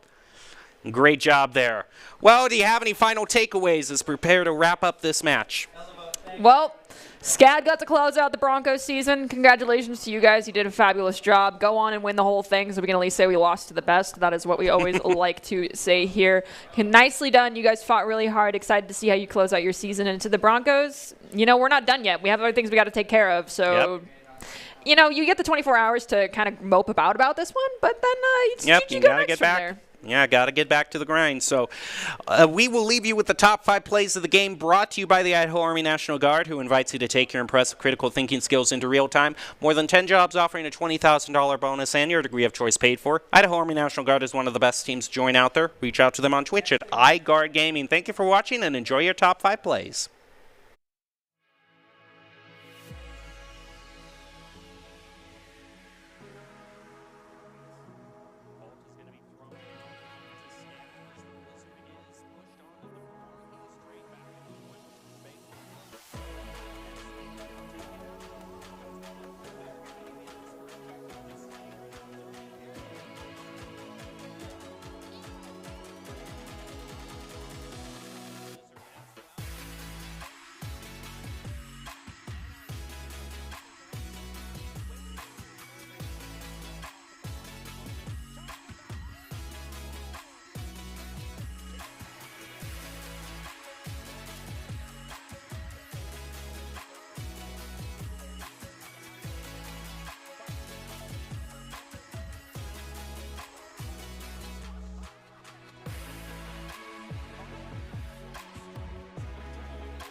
Here are a couple lessons I've learned over the years. Friendships come in all shapes and sizes. And always buckle up. Seatbelts save lives. That's a rule we can all live by.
Visit NationalGuard.com to begin your Guard adventure. Here are a couple lessons I've learned over the years. Friendships come in all shapes and sizes. And always buckle up. Seatbelts save lives. That's a rule we can all live by.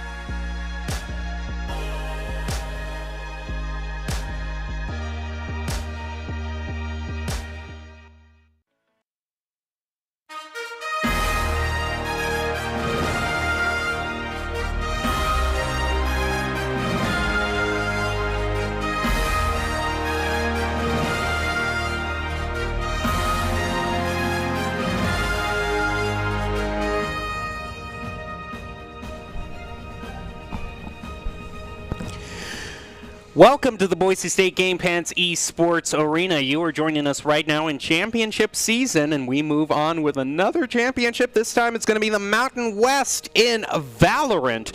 Boise State is going up against University of New Mexico.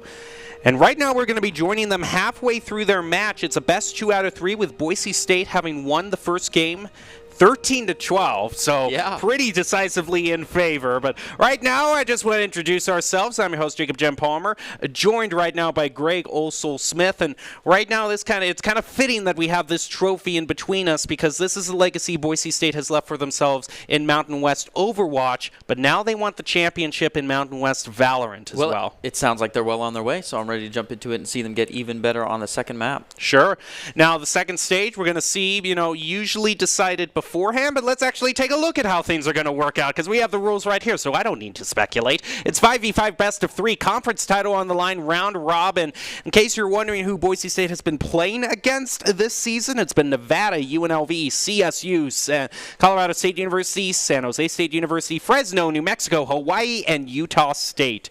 Hawaii has been kind of one of the top teams Boise State has to look out for, and UNLV also got a win at the very end of the regular season against the Broncos. So those are the two teams the Broncos are going to want to look out for, but they are not going up against them in this quarterfinal. They are going up against University of New Mexico. So now, as we're ready to head into the stage here, this might be the only round we see because the Broncos are on match point. So what stage would you like to see most? You get one choice here. What's your one choice? I've got to go Haven. Haven. Okay, you want to see 3 points fought over? Yep. Haven best map. I'm sorry. That's the way I feel. It just has so many options, and I feel like Boise State plays it well. I know that they don't like Haven, though, so I doubt it's going to happen. In fact, they're going to try to ban it if they can. They'll probably ban it and choose Fracture just to spite you. Just to spite me. Nope, they don't like Fracture either, so I'm expecting a Center Breach are their favorite. But like I said, just to spite you, so even though they don't like it, they might still choose it. We'll have to see. But despite the advice that we have to give to the team, we also want to give some professional advice, and that's Doc's keys to the game in Valorant. That's to flank effectively, spend and peek wisely, diminish your opponent's econ and loot. Of course, remember to pick up their guns and dominate angles. It's brought to you by Drop In Gaming, the premier online platform for gamers who seek competition. Play your favorite games to win cash and prizes through free and paid entry matches and tournaments. Whether you're new to the scene or a seasoned veteran, Drop In Gaming has the right games and competition for you. We're going to be ready as soon I'm sure production will let us know what stage has been chosen. I'm told we are still in lobby.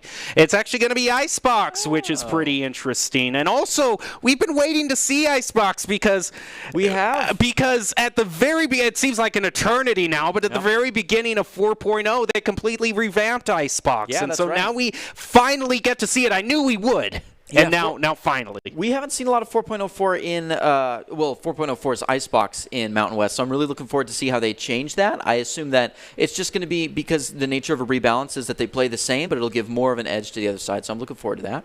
Yeah, a lot that's different, and if we're speaking about things that are a little different, it's kind of always fun to do a little bit of speaking of what's in the rumor mill right now, and I hear based in the rumor mill of Valorant, Jet's long reign might be over. I don't know about all the way over, but she's definitely going to get a little softer. Yeah, definitely, because it's always been, we've been talking about the dash that has made her the dominant opper, only really challenged by Chamber with his teleport. But in case you haven't heard, the announcement has been the dash is now going to be changed. So when you initially start the ultimate, you'll have 12 seconds to use it, and then you got to press it a second time to confirm to use it. So it's not like you can just use it anytime you want anymore. Yeah, you kind of have to queue it up and then commit to it. But as exciting as Jet is, and she's been meta since beta, and we're looking to change that, I'm more interested in the new character coming out. We've only got a tiny bit leaked. I think we actually have the picture right now in VT1 production, if you want to pull that up, because, yeah, that has been revealed, excuse me, and I haven't gotten to give my thoughts on her. It's Fade is going to be brought out as a new initiator for Valorant. Yeah. Should be very interesting, and of course you can see kind of the cooler Moira, if we will. Right. But it's also kind of going up against, is going to kind of be in the same vein as trying to get a lot of information. We're still trying to kind of figure out how the ability is going to play because it introduces something completely new. Yeah, from what's been leaked or from what I've caught, it sounds like it's Reyna's take on Skye, really. Okay. So, it's gonna the new mechanic that you're talking about is called Trail, and we haven't got a lot of information on it. But what I hope it's like is similar to the Seekers. You're gonna have something that trails a person. But sure. We'll get a lot more on that later. Right now, we're ready to hop into the game. Right, and yep, here we go. It's going to be University of New Mexico, the Lobos versus the Broncos. And right now, the Broncos are heading into this match at match point, excuse me, on Icebox. They just need to win one, and they will be moving on as we see the picks that are going to be brought out. It looks like both teams hovering Vipers. Still kind of a choice you need to make on Icebox despite the nerf she's gotten. Yeah, and we talked about this earlier, how, the change in Icebox doesn't change a whole lot of the meta. It really was just a rebalance. It wasn't a huge buff or nerf. It was just getting more picks on this map. So I expect a really similar team composition meta coming for this map, meaning Sage is really helpful on those plants and to prevent the post-plant scenarios. Viper is very helpful in slicing up territory, particularly the B site, so almost always a must pick. Sova, because there's some tight angles that open up into large rooms, all of Sova's utility is super critical, and he's almost always picked. So we see almost a total mirror here if Calvin does go with Trout's pick. Yeah, it will be a mirror match, and that's what I was thinking, with Fade, is how impactful will she be on the meta, because Sova is so dominant as an initiator pick. He gets so much information. How good will Fade be at gathering information like Sova does? Very true.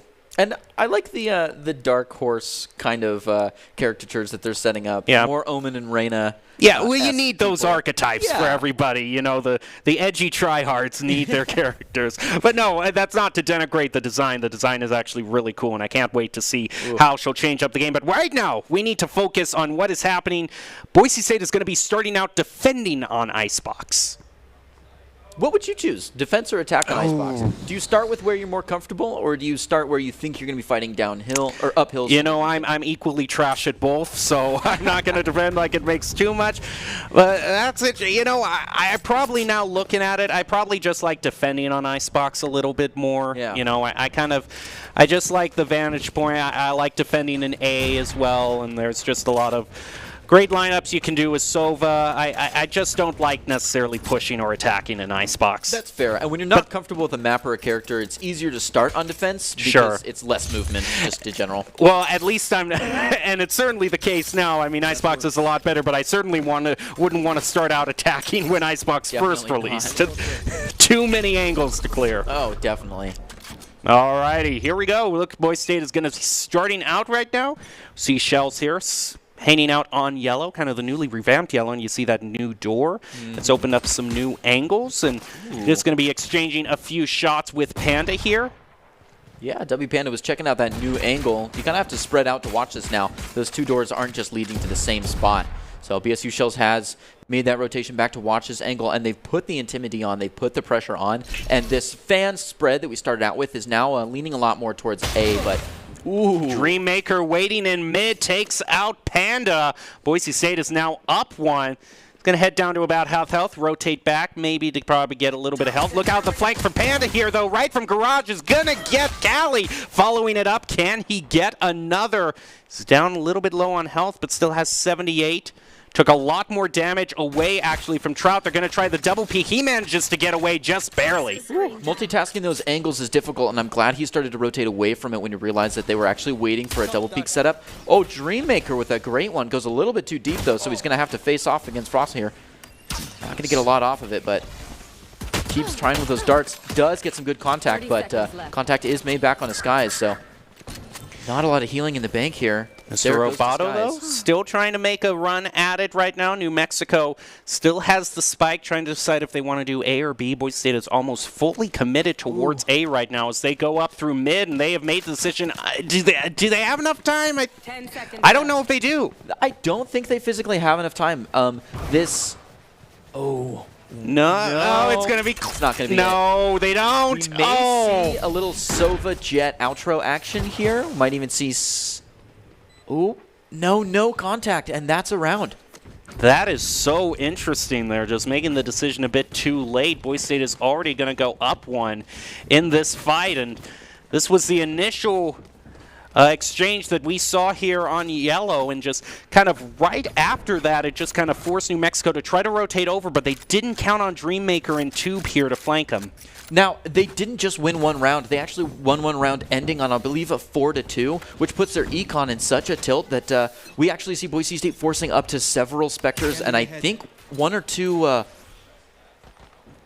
beginning rifles here. Yeah, that's the sound of one of them. So they've got A on lockdown and are already rotating kind of deep in mid to look for a decent pitch. And there goes that Marshall on one. Backs up, getting ready for the next. Gonna throw out the smoke just to stop that dart there. New Mexico getting a lot faster, though, on committing to this point. They have already planted Dreammaker with the Spectre, able to take out Trout. Gonna get a little bit of a hit on there with the drone. Now moving on to get even more information. Sees Frost wide open. No doubt sharing that information with the rest of his team. Trying to get some sort of wallbang here. Almost gets it, gets one, and Shells with two on the Marshall is going to get the win for the Broncos. Now, I liked how you talked about they're moving on to this side a lot faster, and I think that was just a good correction they made very quickly considering that first point. Their problem was being indecisive.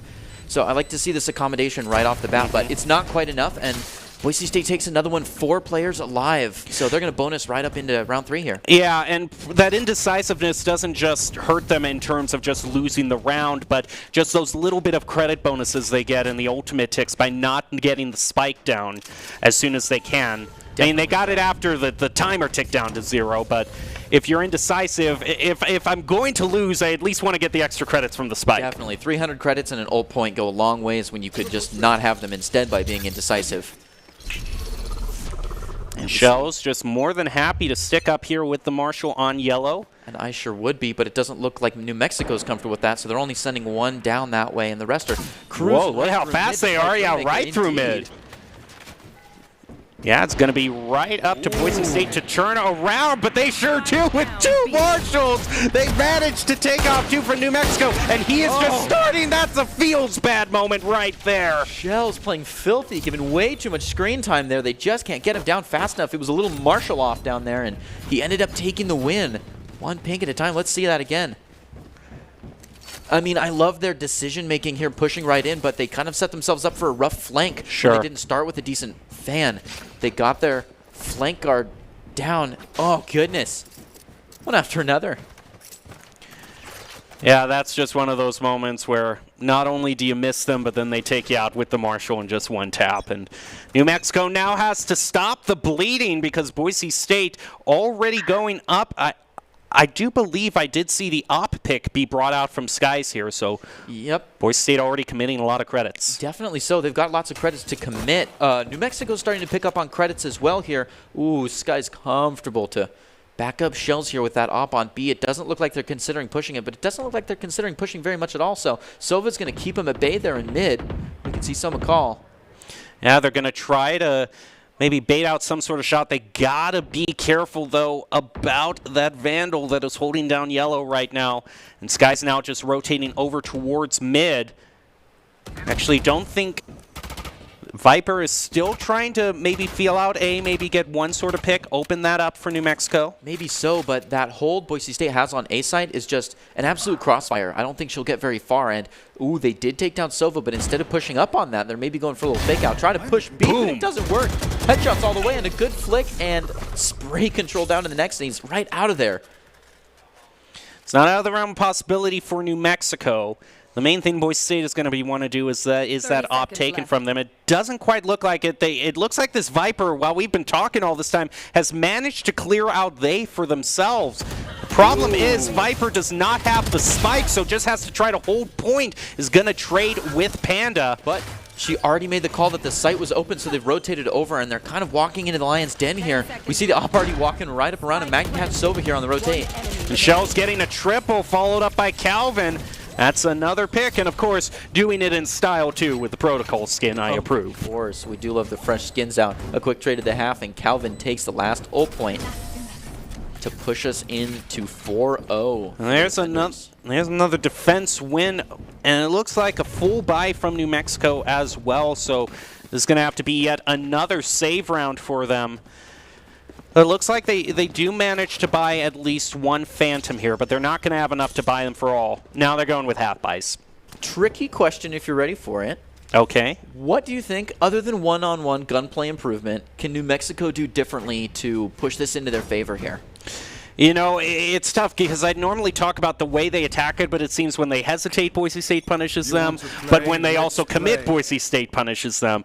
I think what they really have to do is really respect Shells right now. He's proven himself to be so insane on these long angles here that they're just, because he's holding down yellow so well, it's basically taking B away from them to be able to plant here. And so they need to find a way to take him out quickly, and then hopefully open stuff up for them. Yeah, we don't hear the word dive very often in this game, but you definitely need to single out a player sometimes just to kind of even the field, especially if you have a strong IGL that is really skewing the the plus-minus on their leaderboard. That's interesting. Shells had the...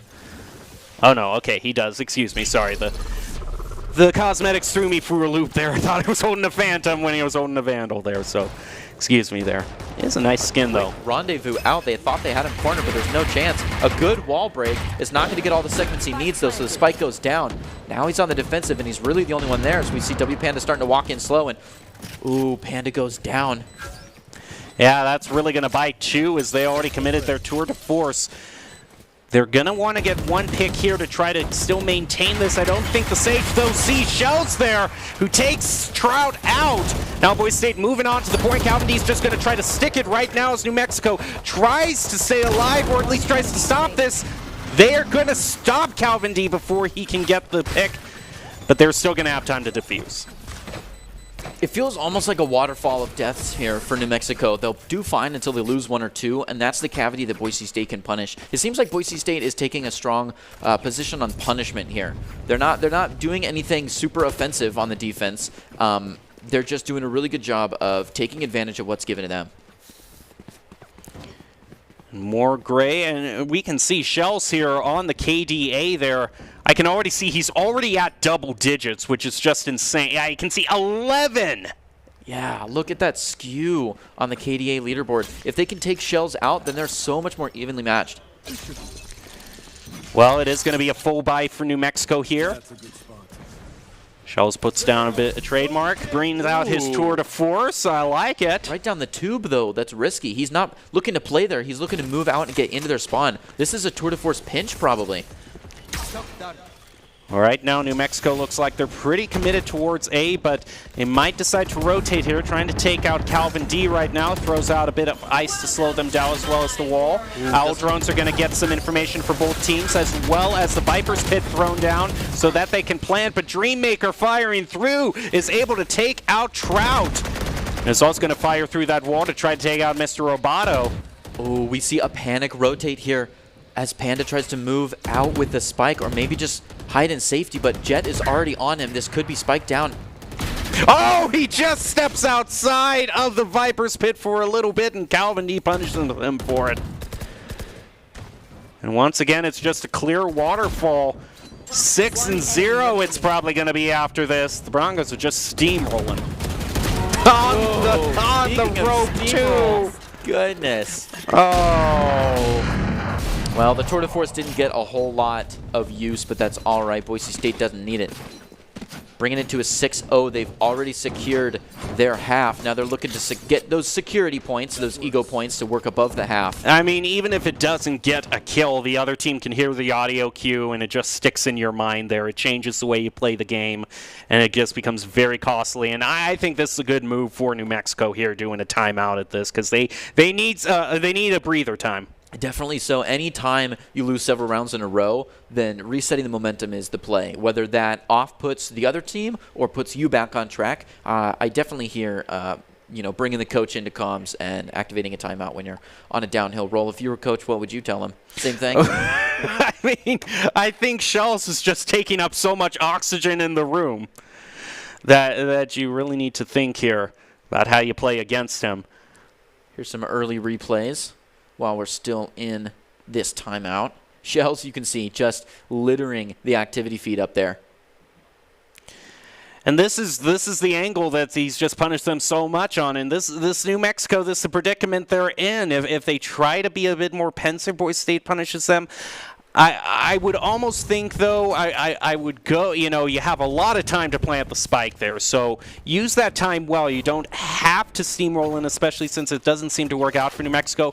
I just think if they are going to bide their time, they have to be very wary of the sidelines, because Shells and now Skies can punish them with this op. Hopefully at the half turn we see that they do a lot better on defense and that timing was their only issue, but they do get a good intimidation on the start. Dreammaker, so strong. Ian does get two before he's traded by Panda. Panda moving up that tube now. Going to start kind of trapping off the Sage here on the defense. Did manage to pick up the Vandal as well, but it seems Calvin D is aware Indeed, he is. Sky still has the dash available, so can probably take a bit more of an aggressive peek right now.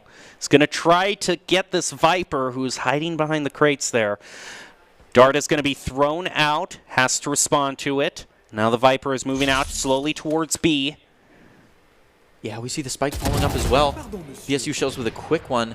Finally finds that guy walking up tube, and that's the entry utility they need. Oh, and this poor Sova here now can only hope for an exit frag here, and only with the Sheriff. Oh, it's just bad timing and a good double peek. That Ion Sheriff was not quite enough, and Boise State with another 4-0. Moving up to 7 points. But having the Sheriff there, no doubt says that was a save round for the Lobos, so not much they could do. They managed to get one pick against the Broncos, take away one of their Vandals, but Broncos have so many credits built up right now, it's not going to put too much of a dent. Yeah, the best anti-eco is ops from a distance, and they played it well, so New Mexico had that one coming, but they're looking to come back strong with the newly found econ they've got here. And we know that losing economy really ramps up, so we see they're definitely on full. You even consider the op there for a second. Yeah, which is an interesting thing because the ops for Boise State have been so dominant that, you know, sometimes if you can just snipe out their sniper before, and Skies is just going to say, no, we're going to continue the sniper game, take out Trout, and then dash away. Actually, no, still hasn't used the dash right now. That's how confident he is. Ooh. And they can keep playing confidently as long as they have that Sage playing very back of pack, very back of stack, ready with the res. They could really go all out for this and play aggressive if they want to, and it looks like Skies, who poised on that point, presses Z for the walk. Mr. Roboto trying to, find the peak that he wants to take, is going to wait to play off of the drone. Hunter's Fury used by New Mexico here. How many can they get? Doesn't necessarily see Calvin D is trying to go after Skies, but isn't able now. Boise State's going to use their own Hunter's Fury.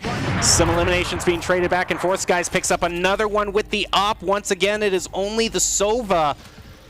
But once he picks around here, and Calvin's going to pressure him even more. Oh, nice use of the dart there. Manages to get one. Excellent dart use, but they are playing back, and he does not have time. His only hope is to get a few outros here, maybe force up, take care of that op, and do some damage to the economy for Boise State, but it looks like he's not really worried about it. Instead, he gets pushed up on. Oh, but he takes the soap from the Skies before Skies replies to him. Yeah, it looks like Dreammaker there was just kind of trying to bait him out so Skies could pick him up with the op. Now 8-0 here. I've never casted a 13-0 game, but Broncos are well on their way. Yeah, you look at this. 2 ops for the Broncos, and Shells has 7,000 credits. And McCallie bringing out the... it has been a long time since I've seen that gun. Yeah, the Stinger. Guardian. It looks like we're doing the force save. Yep, they're going to have to save yet again. Just going to have to maybe hope for a one-tap on the Guardian. They're just going to fire right into mid, though. Uh-oh, look out for Schultz here. Is going to try to peek under tube here into mid. Yeah, an interesting mid-wedge going on. I think Boise State will be able to take this out pretty quickly considering the options they've got. But no, Panda takes one without a response. That Headhunter coming in clutch there. See if Boise State can reply to that. New Mexico with the advantage decides to rotate around B, and if they could take Skies. Oh, that was such an aggressive peek. And they take him, that knife out, and that dash for is it. not enough. An op is in their hands, and they have a free pass on to B. See if they can get the utility out of that they need. Shells with the other op, though, misses his shot. They're overwhelming. This is New Mexico's chance. The ice wall solidifies up, and Spike goes down. It's not out of the realm of possibility for the Broncos. It's still 4-3. It is not, and they still have the Spike side across that wall. That wall is doing so well. W Panda just replying to the utility. They know they've got time to move in slow. So fast. So quick, split second, but still manages to trade. The question is, Mr. Roboto is down to half health, but still holding the op. But Trout with the Marshall is going to get the thrifty for New Mexico. A beautiful double peek, and Trout coming in clutch with those two. That's the first one for New Mexico on an 8-1. Is this the momentum that they need for a decent turnaround? Well, they're going to have to last one more round here as Boise State has enough to just buy those ops back. But now with Boise State buying ops, that means we could see 4 ops be brought up for this round. We're going to see at least 2. Yeah, 3 now, I'm counting. And the rest is full guns. This is truly a last half. All right, here goes Dreammaker. Going to use his lineup there, throw the dart out. Already gets destroyed, but manages to get a tap out here. But Mr. Roboto with the op manages to take out one of the Broncos. And this is kind of what I was suggesting a little bit earlier. You know, maybe have a better opper on your team to take out Boise State's. PSU Shell's just a second too late. Might be able to push in, but they've got an intruder. Dreammaker makes too much noise, and he might get caught here. Frost is just waiting for him to peek that out. Ah, it's actually looking the wrong way. He was watching down tube, and he loses because of it. They lost their imposter behind the lines. They may have spiked down, but a solid wall of Boise State players is on the way. They back off from it and try to play long. Hopefully they've got some lineups, but all they have is a Sage, so I'm not seeing much. Throws out the ice there. Dreammaker just checking all the angles. Moves straight in. As the ice clears, he owns the site. He could go for the defuse right now. And it looks like they're going to that wall. Ready to... They're just going to stick it down. And it's a big... They do it! But look at Mr. Roboto there. Skies with the last second no-scope to take it down to a 1-0 with only 36 And that's good, because Mr. Roboto is showing so much promise on this op. Just get it away from him. Make him drop it. Definitely so. I love this defuse bait and switch where she can go up and even under fire of the wall just keep working because we know that Skies is right on top watching over. And just a clean no-scope. Was that a no-scope or a quick scope? Oh, that could be the quickest scope I've ever seen. I mean, that's just how good they are. You want to play? Let's play. Tour de force and knives being burned by New Mexico, but shells and Dreammaker. Roboto doesn't even get to fire a knife. Brick wall, it doesn't matter how fast you push, you still get hit. Gonna throw out the drone here. Silver wildly throwing out shock darts, but the dart hits him, and he is running scared at this point. It's just intimidation. They don't need to push. They know the clock on their side. Todd! Skies takes another nasty one and then lines right back up for the point. Shells pushes a little too hard on the reload and falls, but it's not enough. Dreammaker takes Soma Kali. Last round in the half. Whew. Well, Boise State just... I can see why they won 13. I can see why they won...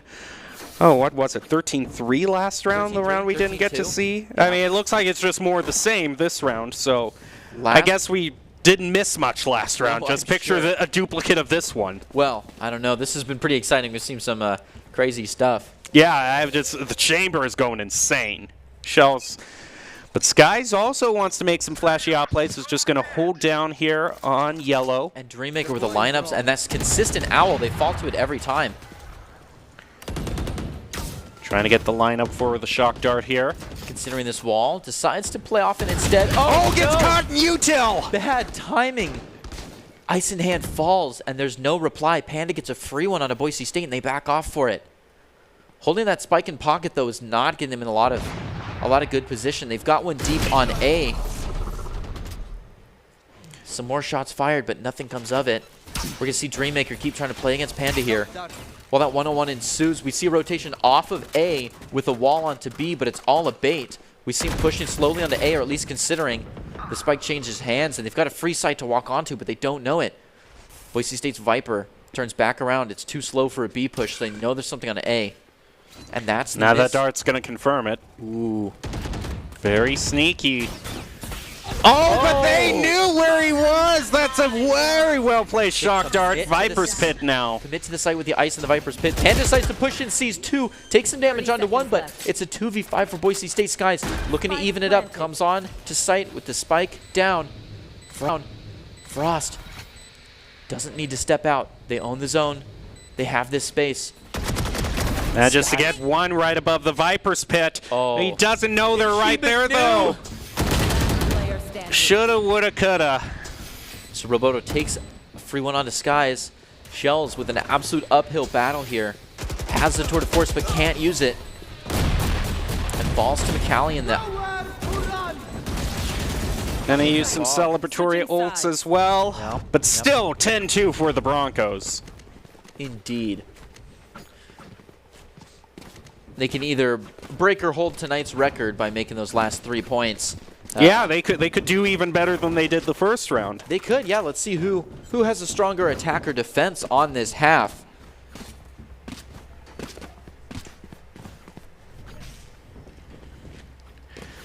Well, the Broncos normally in previous rounds, in previous matches haven't been the best on pistol, but against the University of New Mexico, they've been pretty darn good on the pistol rounds as well. Moving right into it. A strong push right onto B, but they've got close watch here, and they know that there is. The ice is up. They take it down. Always shoot that ice down. Panda with a good peek. It's not quite in time with Trout, though. Trout sends utility, but this new 2-door setup makes it totally bypassable. Trying to outplay the headhunter here. Panda takes, goes down to half health. They're going to get hit with. Oh. They do manage to get the hit on the trademark.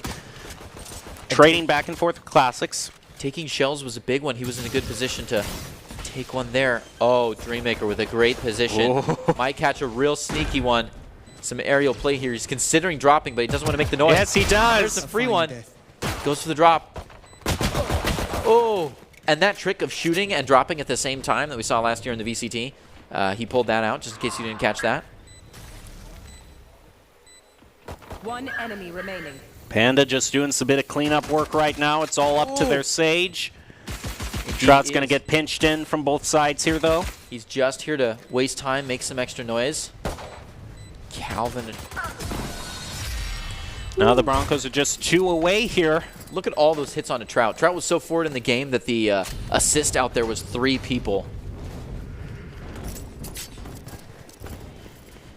That was much more meticulously played. I think that was a better round and a much closer round for New Mexico. Yeah, no doubt there. They might just be more comfortable on defense here. We'll just have to see how the next few rounds play out. Right now, Boise State already using. Oh, this is the first time I'm seeing a judge, though. So, gonna try to bring out the shotty. Now we'll try to keep our eyes on the IGL of the Lobos. Might have something tricky. Oh, but I like the. Okay, Skies already wins my heart by getting the air raid. Look at this. I love it. Just spray right through. Oh, a dash through is going to get punished by Panda, and now he's on the hunt. Oh, no. You had an Ares. Why disappoint me? So close, but it still shakes down to a 4v2. And I actually really like this wall placement here. You don't see it every time, but it's such a good combo to use with the plant. Definitely really tricky. Preventing any kind of rafters push onto this. Shells going to show off the skin right before he takes some people down with it. The Spectre onto the 2. They're not ready. Gets serious damage, and that's enough for setup on a kill. Panda brought down to a 1v1. The reload is off, but it's enough damage to let W Panda take Panda out with no problems, making it a 3K. Now Boise State is at match point. Indeed they are. Do you think we're going to see anything tricky? Looks like we're looking at an Ares here. And we actually see some Bulldogs. Yeah. Wow, a Guardian switch maybe. Getting fancy. Just hovering things to get us excited. Yeah. Look at the KDA, though, for Shells, though. Let's just point that out, because this might be the final round we see. It's 17-6-2. And if you consider this, if this went into overtime, it was a 12-12, but he kept up that, we'd be looking at over a 30 kill. All right, Boise State is just going to look like they're just going to do a no-nonsense mid-push here. Ooh. No nonsense, save for a full push into mid-B. And they're doing well. This intimidation is all it takes. First doesn't check. Serious damage onto both sides. Ooh. Mistimed utility again, and Shells keep pushing in. Wow. Too much screen time. Yeah. Yep. Trying to get a pick here. Oh, well, if there's anyone to do it here, it's going to be Shells. Fighting an uphill battle, but Spike is already down. All he has to do is defend against 2 people. He's got the advantage of footsteps. He knows where they are. He sees There's 1 and 2. He gets it! Around. What a play by Shells. Definitely MVP for the game. Boise State wins that in convincing fashion. Yeah, I don't need to see the first round. I'll take their word that they won at 13-3, winning this one 13-2, doing even better. And the Broncos move on to the semifinals, ready to play against the top tier teams. So you better fear the Broncos moving on. Yeah, what a good look for quarterfinals. Alrighty, well, one of the proud sponsors of Boise State Esports is the Idaho Army National Guard. They bring you the top 5 plays of the game, and they invite you to take your impressive critical thinking skills into real time. More than 10 jobs offering a $20,000 bonus and your degree of choice paid for. Idaho Army National Guard is one of the best teams to join out there. Reach out to them on Twitch at iGuardGaming. I mean, is there any debate on who the player of the game is going to be? Way outside the box, and I'm gonna go with Skies just in case. Okay, just in case production wants to be that cheeky. They'll do that sometimes. They will, but how much material was given to the other players here? It's got to be Shells, and definitely it's Shells. Gonna be Clint Shelley. I always like when their gamer tags reflect their name. Yeah, that is nice. Mr. Shelley himself, there he is, taking some serious shots. Gim Major, actually from Virginia Beach, Virginia. So clear across the country, but playing like he's right at home. Definitely was right at home here on Icebox. Incredible job. Player of the game brought to you by Idaho Central Credit Union, who believes a great player makes a team more successful. Just like Idaho Central's helping members achieve financial success, Shells is your ICCU player of the game. And if this isn't the chamber that all chambermaids aspire to be. The model of Chambers. Doing absolutely excellently. Yeah, it's fun to see Chamber finally get his place in the meta and be able. And this was such a wonderful way to close it out. No turnaround whatsoever from them. So tragic. But there's no way to communicate that in time. Sure, yeah. He didn't give enough time for them to communicate. Well, do you have any final thoughts there? No. I mean, can you say anything? Just outplayed. I'm sorry, New Mexico, but that was an intense match. Well, the Broncos continue on their Mountain West journey for Valorant. We'll see how they do as they move on to semifinals and hopefully for them finals. But that's going to do it for us tonight. We'll leave you the top 5 plays of the game brought to you by the Idaho Army National Guard, like we said earlier. We hope you had a fun time watching. Enjoy your night and enjoy the top 5 plays.